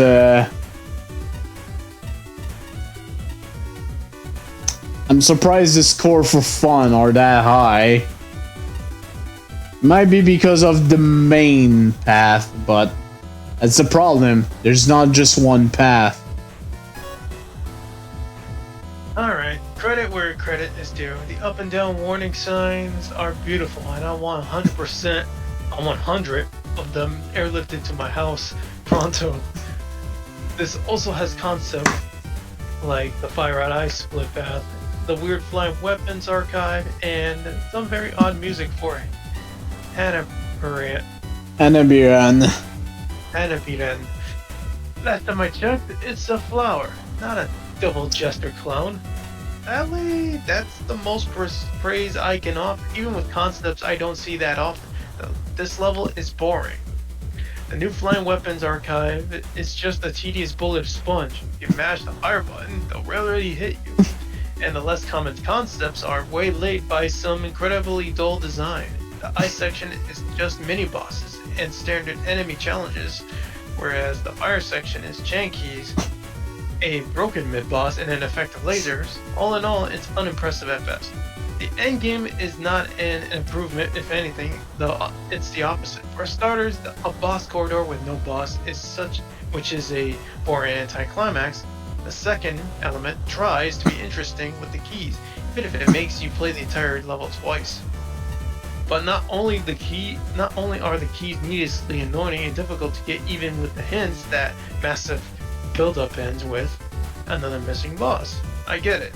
Programming a boss is difficult and time-consuming. I needed to ask for help with mine in a Magmal 2 days, but with a good 50+ dev kit bosses freely available, this should have ended with something, not another. So wait, you're telling me the other thing does not even have a boss? Amazing. If there's one thing I can commend this stage for, is the up and down warning sign. It's a nice way of giving a heads up to the player and keeping them alert for an enemy type that's notorious for its cheap shot potential. Unfortunately, that's where most of my praise ends. When you get down to it, there's really not a whole lot to this level. A majority of the room layouts are incredibly basic with very little in the way of actual challenge. The closest it ever gets to being interesting is when the split pad is introduced, but even then, it doesn't amount to much. The ice path is a long corridor lined with a few minor enemies and a mini-boss at the end. The fire path is slightly more engaging, but not by much. It also starts with the Suzak and Phoenix fight, which is thrown off completely thanks to their misaligned positioning. The Anabiran mini-boss earlier in the stage also suffer from a similar issue, given he pops up in thin air over half the time. I get that he's probably supposed to be appearing on the junk pile in the background, but it really does not work thanks to his size and sprite staying the same. Well, that would have been the end of it. There's also a secret area to contend with. Accessing it is a bit of a pain, however. Given you need to collect 2 of the hidden keys in a specific way, you need to use Magnet Beam to cross the gap leading to an Abiran. Collect the key, get back to the other side of the gap using Rush Bike because the ceiling is too low to make the jump out. Oh, Rush Bike, I forgot about that. Okay, that's my fault. Go back to the previous room, then climb down a ladder and floor to get the key. If you don't do this, you end up being short 1 key by the end of the stage. Personally, I don't think there's any good reasons to why this whole process needed to be so obtuse. On top of that, I wouldn't really consider the secret area to be worth it either. It's more interesting than the main level, but all it really boils down to is a string of randomly assorted gimmicks and mini-boss, ending with a big room full of nothing. I get that time constraints are a thing, but literally anything else would have been better than ending it like that. You know what? Before we read the 3 other judge comments, now that I know to use the stupid bike, let's try that again. Alright. Let's try that again.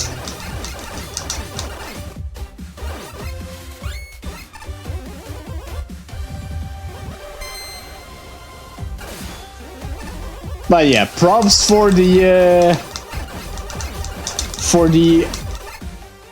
warning about the up and downs. That's great, but otherwise this level is just tedious and kind of meh.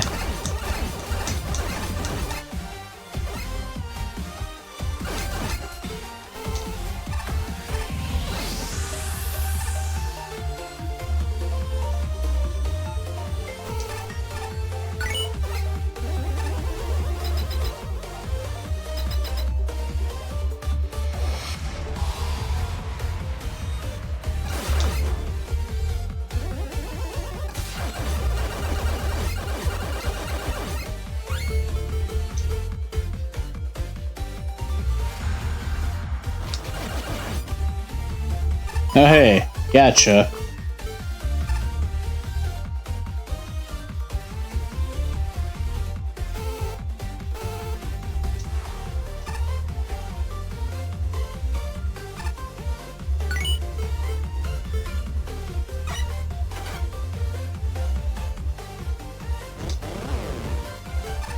God, it really is the only way to get through that, isn't it? Alright, Anabiran.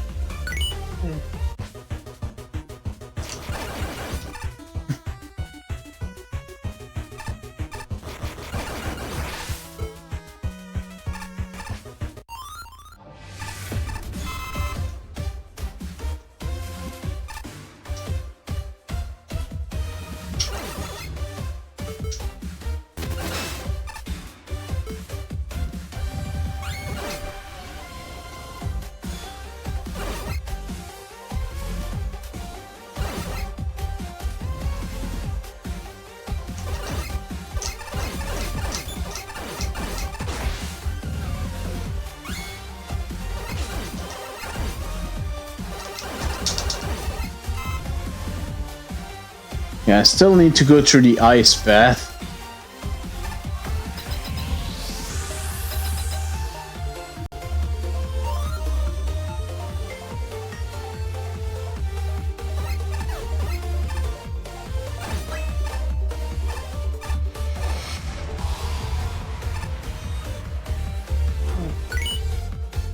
Okay, that's all 4 keys.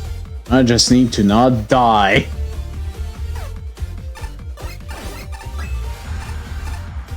Oh God, for the love that is holy, don't die. Yes, do not die, please.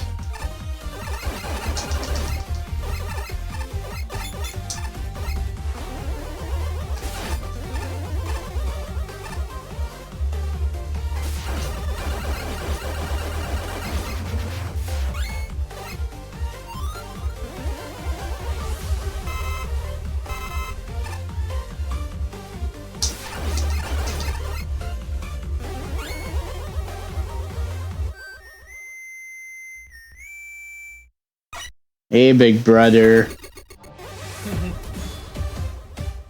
Oni-chan.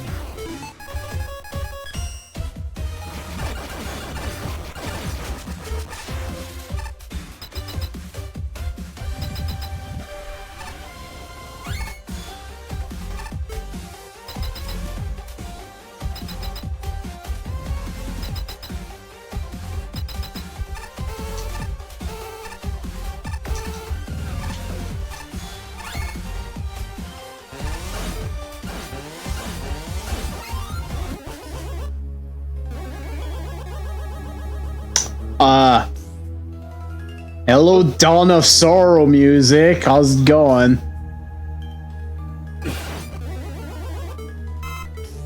Is that where it's from? Yeah, it's the final area from Dawn of Sorrow. Fucking background though, jeez.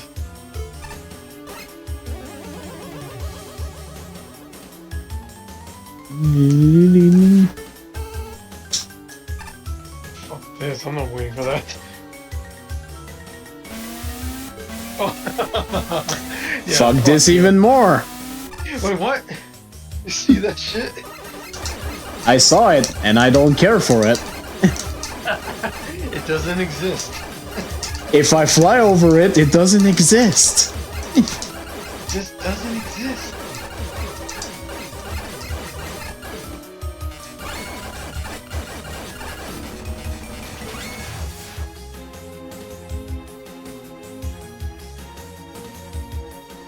Oh boy, snake platforms. My favorite. With fucking lyrics.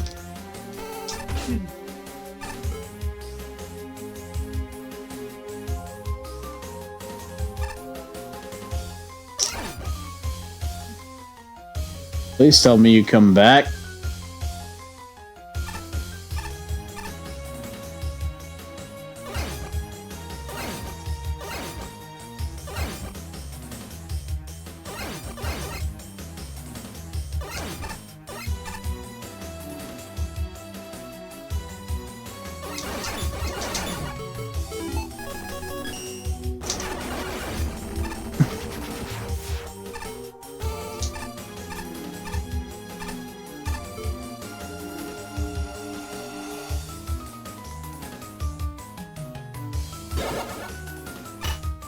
Oh, Jesus Christ.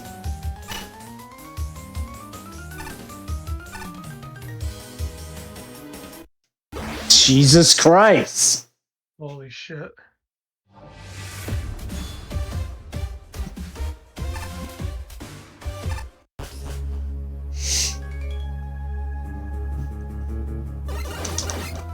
Oh man, this is quite the gauntlet. I can entirely agree with the idea of having a skip teleported for this stage. Jesus fuck.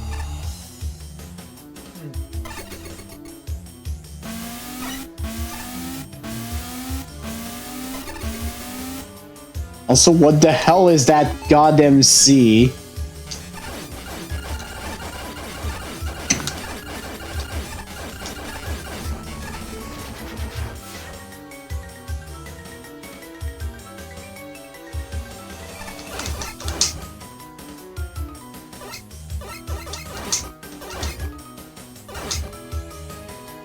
You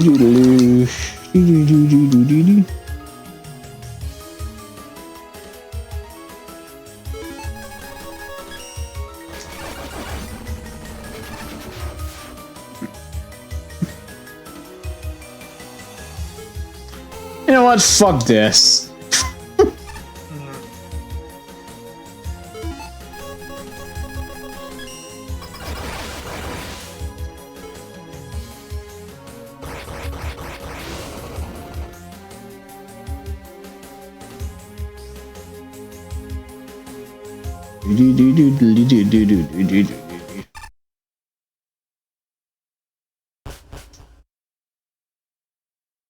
Hello.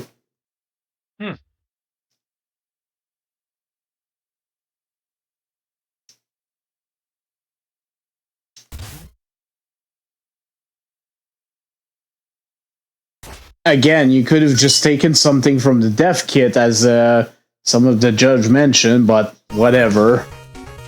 Ugh. Alright, there's still 3 judge commentary to check out. Alright. That's what all that matters.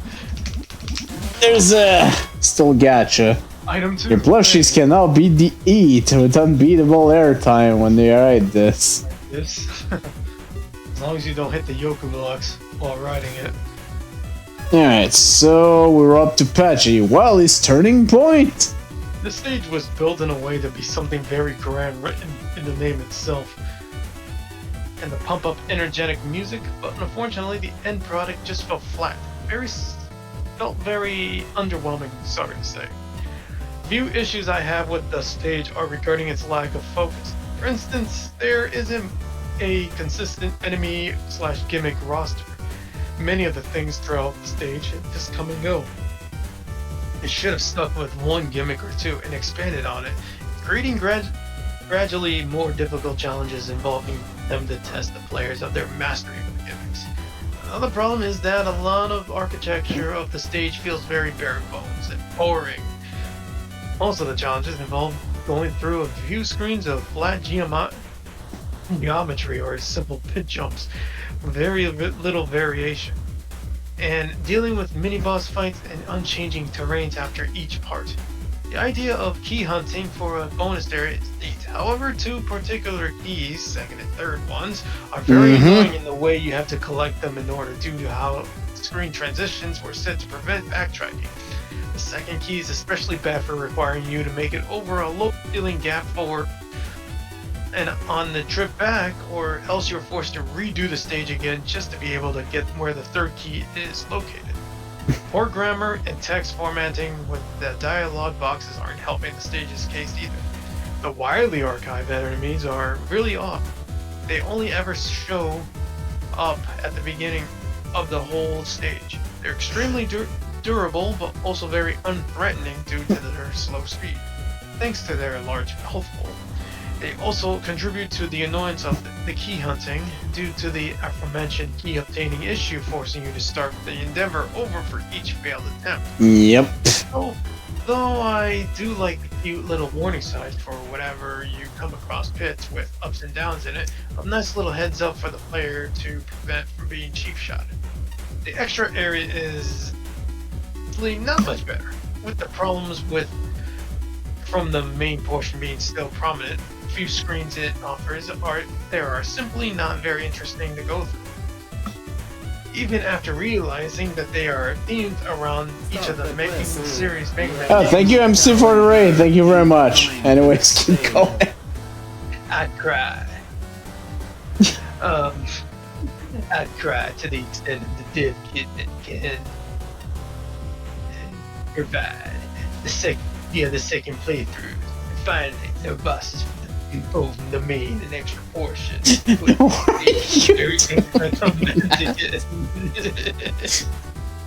I know MC's rating, but come on, dude. Even more so for the extra areas, since there was a huge field of toads and you were running out of time. At least put the death boss or two in it still. I cried. Yeah, this stage, good lord. What a level that tells a story. The story I'm getting here is... No, I'm stopped. Goodness gracious, dude. I want a level that tells a story. The story I'm getting here is that the level has no idea what it wants to be, and then you were fresh out of apostrophes when you wrote the level name. Yeah, none. So we've smashed together 5 unrelated levels, loosely connected with them with a theme of things popping out of pits. Missed some details like lava collision, proper mini-boss orientation, added an irritatingly precise and problem,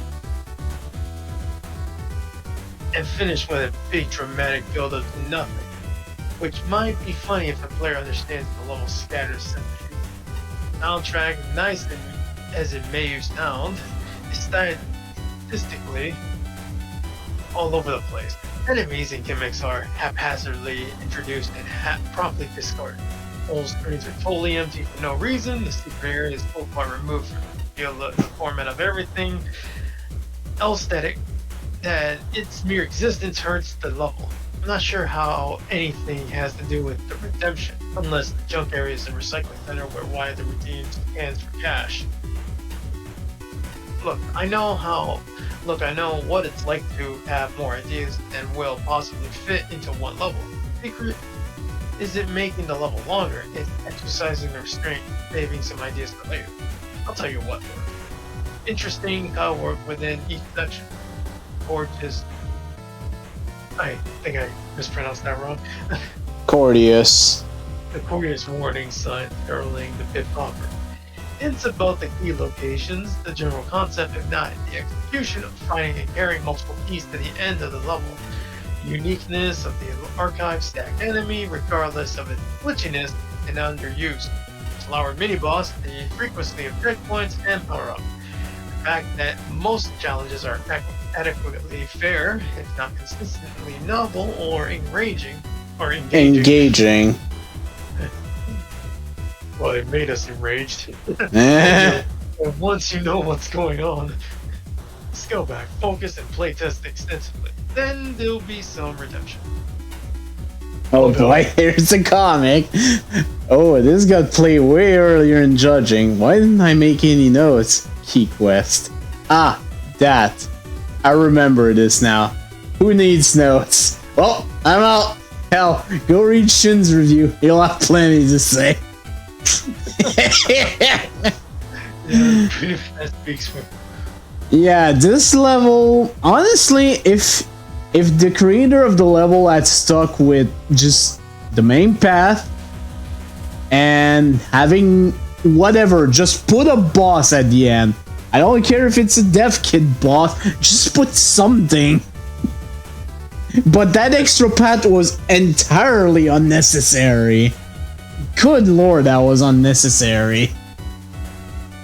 And now I really need to go to the bathroom, so I'll be right back. Gotta let loose the rage.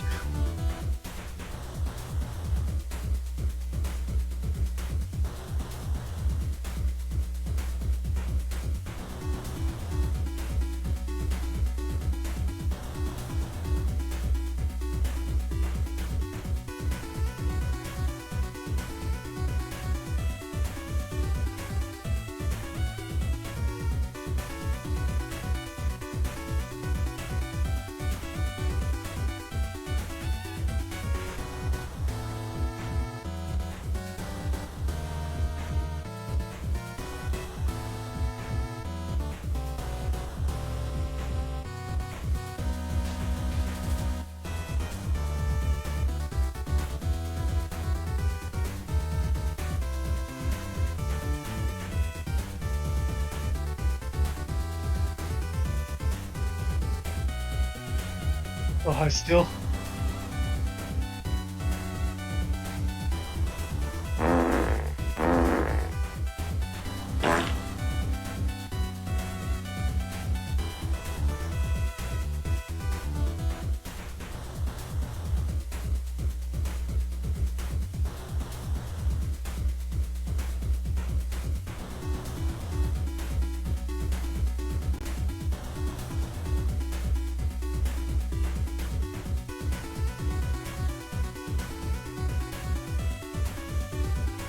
So yeah, drinking lots of water and playing levels that are way too long for their own good, not good for your bladder. Anyways, let's keep going.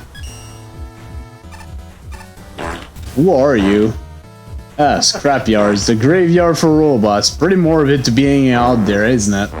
That's how I like it anyways. Only thing that make it better is if more ghosts and spirits showed up. You think robots leave ghosts? That's a loaded question, isn't it? Thank you, Steel. I heard the boss assigned to this place can fix basically anything. Think about those implications. Perhaps they can fix my reputation or my relationship with my wife. Calling me Ishmael. Oh boy, I see the scores from Shinryu here. They're pretty low, and there was a 25% penalty. But that could also mean the novel's not that bad, because that means the actual score, if it hadn't had that penalty, is 58.90. So maybe it's gonna be an average level. At least it doesn't have 2 exits. 1 exit, 1 token. Let's do this. Okay. So many bad fusions happening. I know. No, that's just roll talking. Oh, right. Oh, it's Duff. I'm not in any condition to do the voice. It's actually a platform. Interesting. Oh, I saw those glitchy tiles there. I saw that. -5 points.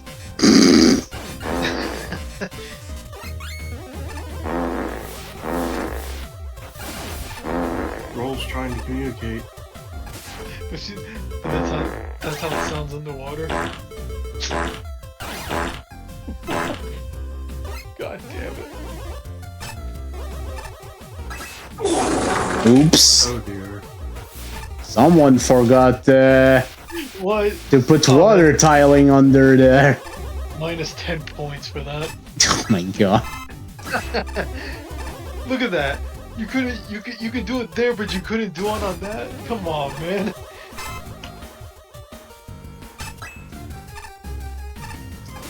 I think it's pretty obvious there's gonna be... Yep, there's the token. Easy. It was easy.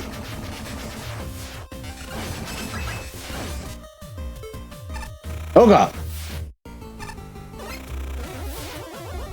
Ah. Okay, I like that. Someone Duff else doing it. Express. Yay. The Duff Express. The Duff Express.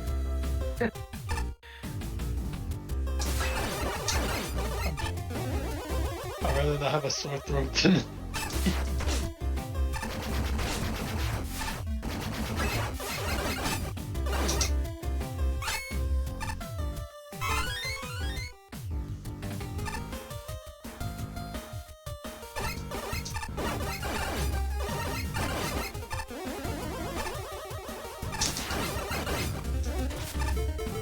Okay, does water shield protect against these? It does, okay. More Duff. There we go.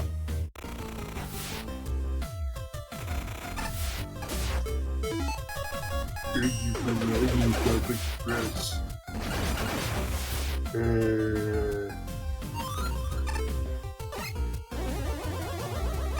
Thank you for choosing Duff Express.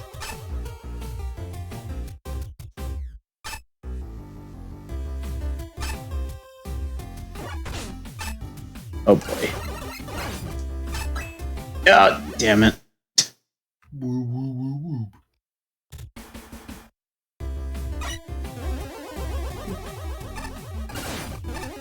Yeah, please, the checkpoint seems fair. Whenever Roll dies.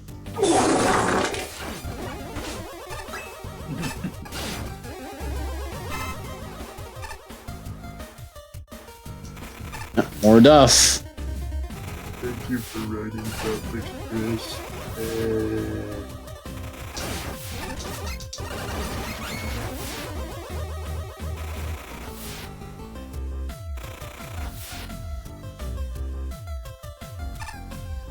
So what's the boss gonna be? Duff McWhalen. Holy Splash Woman. Yeah, wow, I was exactly right.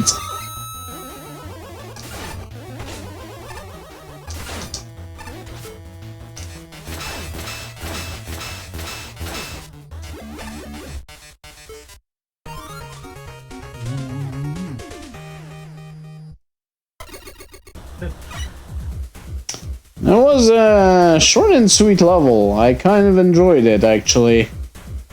So yeah, probably the low score is due to the penalty. There were some tiling errors, obviously, but let's see what the judge has to say. Oh boy. Alright. Apparently this judge was tired. I think it's VVV, like me right now. I never read Moby Dick. I got the reference. Still, this level exists. I like the beach Moby that I'm introducing the platforms, but I don't like Dick. The idea of riding Mobies through bottomless pools is a neat one props for the larger platforms, making it more fair to fight enemies on top of them. Unfortunately, this doesn't really do a lot with this. There's canopellers. Canopellers, yeah. Canopellers, sure, but you can't just ignore them and make it cross easy. It does get a bit more interesting when the crystals are involved, which makes it a shame the crystal droppers are forgotten so quickly. Otherwise, it's a really short ice water level. The enemy set is alright with wall blaster avoiding the typical bad placements, and the use of water plus chill blocks is appropriate for the gimmicks. There's also something of the difficulty curve. The level slowly gets more involved as it advances, but it ends very quickly, and ultimately never goes anywhere substantial. It's not frustrating, but it's boring. Still, I love to see the Moby Fairy again. Yeah, that was a very interesting gimmick, honestly. You should have left the What if I don't call you Ishmael? What happens then? Jokes aside, I want to like this level a lot more than I currently do, but I can't really ignore the major faults here. The main hook of the level are the Moby platform, which, while they're a charming idea, I don't think they were used all that well. The enemies and crystal generators pose very little threat in the way of knocking you off them, mostly thanks to how big the actual platforms are. Honestly, that's not a problem to me, but anyways. Even if you did fall off though, the posted invincibility time is enough to save you from the spike, and up back to another well. There's also a pretty noticeable sound glitch that replaces the water splash effect whenever a new Moby spawns in. Oh, that wasn't intended. Okay. Besides that, the rest of the actual level doesn't feel fleshed out enough. The platforming and enemy configuration are pretty basic, to the point where you can breeze past them without really paying much attention. The only exception to this is the part with the ow position across a jump from a small chain of ice blocks. I'm guessing those are the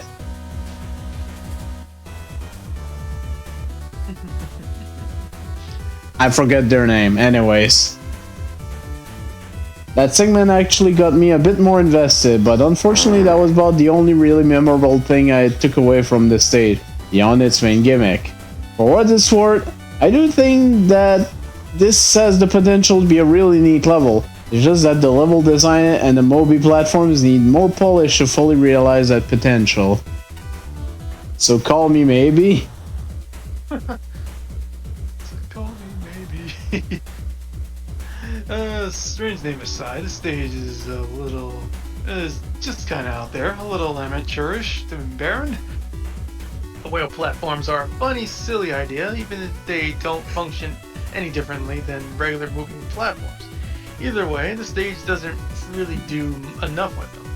They are there to pitch you a ride over a pit here and there, but that's about it. The stage could have used more expansion to have its main gimmick utilized more.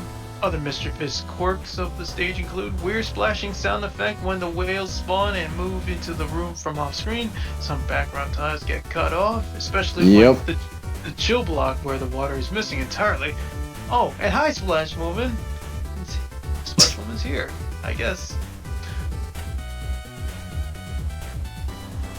Some minutes ago, never mind how long precisely, having a little zenny. Nothing particular to interest me on shore. I thought I would sail about a little and see the watery part of the world. It was visually homogeneous and full of titling mistakes. And I fell into an unmarked bottomless pit and died. Hang on, that's a terrible story. Let me start again. I know it's not the most professional level in the contest for starters. There are some obvious issues with missing water collision, repeating sound effects, but the music is pleasant, and the design gets things right in so many other levels get wrong. That so many other levels get wrong. Sorry. Introductions, difficulty progression, challenges, power-ups, checkpoints, layout, length. It is so refreshing to spend another 5 minutes beating a level that is a logical flow, clearly defined sections, a balanced difficulty, and a structure of teaching and then testing the player. I enjoy when familiar enemies are repurposed as something unexpected, so it charms me to spend so much of this level riding Mobies? Whales? There's definitely room for improvement. first section has a lot of empty space, the wall. The last section gets repetitive. Yeah, sorry. Wall plaster is underused, and a rush jet can bypass most of the level without trying. But there are also some very solid setups. Ice blocks are consistently used well, especially with that one ow. And if falling crystals pair really well with whales, I only wish to the boss fight. That would have been exciting. This is a simple stage with a little bit of charm. Giving personality to a moving platform does give the level a bit of a theme. The wheels were used reasonably effectively, but you did end up repeating that challenge multiple times with very little difference between each one. There's a slight difficulty curve, but it needed to be much greater than a small incline. The level does look and feel like a frozen water stage, but the stage has a number of strangely placed styles and an overall lack of detail. The level being completely blue makes it feel very samey and unremarkable. There are a few interesting places in the level, such as the room combining the Chillman blocks and the crystal droppers. A lot of the level was fairly dull and repetitive. By the way, the title is a Moby Dick reference. Not a book I've read, so I had to look it up. I haven't read Moby Dick either, so no, I did not get the reference, but yeah, this was honestly an okay level. I guess it's too bad that it got shafted thanks to being way too late and getting the full penalty, but what can you do? I see something over there. Grassy Plains by Raptor 8 with a score of 34 on the dot. And there's no penalty, so that's the score it actually got. Only an exit. Let's do it. I need to step out, unfortunately. I am needed elsewhere. But if you're still going, alright. join. Hello and thank you for playing my creator's terrible level. He wants me to tell you that all non-dev kit assets used were designed by him. Except for the music, which is from Nezumi, man. Have fun.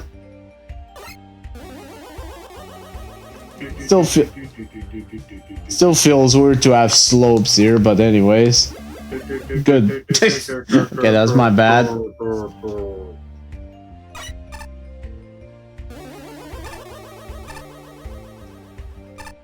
That is awful. Bees. Also, these tiles are like shit. Like, this is the kind of thing you would see in one of Sykes' old South Park games. Yeah, they did mention that the creator themselves made these tiles, so... It shows. Bees. My god.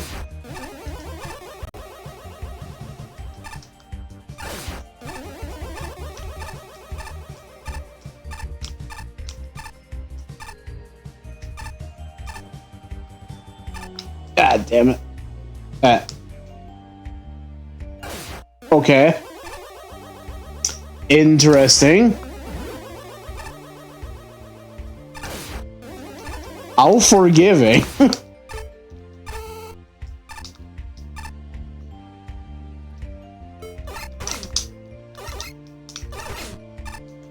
That B though is kind of messing my style. Get out of here, Nebulon. No one likes your style. Wait, how Also, do you get up there? What the fuck are those platform tiles? Unless they're meant to bounce you when you act. I can't even tell.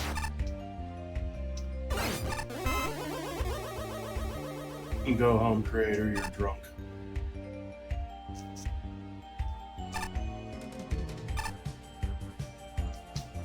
Bees, my god.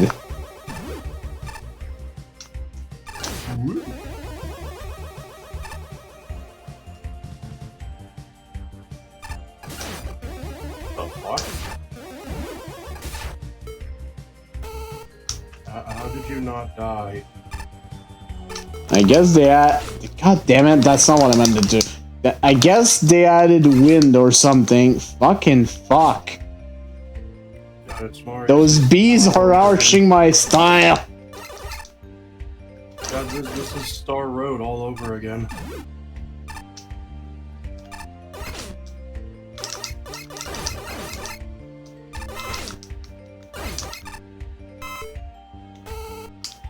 Would water shield help?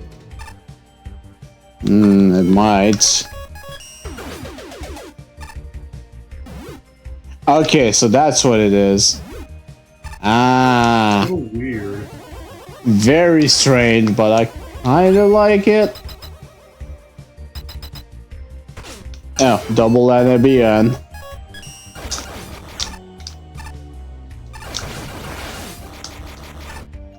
Oh, Jesus Christ.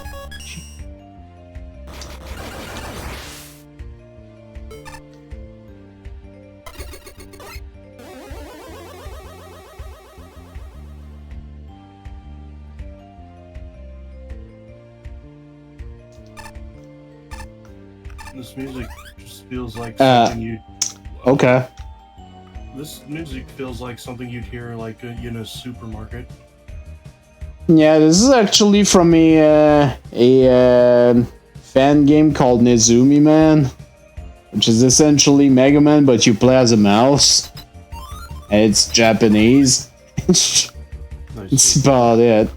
That gravity flip was pointless. Okay. Oh god. Oh god. Right. Saw that coming.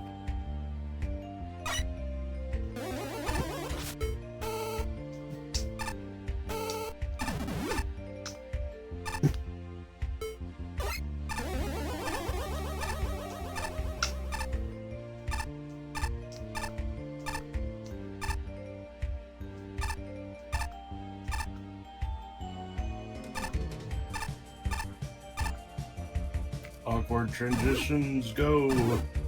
Oh, Jesus. Yeah.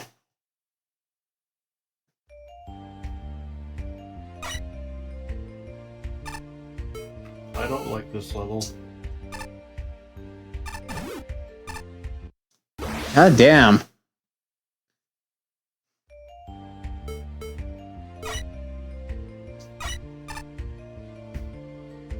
Go, cat. You need a cat.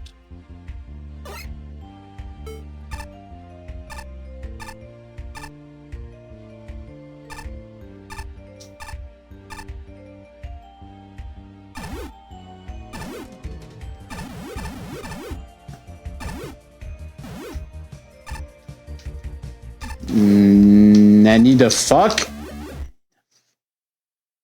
Those pets are not well telegraphed. At all.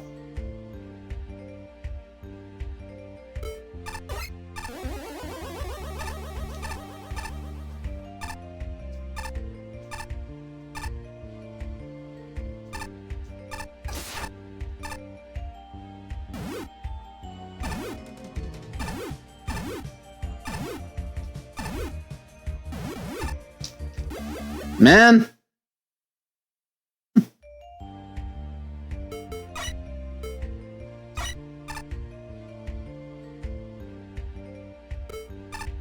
So, IceTwister is looking up fusions again, and he found Monokuma. Of course. Teddy Ursa and Zorua.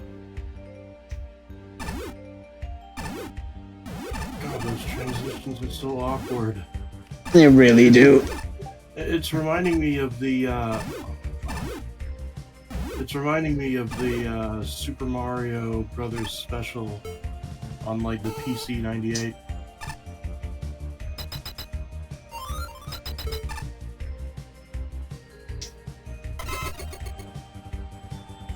Okay, ooh, what are we facing here? Oh, we're not done yet.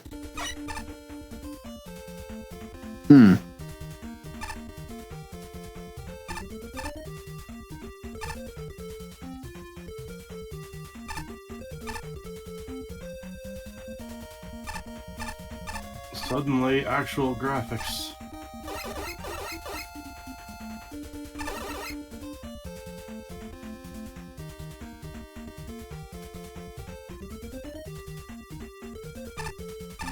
I saw that.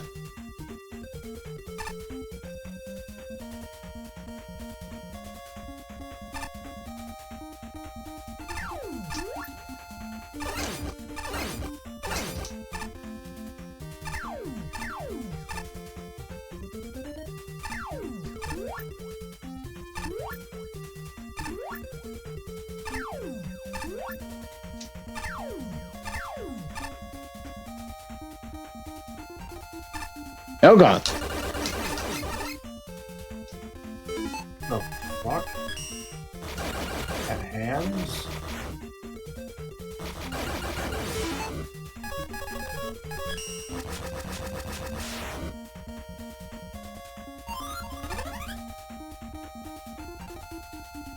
Oh goody.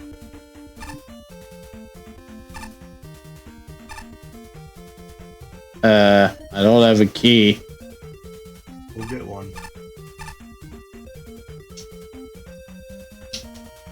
That'll kill you. Oh. That needs to be telegraphed.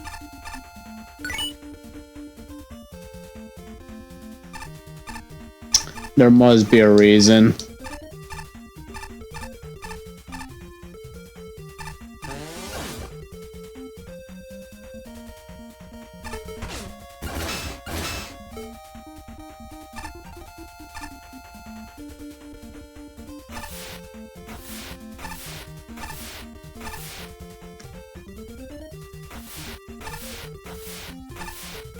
Dang it.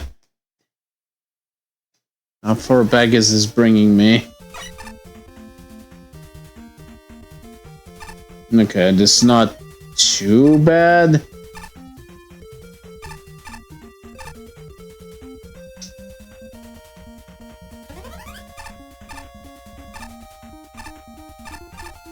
It doesn't continue this way, right? Nope. There probably should be a wall there. Yes.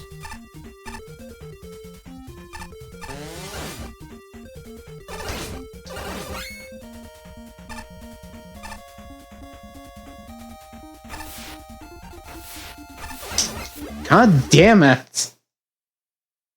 It is the exact same spot.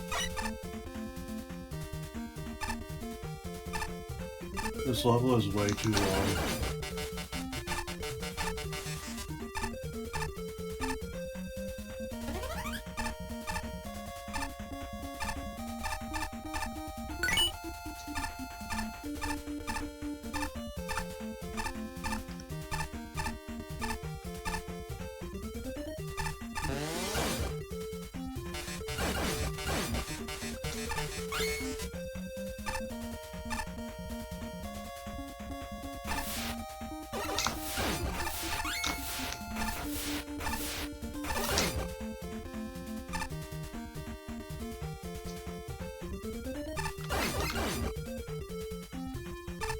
Okay. Oh jeez.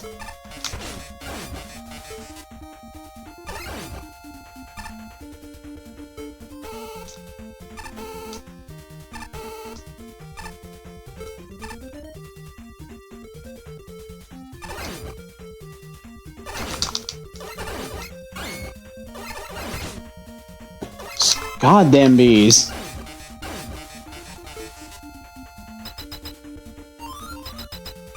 Okay, so this is the boss now. The fuck are you? Your bomb man recolor?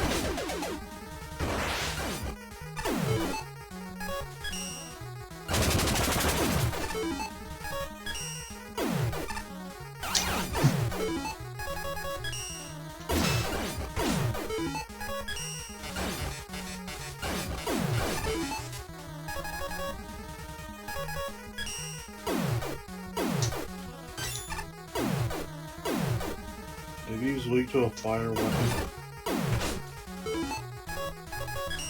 Yeah, the only thing close to a fire weapon is empty. I agree. We have 9 weapon tanks. Use them. This is probably a waste. Shouldn't have. Got nearly 13 minutes. Ugh.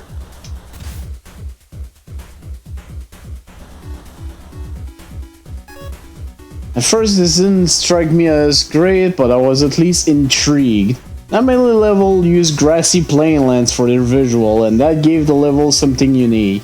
It also had some neat toys, including bounce platform on rails, some baffling pit rescue service that doesn't always work, and these broken down crash lifts, which don't get nearly enough use for what they're capable of, on top of an ineffective intro. And weirdly enough, double Anabiran works okay on a flat surface. Again, not great, but it's at least at a good start. And then we randomly switch to the generic challenger from the future cave, and my interest takes a nosedive. There's still some interesting elements, such as the random Wonder Bell River, and the reskinned Bombman guy has a neat sort of concept behind him. I think it's cute to turn the jumping sprites into an indicator of where it'll come out, but otherwise, this loses a lot of its former charm and turns into something completely boring. I wasn't sure what to expect from this, but wow, what a disappointment. Well, the first half resembled the level's namesake. At least, I'm not sure why it switches to a cave setting midway through, but definitely caused some mild confusion during my first playthrough. I would say this is just a minor oddity with the levels theming, but the sudden shift in the IDs doesn't stop at just the visuals. The whole level suffers heavily from the one and done problem, where a gimmick or enemy will show up for a little bit and then it's never seen or heard from again for the rest of the stage. It's unfortunate, seeing as it has 2 rather interesting custom gimmicks in the first half, the deteriorating crashman lifts and the bouncing platforms on rails. Both of these have the potential to be fun gimmicks, but they end up feeling very mishandled here. The platforming surrounding them and the other gimmicks for that matter is very awkward, especially in the 2 rooms that come after the 2 Anabirans.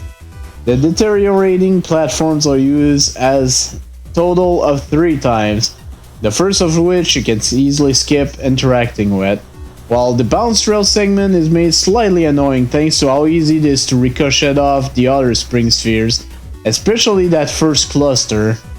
The bad visual convenience here doesn't help, as part of the platform's path doesn't have any rails to show where it leads. Yeah, that was a big problem.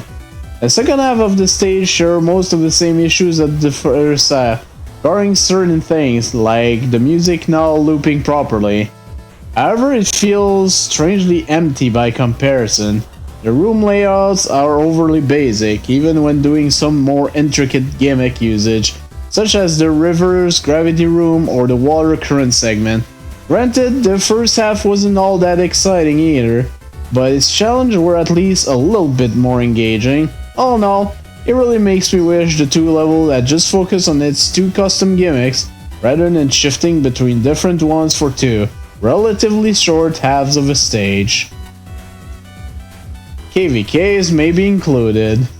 Weird aesthetic and overall a rather awkward stage to get through.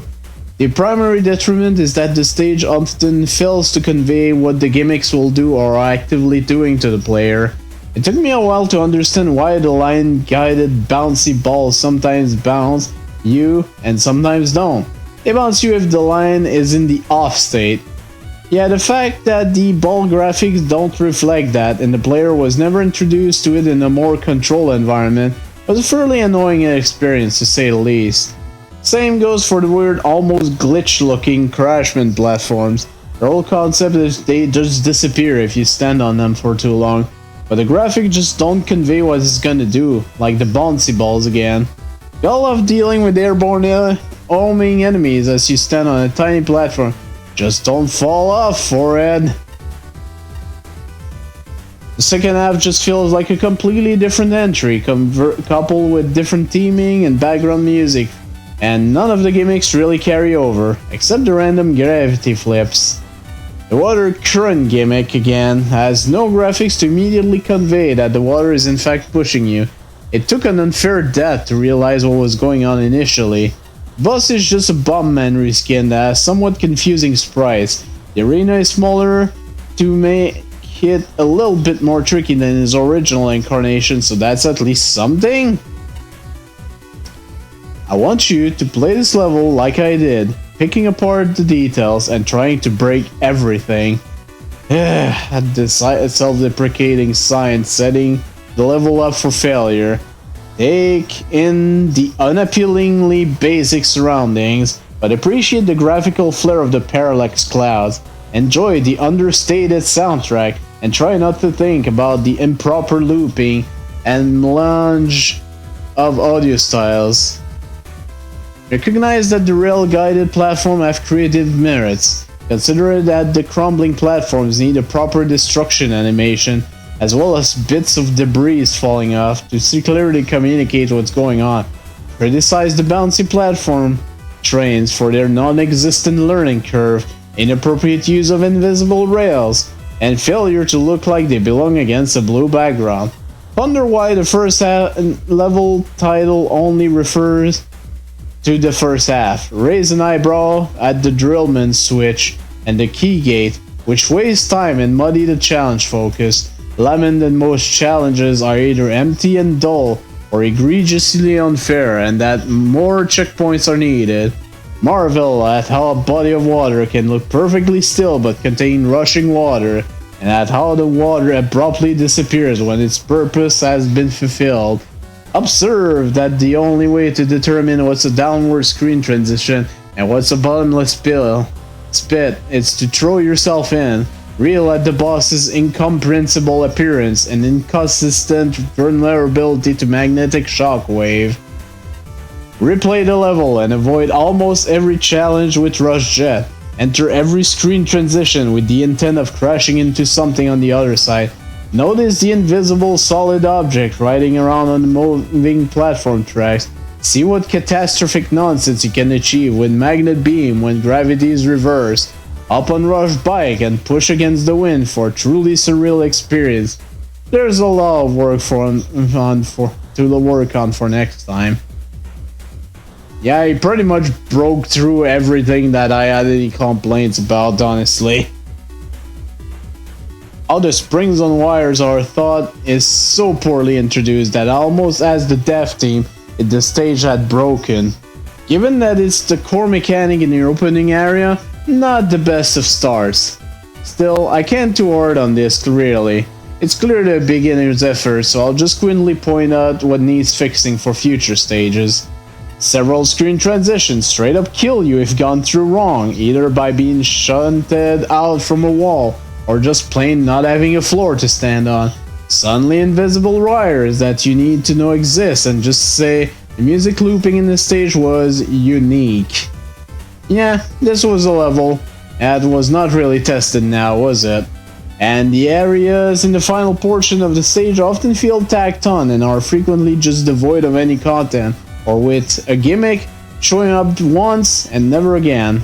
Stick to just a few. Otherwise, the level really does feel also devoid of challenge.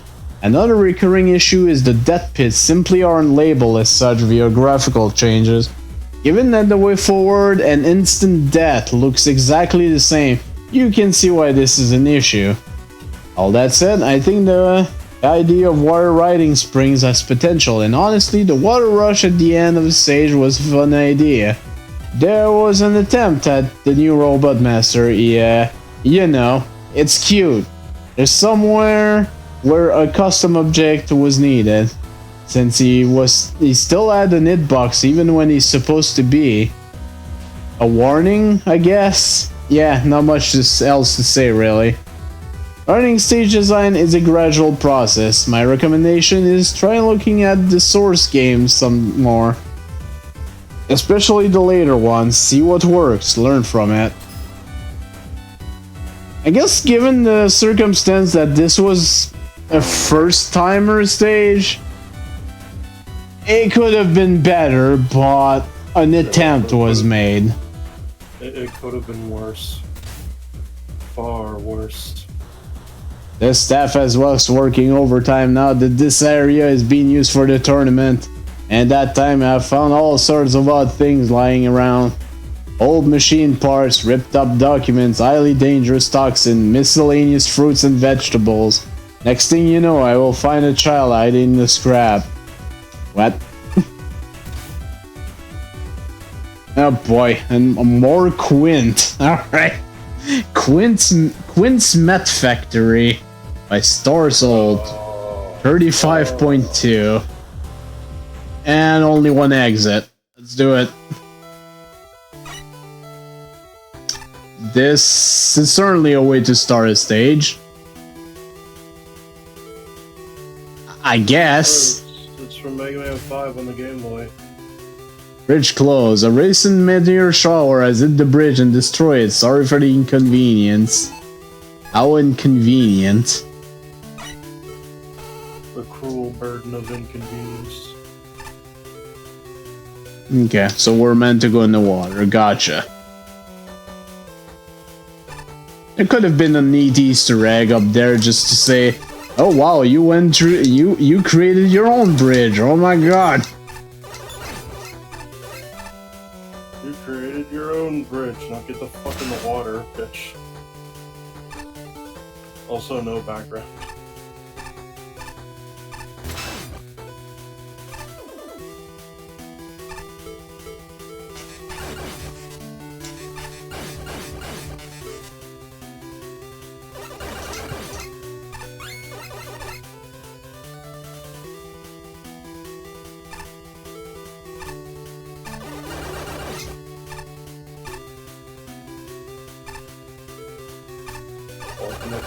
Question mark?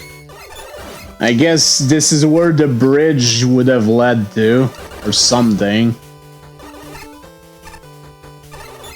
But since it's south, oh no.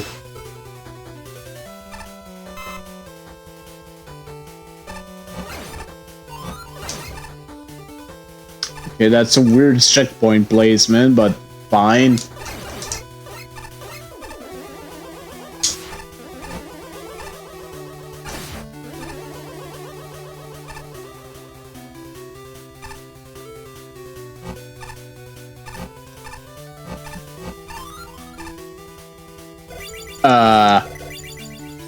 Nanny?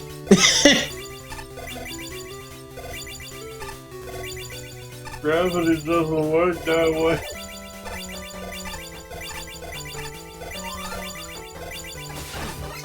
What the heck is with these checkpoint placement? Yeah, normally it would be after the mini boss, damn it. Oh. Yeah, the checkpoint should be here. And without a net in your ass.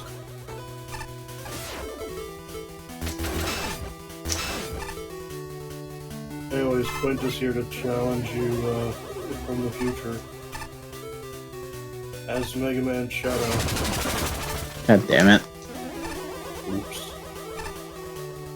Hit my joystick by accident. Oops.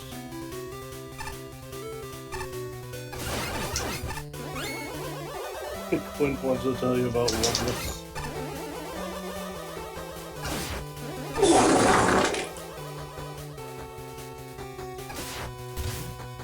Enter teleporter to the right. That's not the right. That's the left. It's not the right. Oh, I'm going in the teleporter to the right. There is no teleporter. There's no teleporter to the right. The Baker is an idiot who can't tell left from right. Give him the big L.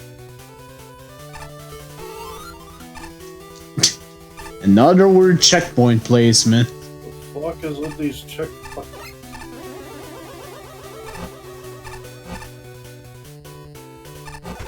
Damn it. Ah!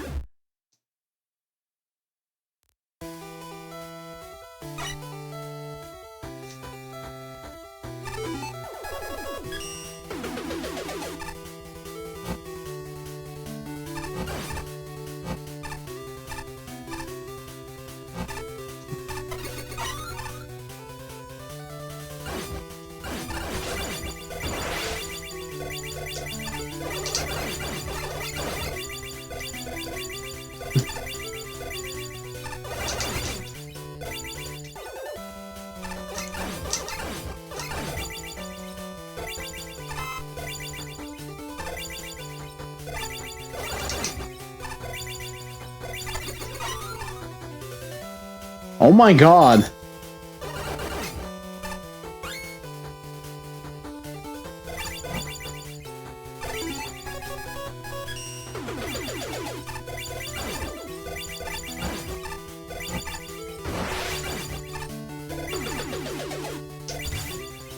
Hello, Roll. I see you've tried to find a way to kill me and destroy the factory. Laughable. You have two choices.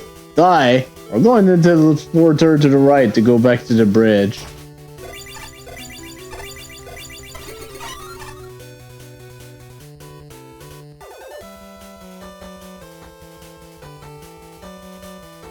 Yeah, and now there's a bridge. Actually, does it say anything now? The bridge has been fixed. Mysterious activities have also been happening west of here. Well, what do you mean? Is there a secret area? Oh.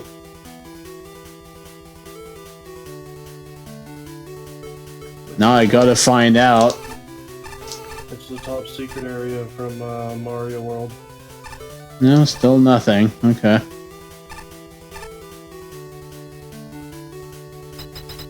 It's a weird looking bridge.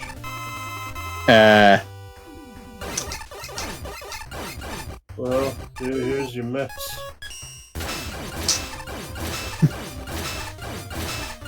It's certainly a unique boss, but it doesn't do much.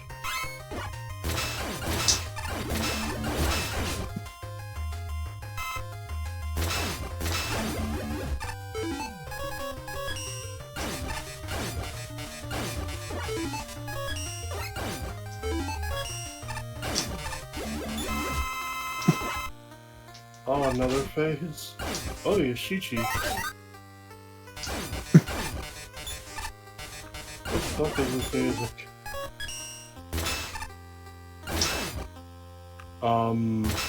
Excuse me?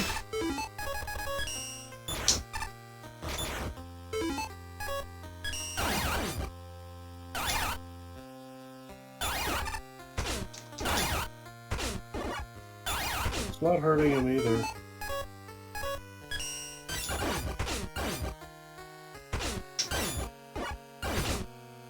I don't think you're gonna hit him with that.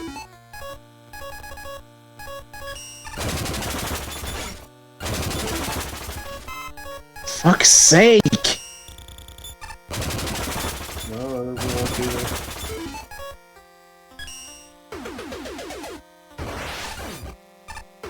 There you go.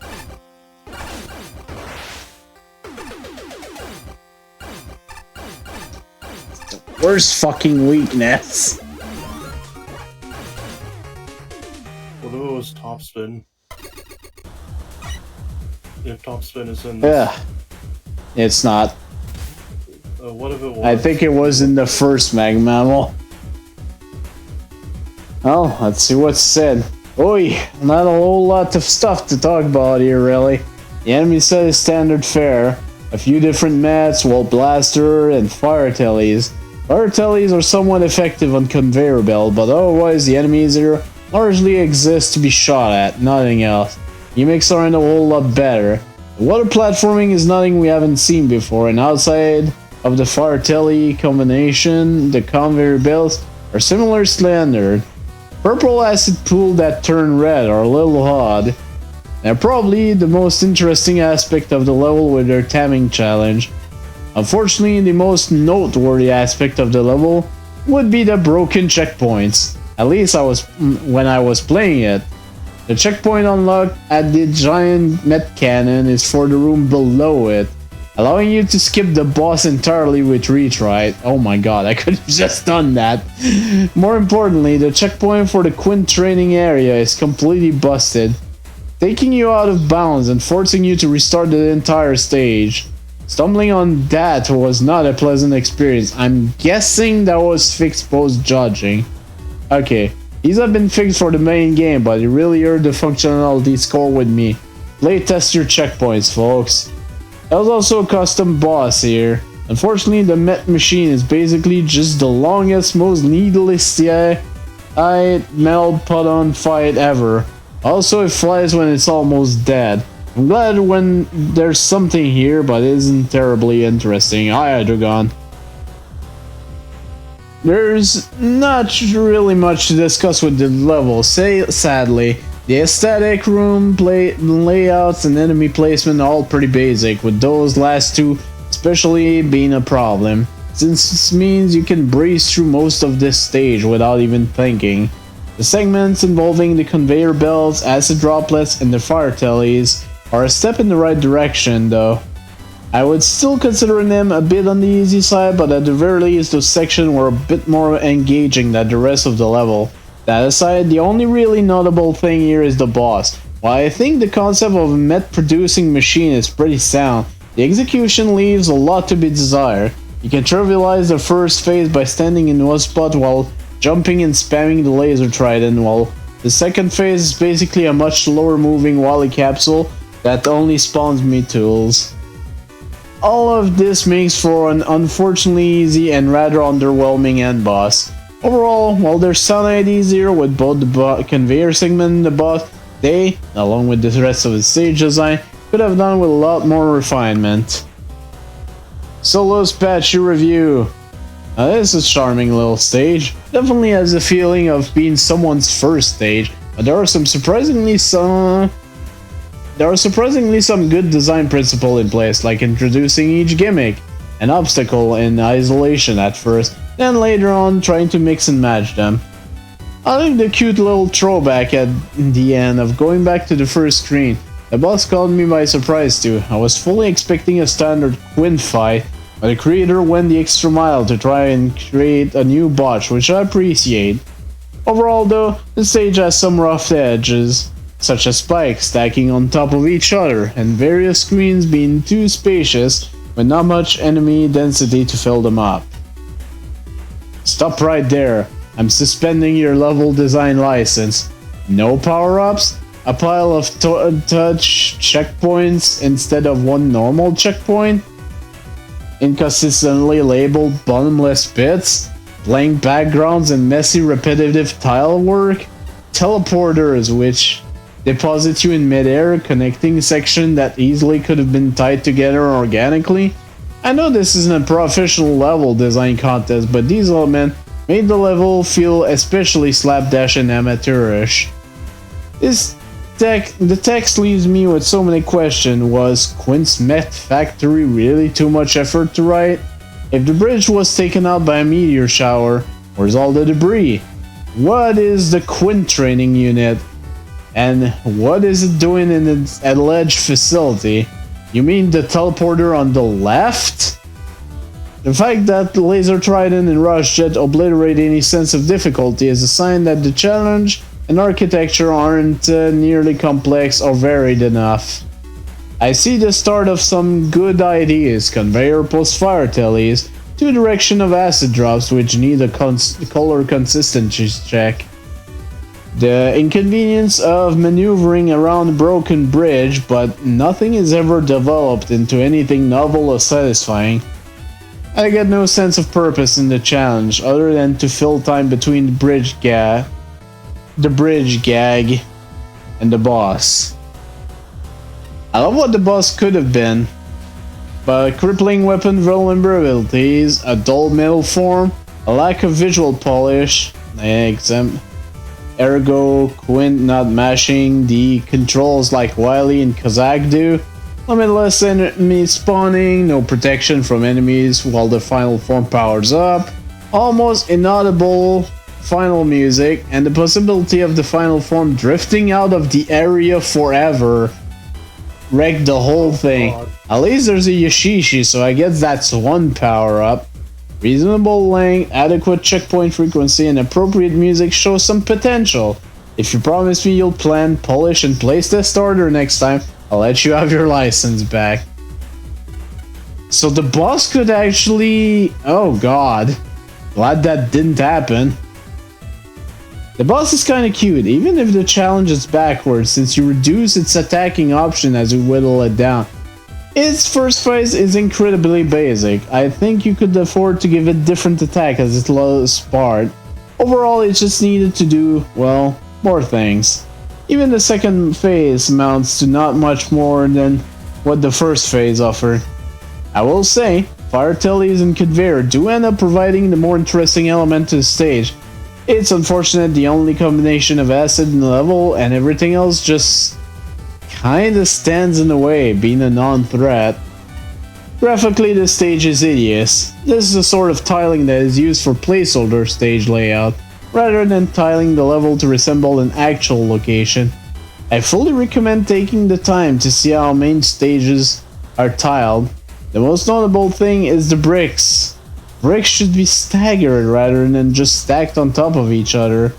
But the big issue really is that the stage is just dull, and predictable, and repetitive.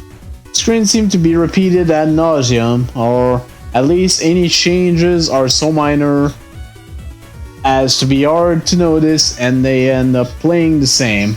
And unfortunately, the boss can wander off. Wow, that's the second time that's mentioned. Off screen in the second phase, and his respawn flags and range have been configured incorrectly. Therefore, he can despawn, resulting in a soft lock as there is no longer a boss to defeat. This is clearly a first effort, I think. The reason it ends up being an unfun stage is fairly benign at least, which hey, is better than the alternative. Look at level maps. You can find them online and with enemies and assets on the map from Megaman 3 onwards, and pay attention to how the stage are put together and compare your stage.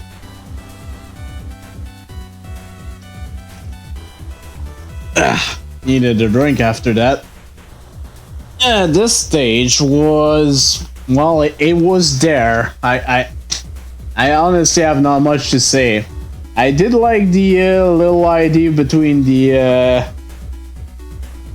bridge is out, so you gotta swim downwards to go through it, but There's interesting ideas, subpar execution. yeah, as was mentioned by the judges, this was probably someone's first attempt at making a level, and that's commendable, I guess.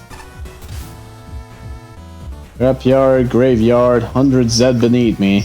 That should not be dishonored like this. They should be mounted proudly on walls. Or maybe made into beautiful art pieces, if so the victor wishes.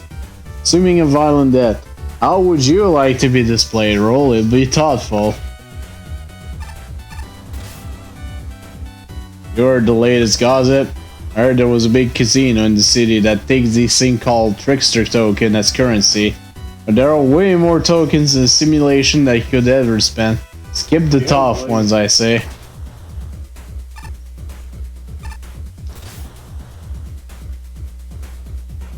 I am known in many circles as an IDs guy, but it seems that nobody wants to hear my great ideas for video games. Wouldn't you agree that there needs to be more games with me in them? In fact, I could be the star. Imagine playing a game where my visage appears in front of you and murders you dead. The adrenaline, the excitement. Ballad Square of Doom by Madman with a score of just under 35. 1 exit, 3 tokens. Good. Spawning the player directly in enemy fire, that's great. Sorry, a bad start. Game Boy Crystal Man? That's what it sounds like, yeah. Oh shit, Spark Chase and Rush Jet are disabled. So is the Magma Beam and Tornado thingy. And Magnet Beam. Magnet Beam, Rush Jet. Yeah, man.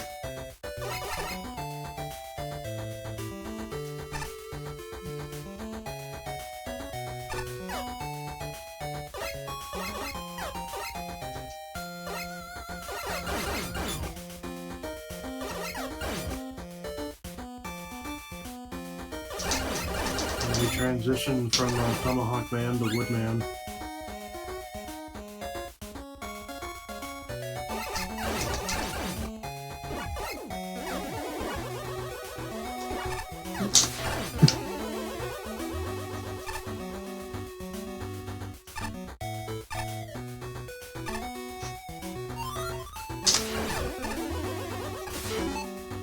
Alright, shit, this weapon's disabled. Womp womp.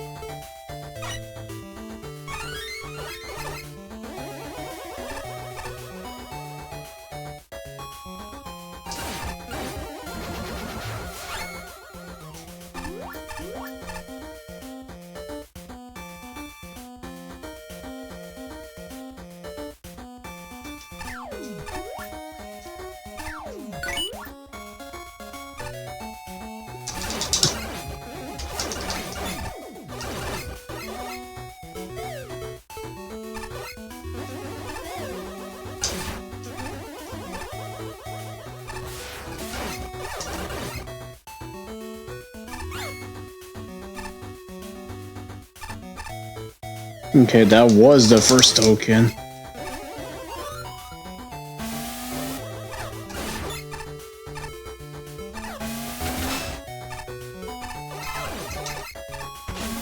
That.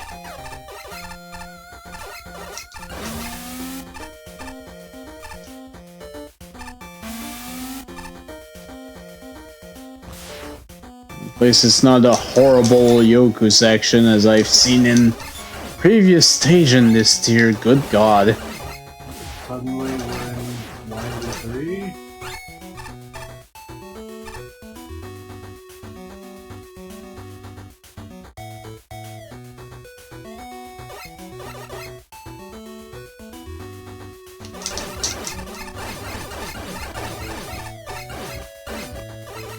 Some consistency would be nice. Oh, capsule.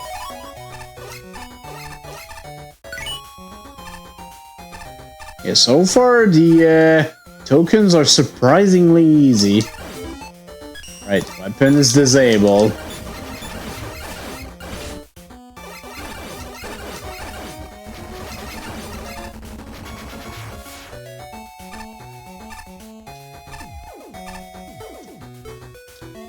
Force weapon usage. Oh boy. And this is a case of I hope you put the... I hope you put the slide button on, because otherwise you're not getting through there.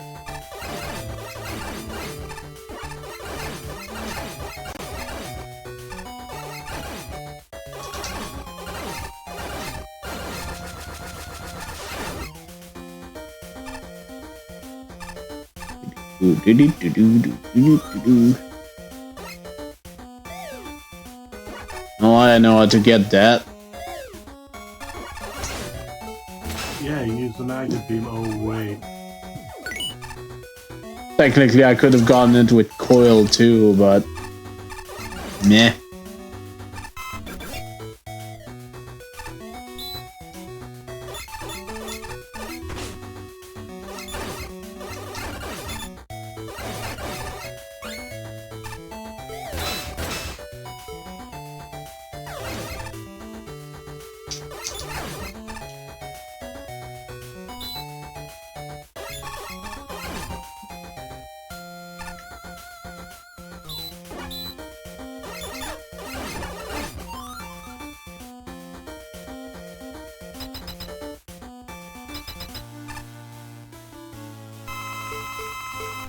It's valid.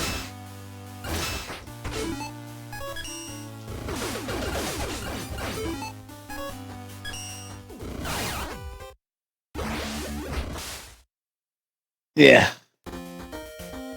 Makes you respawn here. The big question is Megaman Sprite Megaman in this? I have absolutely no idea.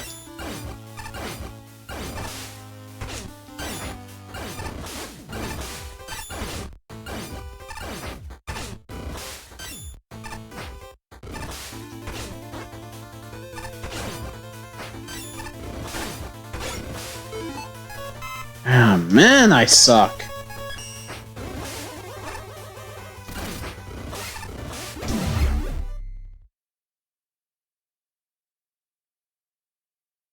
Nani?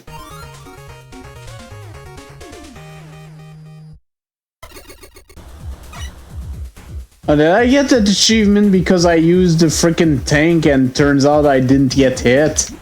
Damn it. Well, guess that's an achievement.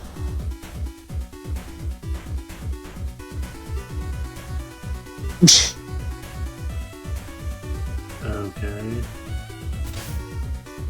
Well, let's see what they thought of this. This level is actually a square. Well, it's a little more like a rectangle, but it's overall pretty close. Otherwise, outside of that, neat detail, this as well. There's not a whole lot to say about this. I'm gonna do my best. On the neat part, makes good use of the Ellie mats from Megaman 10, besides the one that instantly shoots you as soon as you spawn. One particular highlight, mixing Ellie Jet and Wall Blaster 2 with Jump Big, creating a tighter conflict that what the jumper usually enjoys. It also has some of the most challenging top fiend to buster only, no damage. Pretty sure you need the charge shot. Outside of that, the majority of this level is fairly low key. The gimmick use is small enough, I barely remember it. A few concrete blocks that are used to get tokens, and the visual aesthetic seems to get weaker as the level advances, turning from the sunset cave to a generic fortress. Finally, a lot of the assets here are only used once. This is fine enough for mid-bosses, but any one-shot enemies could use some additional attention. That also means the difficulty curve never really goes anywhere. It's pretty simple from start to finish. Overall, this isn't offensive. It gets a few neat moments early in the level, but as a whole, I can't say I'm sold. Well, the square part of the level's title is certainly accurate. Not sure if that's necessarily a good thing, though.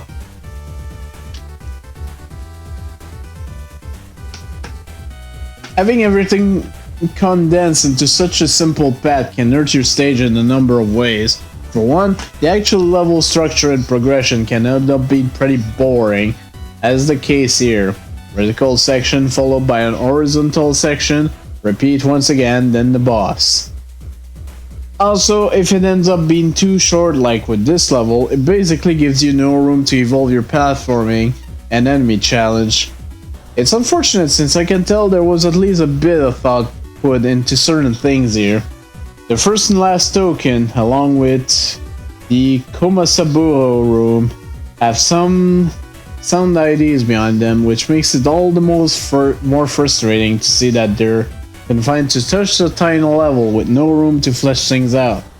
Overall, I think it's safe to say that this stage could have benefited from being a lot more than just square. Square of Doom! Doom to your eardrums! Why?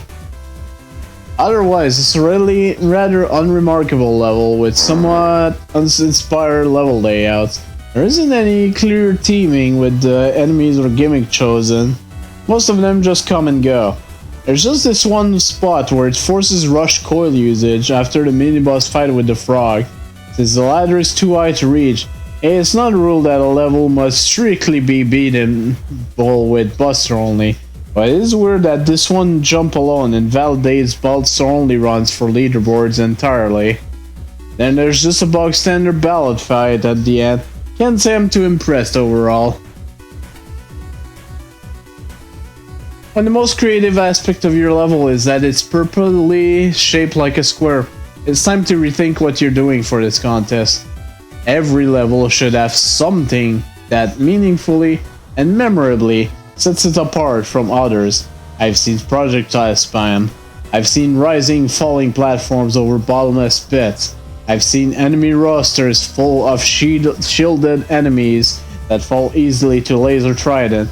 I've seen gimmicks used once and then immediately abandoned. I've seen ballad in the boilerplate boss chamber. I've seen levels that are functionally spotless aside from an oversight or two. Notwithstanding one screen that nicely combines a cannon with stairs, I've seen every one of these screens before, if not the exact configuration, then a configuration that captures exactly the same essence or intent. And usually, I've seen them done with a better sense of theming or progression timing them together. Something similar could be said of the aesthetics, though I do like the novel and appealing combination of Woodman and Tomahawkman tiles. It has certainly helped to have ceiling shadows and a more cohesive atmosphere, mind you. I almost like the challenge where you use Rush Coil to grab a ladder, guarded by a ladder press, except you could achieve the same effect with a lifting platform, which would strengthen the challenge focus and avoid forced weapon use when there's nowhere convenient nearby to grind for refills. From the arbitrary locked weapons to the meaningless tokens giveaways to the ambiguous directionality of the final stage, I don't get any sense of planning or passion or polish from this level. It's playable enough, but what I can get here, I can't get better somewhere else. For example, checks the map, a level that's actually shaped like a square.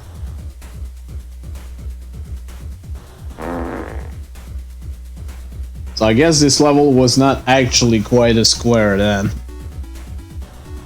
Well, the level name almost gets it right.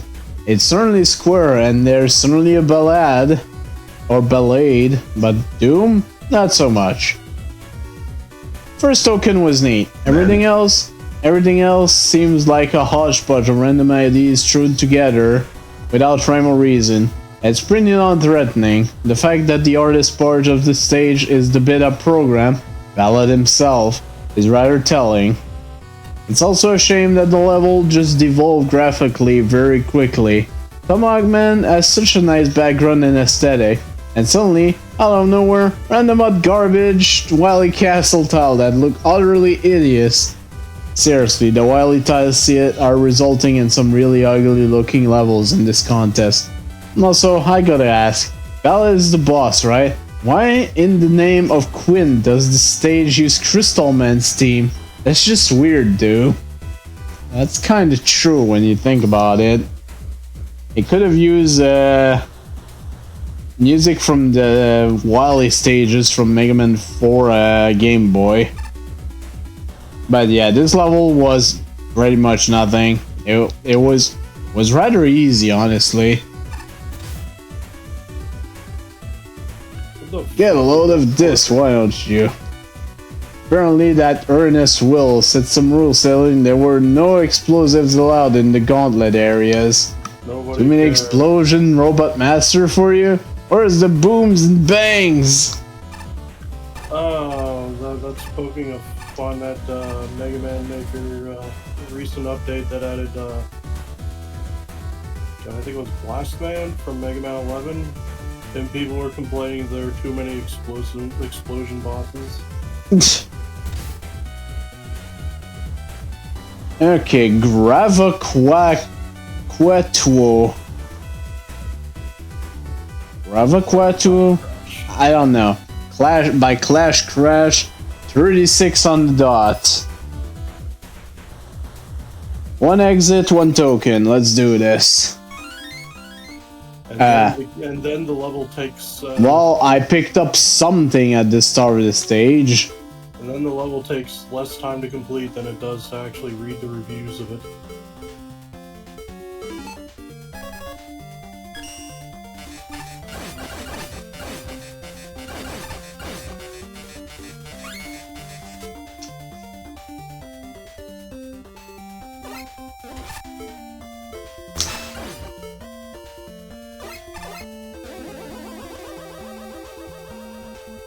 Wow. These should be animated. There's also a lot of missing background tiles. Excuse me? You've never died to the ceiling of your own apartment or house before? What a great game! Okay, this time it worked. What Okay. the fuck? What is wrong with this level? That was pretty weird. Oh my god, this level's dumb. Okay, this is cracked out. Yeah, this is kind of a thing.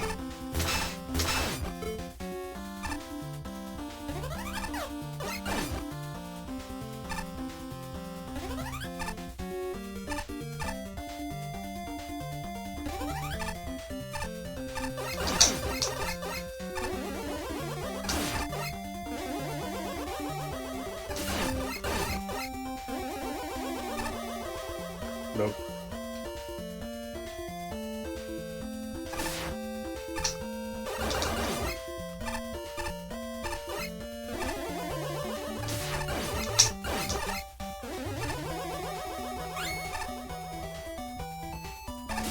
Dee-doo-doo-doo-doo-doo.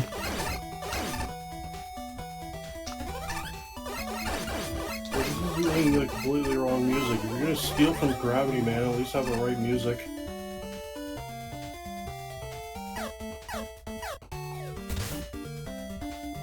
You guys did the job of this platform. Oh, shut the fuck up. If you really want to do it wrong, you should play something from Symphony of the Night. No, that would actually be fun. This level with Tragic Prince? Yeah, sure.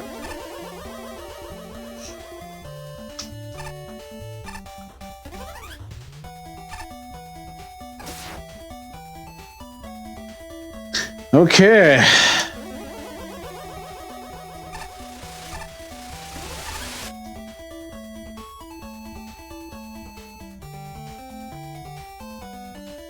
I feel like that's too.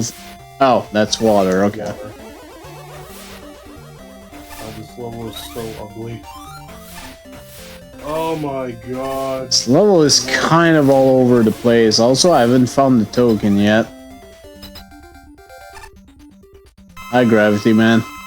Gravity Man and water, but also not water. I hate this. I hate this level. This is a reflection of the moon affecting the tides and the ups and downs of water, and I'm just making this shit up as I go because it's bad. True. Or Star Crash when you need it. Or is he weak to Water Shield like every other boss?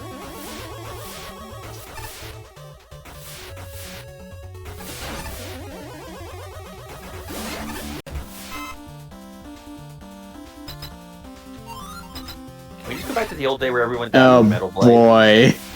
Like, this is so dumb. Like, whoever fucking made this, like, does not know how to use water with background tiles. Oh, fuck off.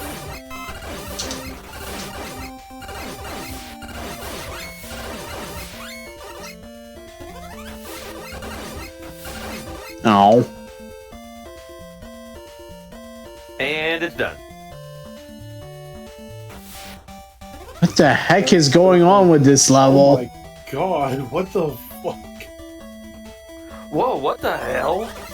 We suddenly turned into, like, mushroom territory. Oh god, here we go. What is this level even doing? Oh, okay. What is this level even doing anymore? I don't think they even know at this point.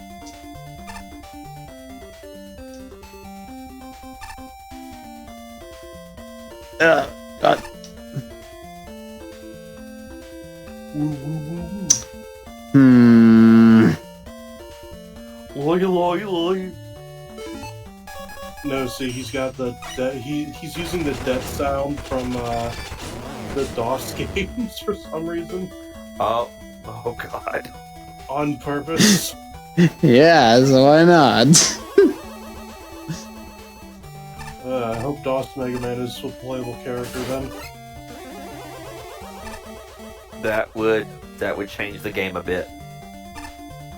He would be like 3 times fatter and it'd be like 4 colors.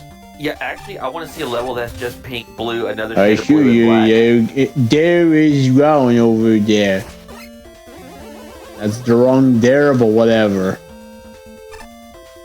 I still haven't found the frickin' token. Hello, Upside Down Gutsman.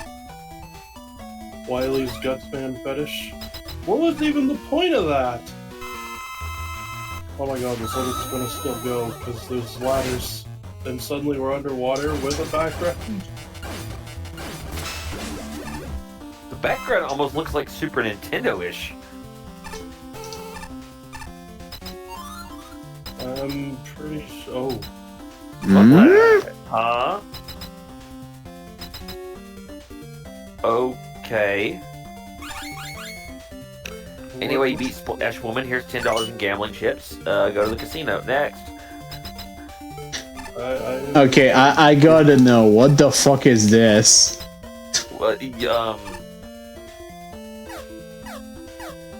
What the fuck? What? How are you supposed to read that? Anyways, here's my 2 debug screens. I guess so. How else? What else am I supposed to say about this? Oh, I see, Mega Beam. Yeah. Just a problem. I can't actually jump on it because of 2 tiles. Oh, rush yet? Maybe you can use a dog or a cat. Or maybe this is full of shit. You'd think there'd at least be Yoku blocks or something. Also, why is Splash Woman following you? That's just one of the plushy capsule things. I just decided to bring this thing out. You got Fat Pikachu. Why are you not using Fat Pikachu? Because I haven't gone back since I got Fat Pikachu. Go get I'm it. trying to finish this tier first. No, Here's my review. My waifu followed me. 10 out of 10. No notes. Oh, I'll credit this much. The reverse gravity jet ski was cool. Otherwise, this level didn't really impress. The only outright bad design was the awkward gravity jumps at the start of the stage. The rest of it was perfectly playable. However, there's also a large number of items that are just underutilized. Here is just scenery, and both cheap blocks and gravitons are used once, never again. Even the core gimmick, reverse gravity and water, don't really do anything interesting. Combine this with a very haphazard visual aesthetic, and this needs a lot of work to be made good. I can play it and enjoy parts of it, but that's about it. So initially this level was submitted with a minor typo. The Q and U was swapped. So it was Graveucaltual or something. Okay. It's been properly fixed up. I can safely say the title of the stage makes a lot more sense in hindsight. Pan, I want you to like take a bite of just fill your mouth with cookies and now try to say that title again. No thanks. I don't have any cookies nearby anyways. Damn it. Okay. As for the level itself, it has some pretty obvious issues right from the start. Everything looks messy due to the jumbled tile usage. This is only further reinforced when the water is suddenly cut off, both visually and functionally, by what's meant to be background tiles. That aside, the stage doesn't have much to offer. As much as most of the room layouts and platforming aren't all that engaging. What few enemies exist are virtually non-threatening due to the way they're placed. Which is especially true in the wave bike segment, considering you can get through it by just smashing the fire button without ever needing to jump, along with there being several screens of nothing along the way. The wave bike section felt more like a small time waster than anything. I can definitely see what the intent was here, at least. Combining gravity and water gimmicks is a fine premise, and I definitely think it could be turned into an interesting level. The execution just needs a lot more polish.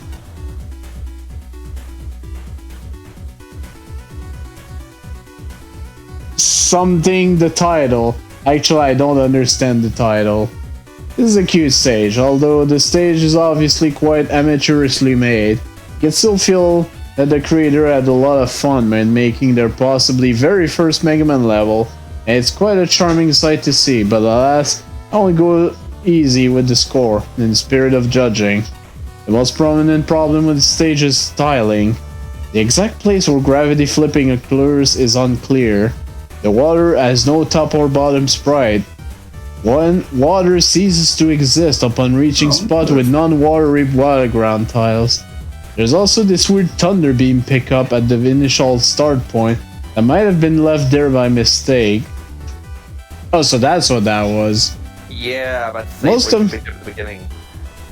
Most of the architecture is rather bland, with enemies just placed around without posing much threat.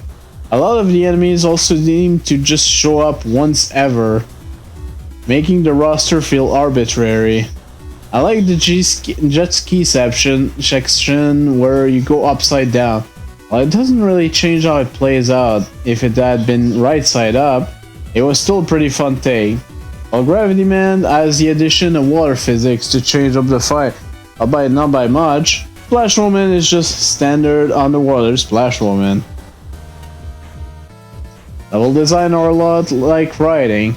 There are rules about how different elements should be used, and there's a certain structure on how things should flow. It's important to go back and check your work for any error, ideally getting other people to tell you if what you've crafted makes sense. All of this is to ensure that your idea is being communicated clearly, because you don't connect with your audience, and the whole thing falls apart. Both the design and writing in this level fail to connect with me. IDs never really develop into anything. Challenges tend to assume the player is already familiar with the enemies and gimmicks, who needs a learning curve, and they either repeat themselves, ergo water spots plus spikes, or show some promise before being promptly forgotten, ergo Sniper Joe. Which is a shame, because on an individual basis, the challenge aren't bad in concept or design. A beta plus wave bike, kinda fun. I don't understand the dialogue boxes. They don't tie in with the overarching narrative, and this level doesn't need a narrator.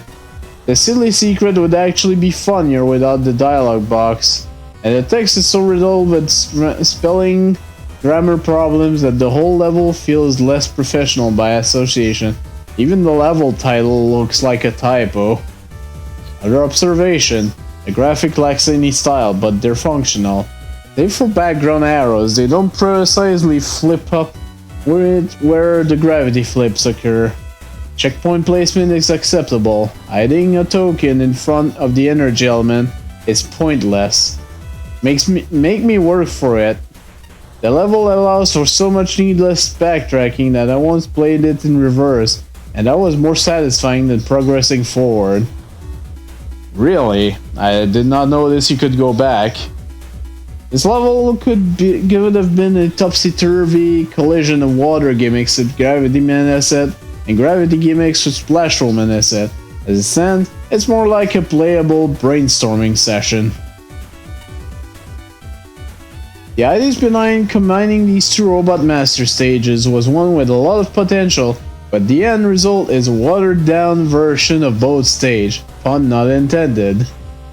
The one area of the level could have really shined with the wave bike and gravity gimmicks combined, but it fell flatter than a steamrolled pancake. It ended up being easier than the already easy original wave bike section from Megaman 5.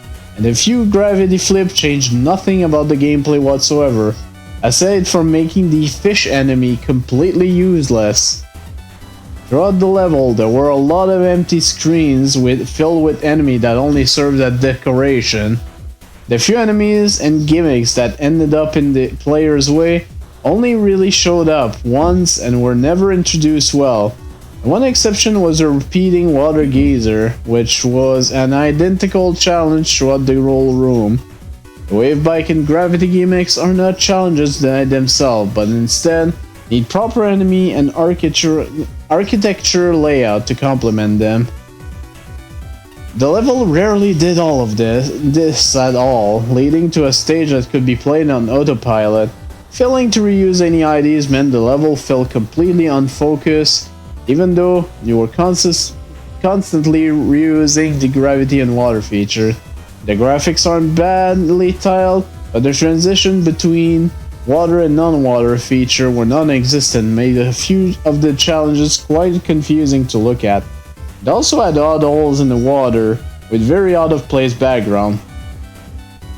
So no one actually mentioned the signposts that I couldn't read. Interesting. There's the boss.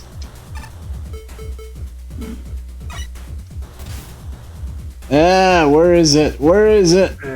Late for today's gaming session. Bought my newest models, but I dropped my bag. This place is such a nice little dip. I can't find them anywhere. I'm so hard painting them too.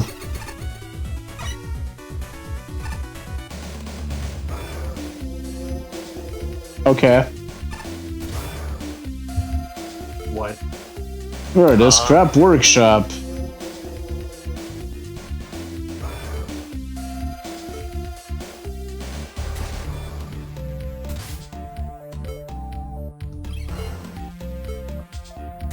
There is so much happening on this screen.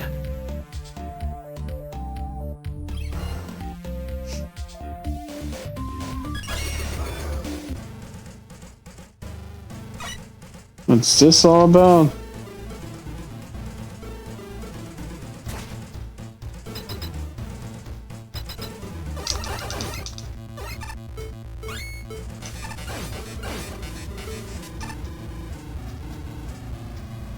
What the fuck? Guess that's one of the secret levels.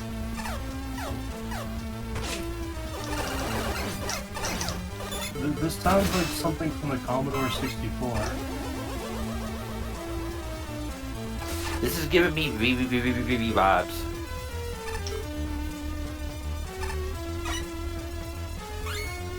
This had to have been composed on a Commodore. Hey there, this was one of the stage I made to give out to prospective judges, see their reviewing styles, etc. I had one goal with Space Crusade, make it look like an earnest yet obviously amateurish level. Too many gimmicks, super quick sprite edits, and some custom content, yes.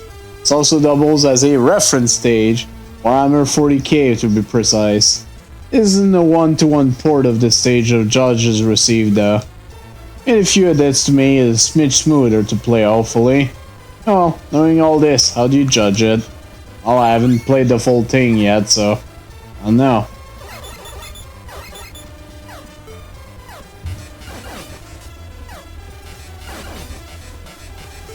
Is that the Indianapolis Colts logo? Sure, why not? Okay, that's my bad.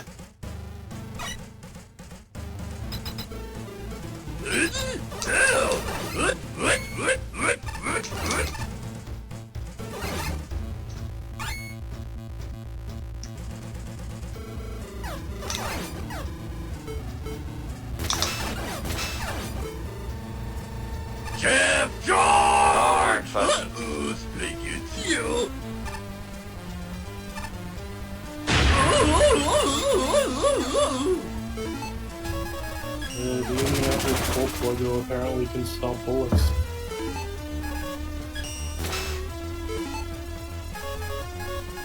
Yeah, they have a solid defense every now and then.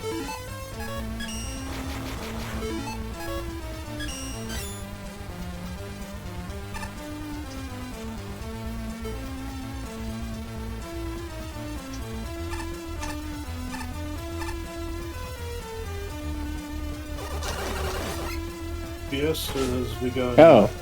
I got thief, beastmaster, chemist, and samurai. Hey, congratulations on my win. Because you got chemist, huh? And samurai.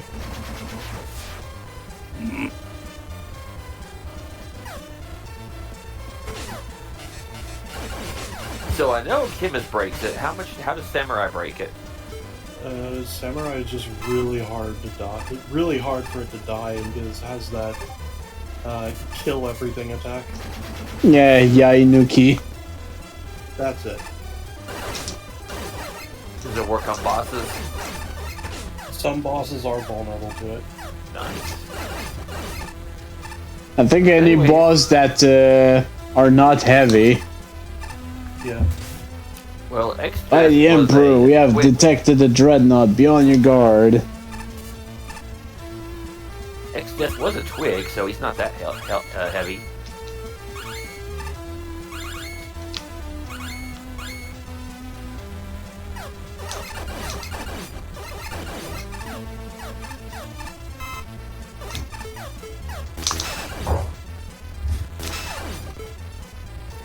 So with Thief, I can steal the Genji equipment for the Samurai.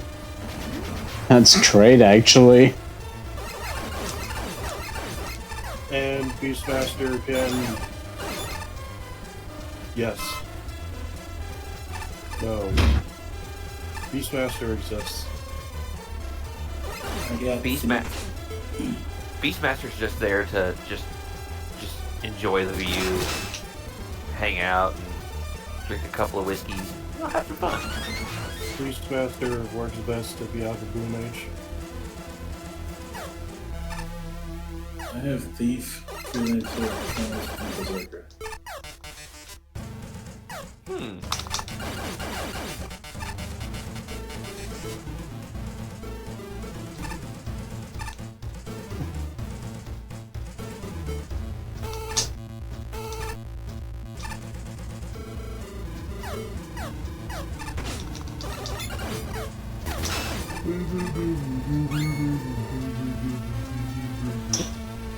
Oh boy, okay. Oh my god. What the hell? I hate this. Okay. Sheesh.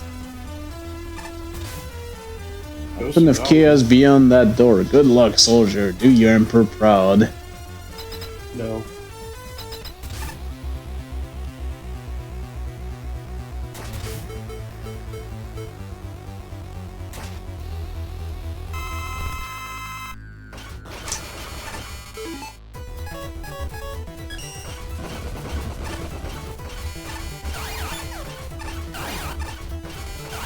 Is this meant to be threatening?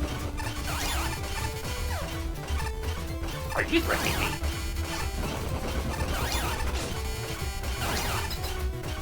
This is not Warcraft 3. You are not a goblin.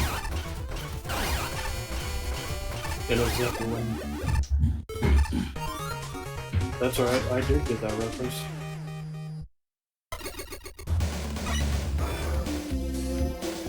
What the hell is happening? Yellow Devil Mark II, but with a top hat and monocle, which means he's the greatest version of the Yellow Devil in existence. Any character is elevated by having a top hat and a monocle.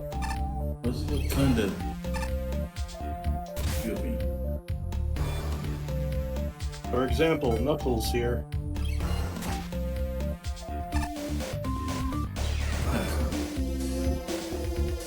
Earth has Black Mage, Monk, Red Mage, and Mystic Knight. Alright, let's tackle this boss. It's Catman's World. Mystic Knight's kind of a tough one, isn't it? Come on, make way for the queen. You're speaking to. Of course, Her Majesty the Queen, a despot of disposal. Oh shit, it's Hey. man. It is Broken, repairman. trashed. I collected them all. Those you sent here. With your boss, I'm supposed to be biased, but you made my lubricant boil. These crap bots are the one picking up the pieces of the Wily Wars, so in the name of the wrecked everywhere, I hope you're wearing this up to date.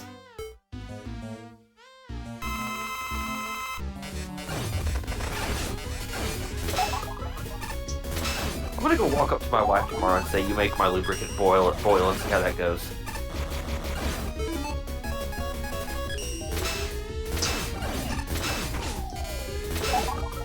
If you never hear from me again, you know what happened. I had to add it as a quick. I couldn't resist. Wait, you did? You make my lubricant boil. Oh Back my Channel 3. Ooh. Well, if we make it this far, the challenge is not available for tournament goers. Completed limestone pagoda.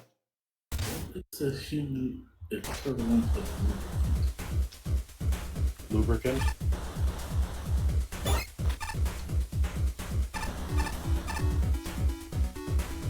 Probably. Just know this Proto Man was here now. Oh, Uncle Proton. what? Uncle Proton, what are you doing here? The same thing we always do. Try to take over the world. What? No. No, it's to defeat the ozone. With the Oh, help of his canine companions under the sea. The ozone. It's a long, stupid, and complicated thing. It's a long-running joke. if you boil enough lubricant, it could be the bone zone. Doris, the trash robots in the trash area, it's so thematic. I've had it with you kind of people. I've already been out here if you weren't messing with this conveyor.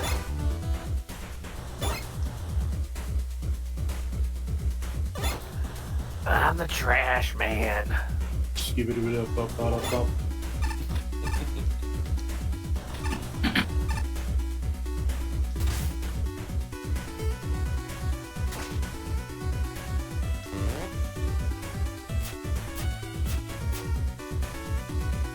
Huh. Okay, so this opens up the arena.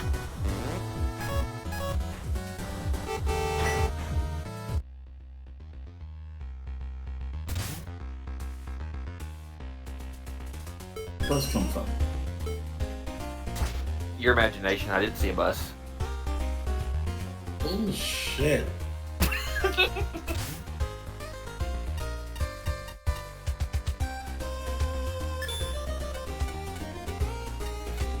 It was magic, but I don't know if it was school, so it's only just magic bus. That series.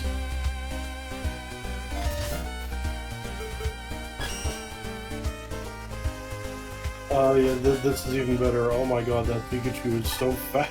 Oh god. Look at it, it's so great. This should be the look of Pikachu forever. Oh god, Bass. Wait, who is that with the shadow face? Maestro. Oh. Asta. Oh, perfect. What the fuck is that? Oh, Serno. Right, because every fucking Megaman fan is also a Toho fan, apparently. Just about to ask that kid from Toho. Yes. Is that really a thing? Mega Man Toho combo? I don't know, like in Mega Man Maker, there's like several references to Toho. I guess in its own way, Mega Man is kind of a platform bullet hell. Toho is straight up bullet hell.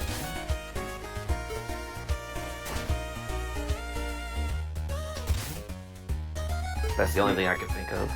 Pikachu, why are you so fat? How many Also, guys that do man's it? listening to the DK rap. I see he has taste. And then there's Fat Pikachu. Was that Shimmeryu hovering up in the left corner? One of the level judges has the name Shinryu.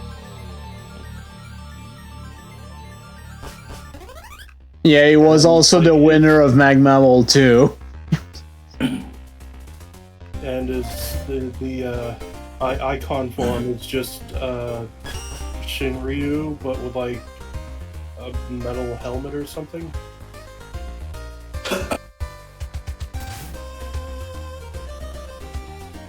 Avoidance cherry. What the hell? Oh, I get it. It's from I Want to Be the Guy. Oh my Yeah, there's the kid. fucking god. Oh god, how long has it been since I heard about that? Since the last time Opie played it. How long ago was that? A year or two. Okay. It's when I Want to Be the Guy Remastered came out. And Psych also played it. For better or worse, mostly worse.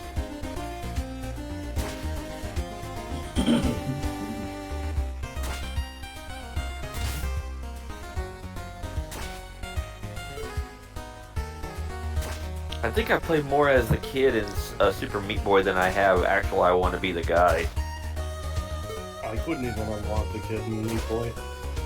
Like, it was too hard for me.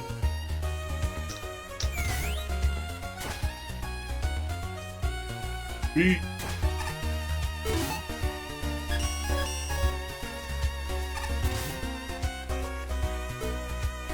Yo, Mega, can I interest you in some parts?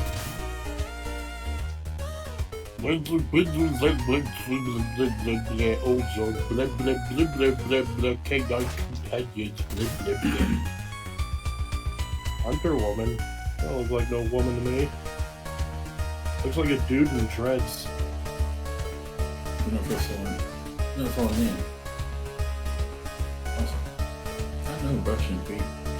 Hello, Wiley in the disguise. We already know that it's Wiley, by the way. Dr. Willy. Oh, it's Dr. Fudd.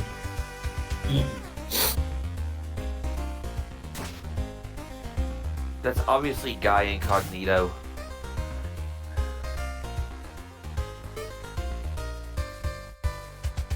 Yeah, but he was actually a separate person from Homer. True, yeah.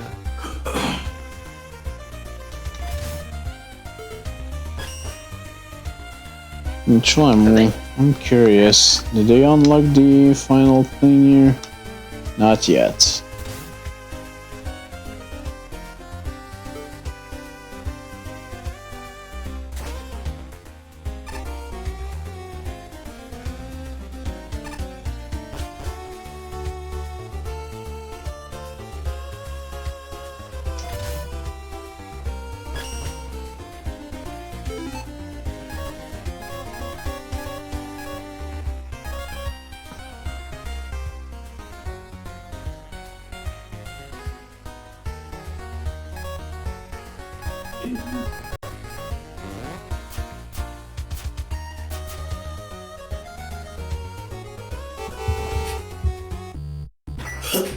Hong Kong.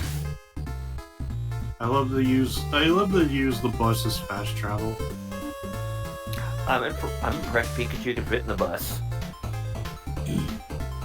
Just put it inside its Pokeball. Fair enough, fair enough. What do you call it when the raptor bites you on the butt? Death. And like a sore ass?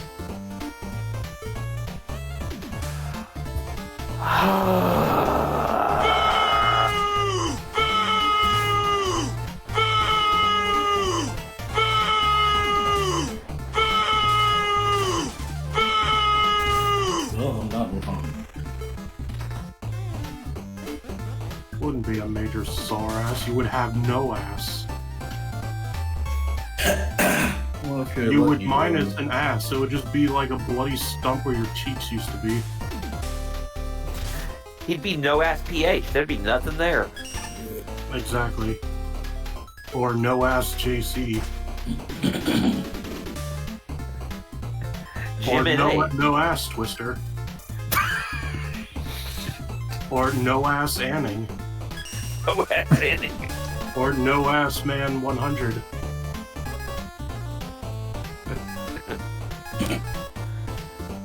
Oh no, it's no ass Vanguard.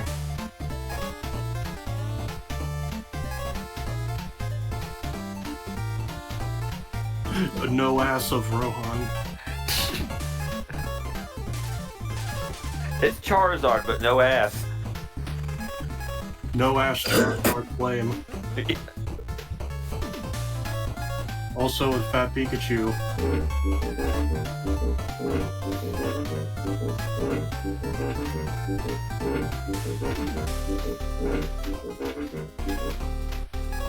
Yeah, that's legit. Is You it? have so many bolts, you could buy out this whole shop and That's still the have- problem. It's not bolts it takes. Oh, I see. It takes the there's another Oh, no, it tokens. takes the chips. No, never mind then. You are in the casino level after all, yeah. Oh, it's Casino Night Zone. Honestly, other than costumes and tanks, I haven't seen anything to spend bolts on. But where's Mega Man Sprite Mega Man? He was the best costume. Oh, it was also a custom one.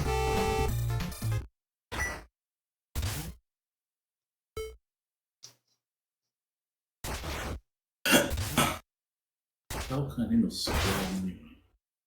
Ooh.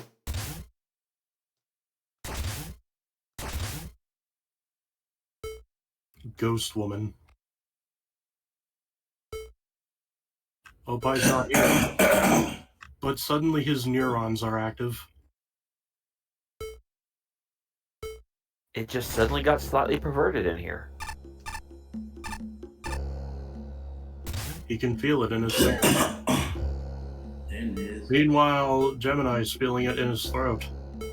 that's fun from the cheesy pizza I just ate. Okay. You ever ate a pizza so hard you nearly died? No? I don't Yes. think- Huh? Yeah, it's called choking on it. I choked on a piece of kielbasa once. Shit. Yeah. I should have. I hate this thing. I want it to die. That looked like a Capcom character if I ever seen one.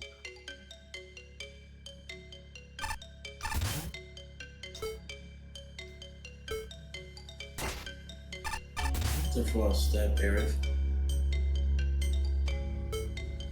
Opie's neurons are active again. I mean, I remember playing it way back when, and he just dropped down and stabbed her. I distinctly remember that scene. Why did he do it? Cause he's Severa. These fucking bugnuts insane. Oh, that's insane. Okay. He read a few pages and he just went mental, man. Dude's goddamn batshit.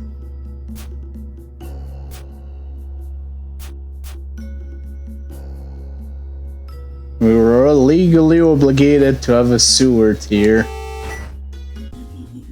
You think sewer tier would be tier 1? Maybe tier 0. Oh god.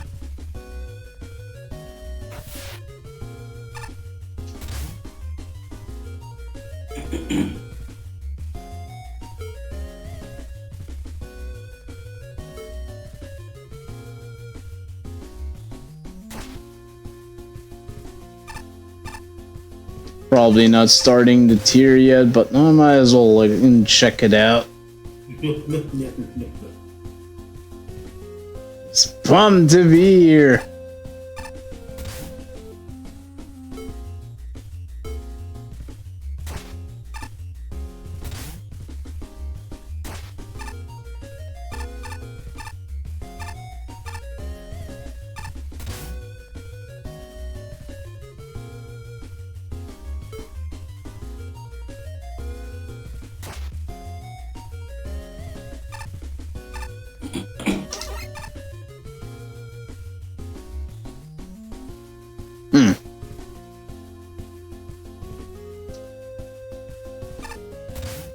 Soak, man.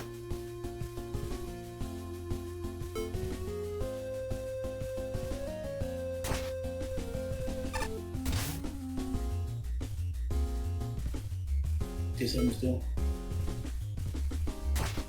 No. Anchorman. Aaron Jones.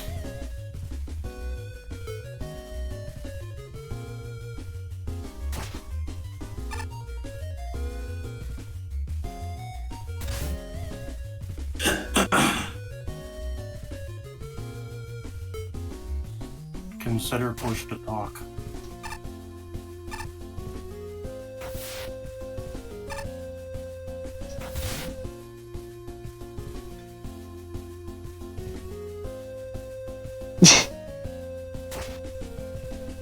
Yeah, screw you too, oil man. I still have that freaking GIF. There.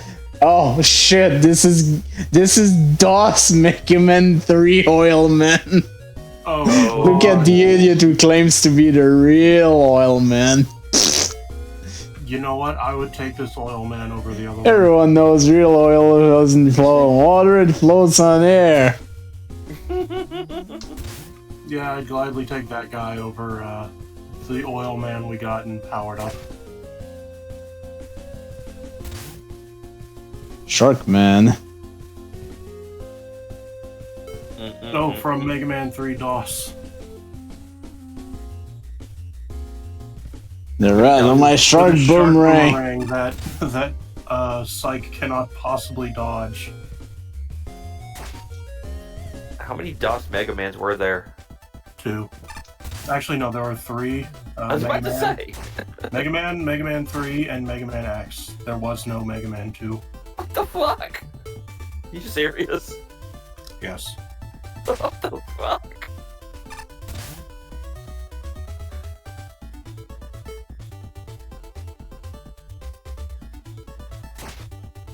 You know, I thought it was funny that Goat Simulator's sequel was Goat Simulator 3, but then Mega Man DOS actually did the fucking thing. That's probably what they're referencing. Okay. Beautiful. Obscure as fuck, but whatever.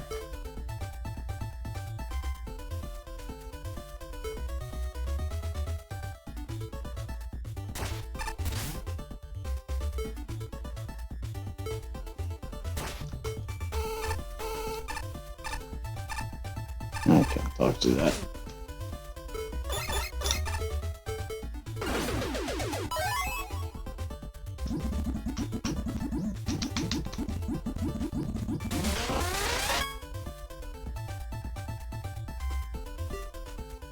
Pikachu's better.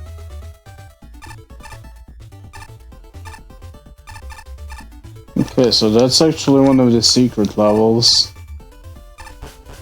Who is not so secret, but whatever. Hey, Centaur man.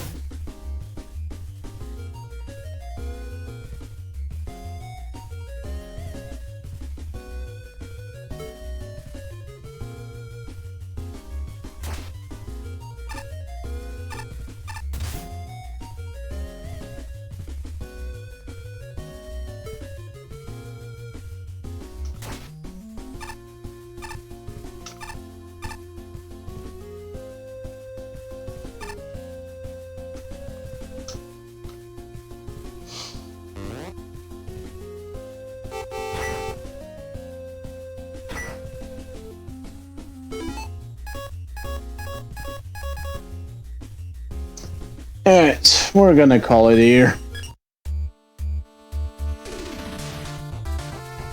Finished tier 1 and 2.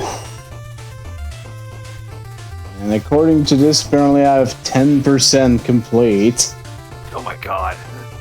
This is a big one. I see that.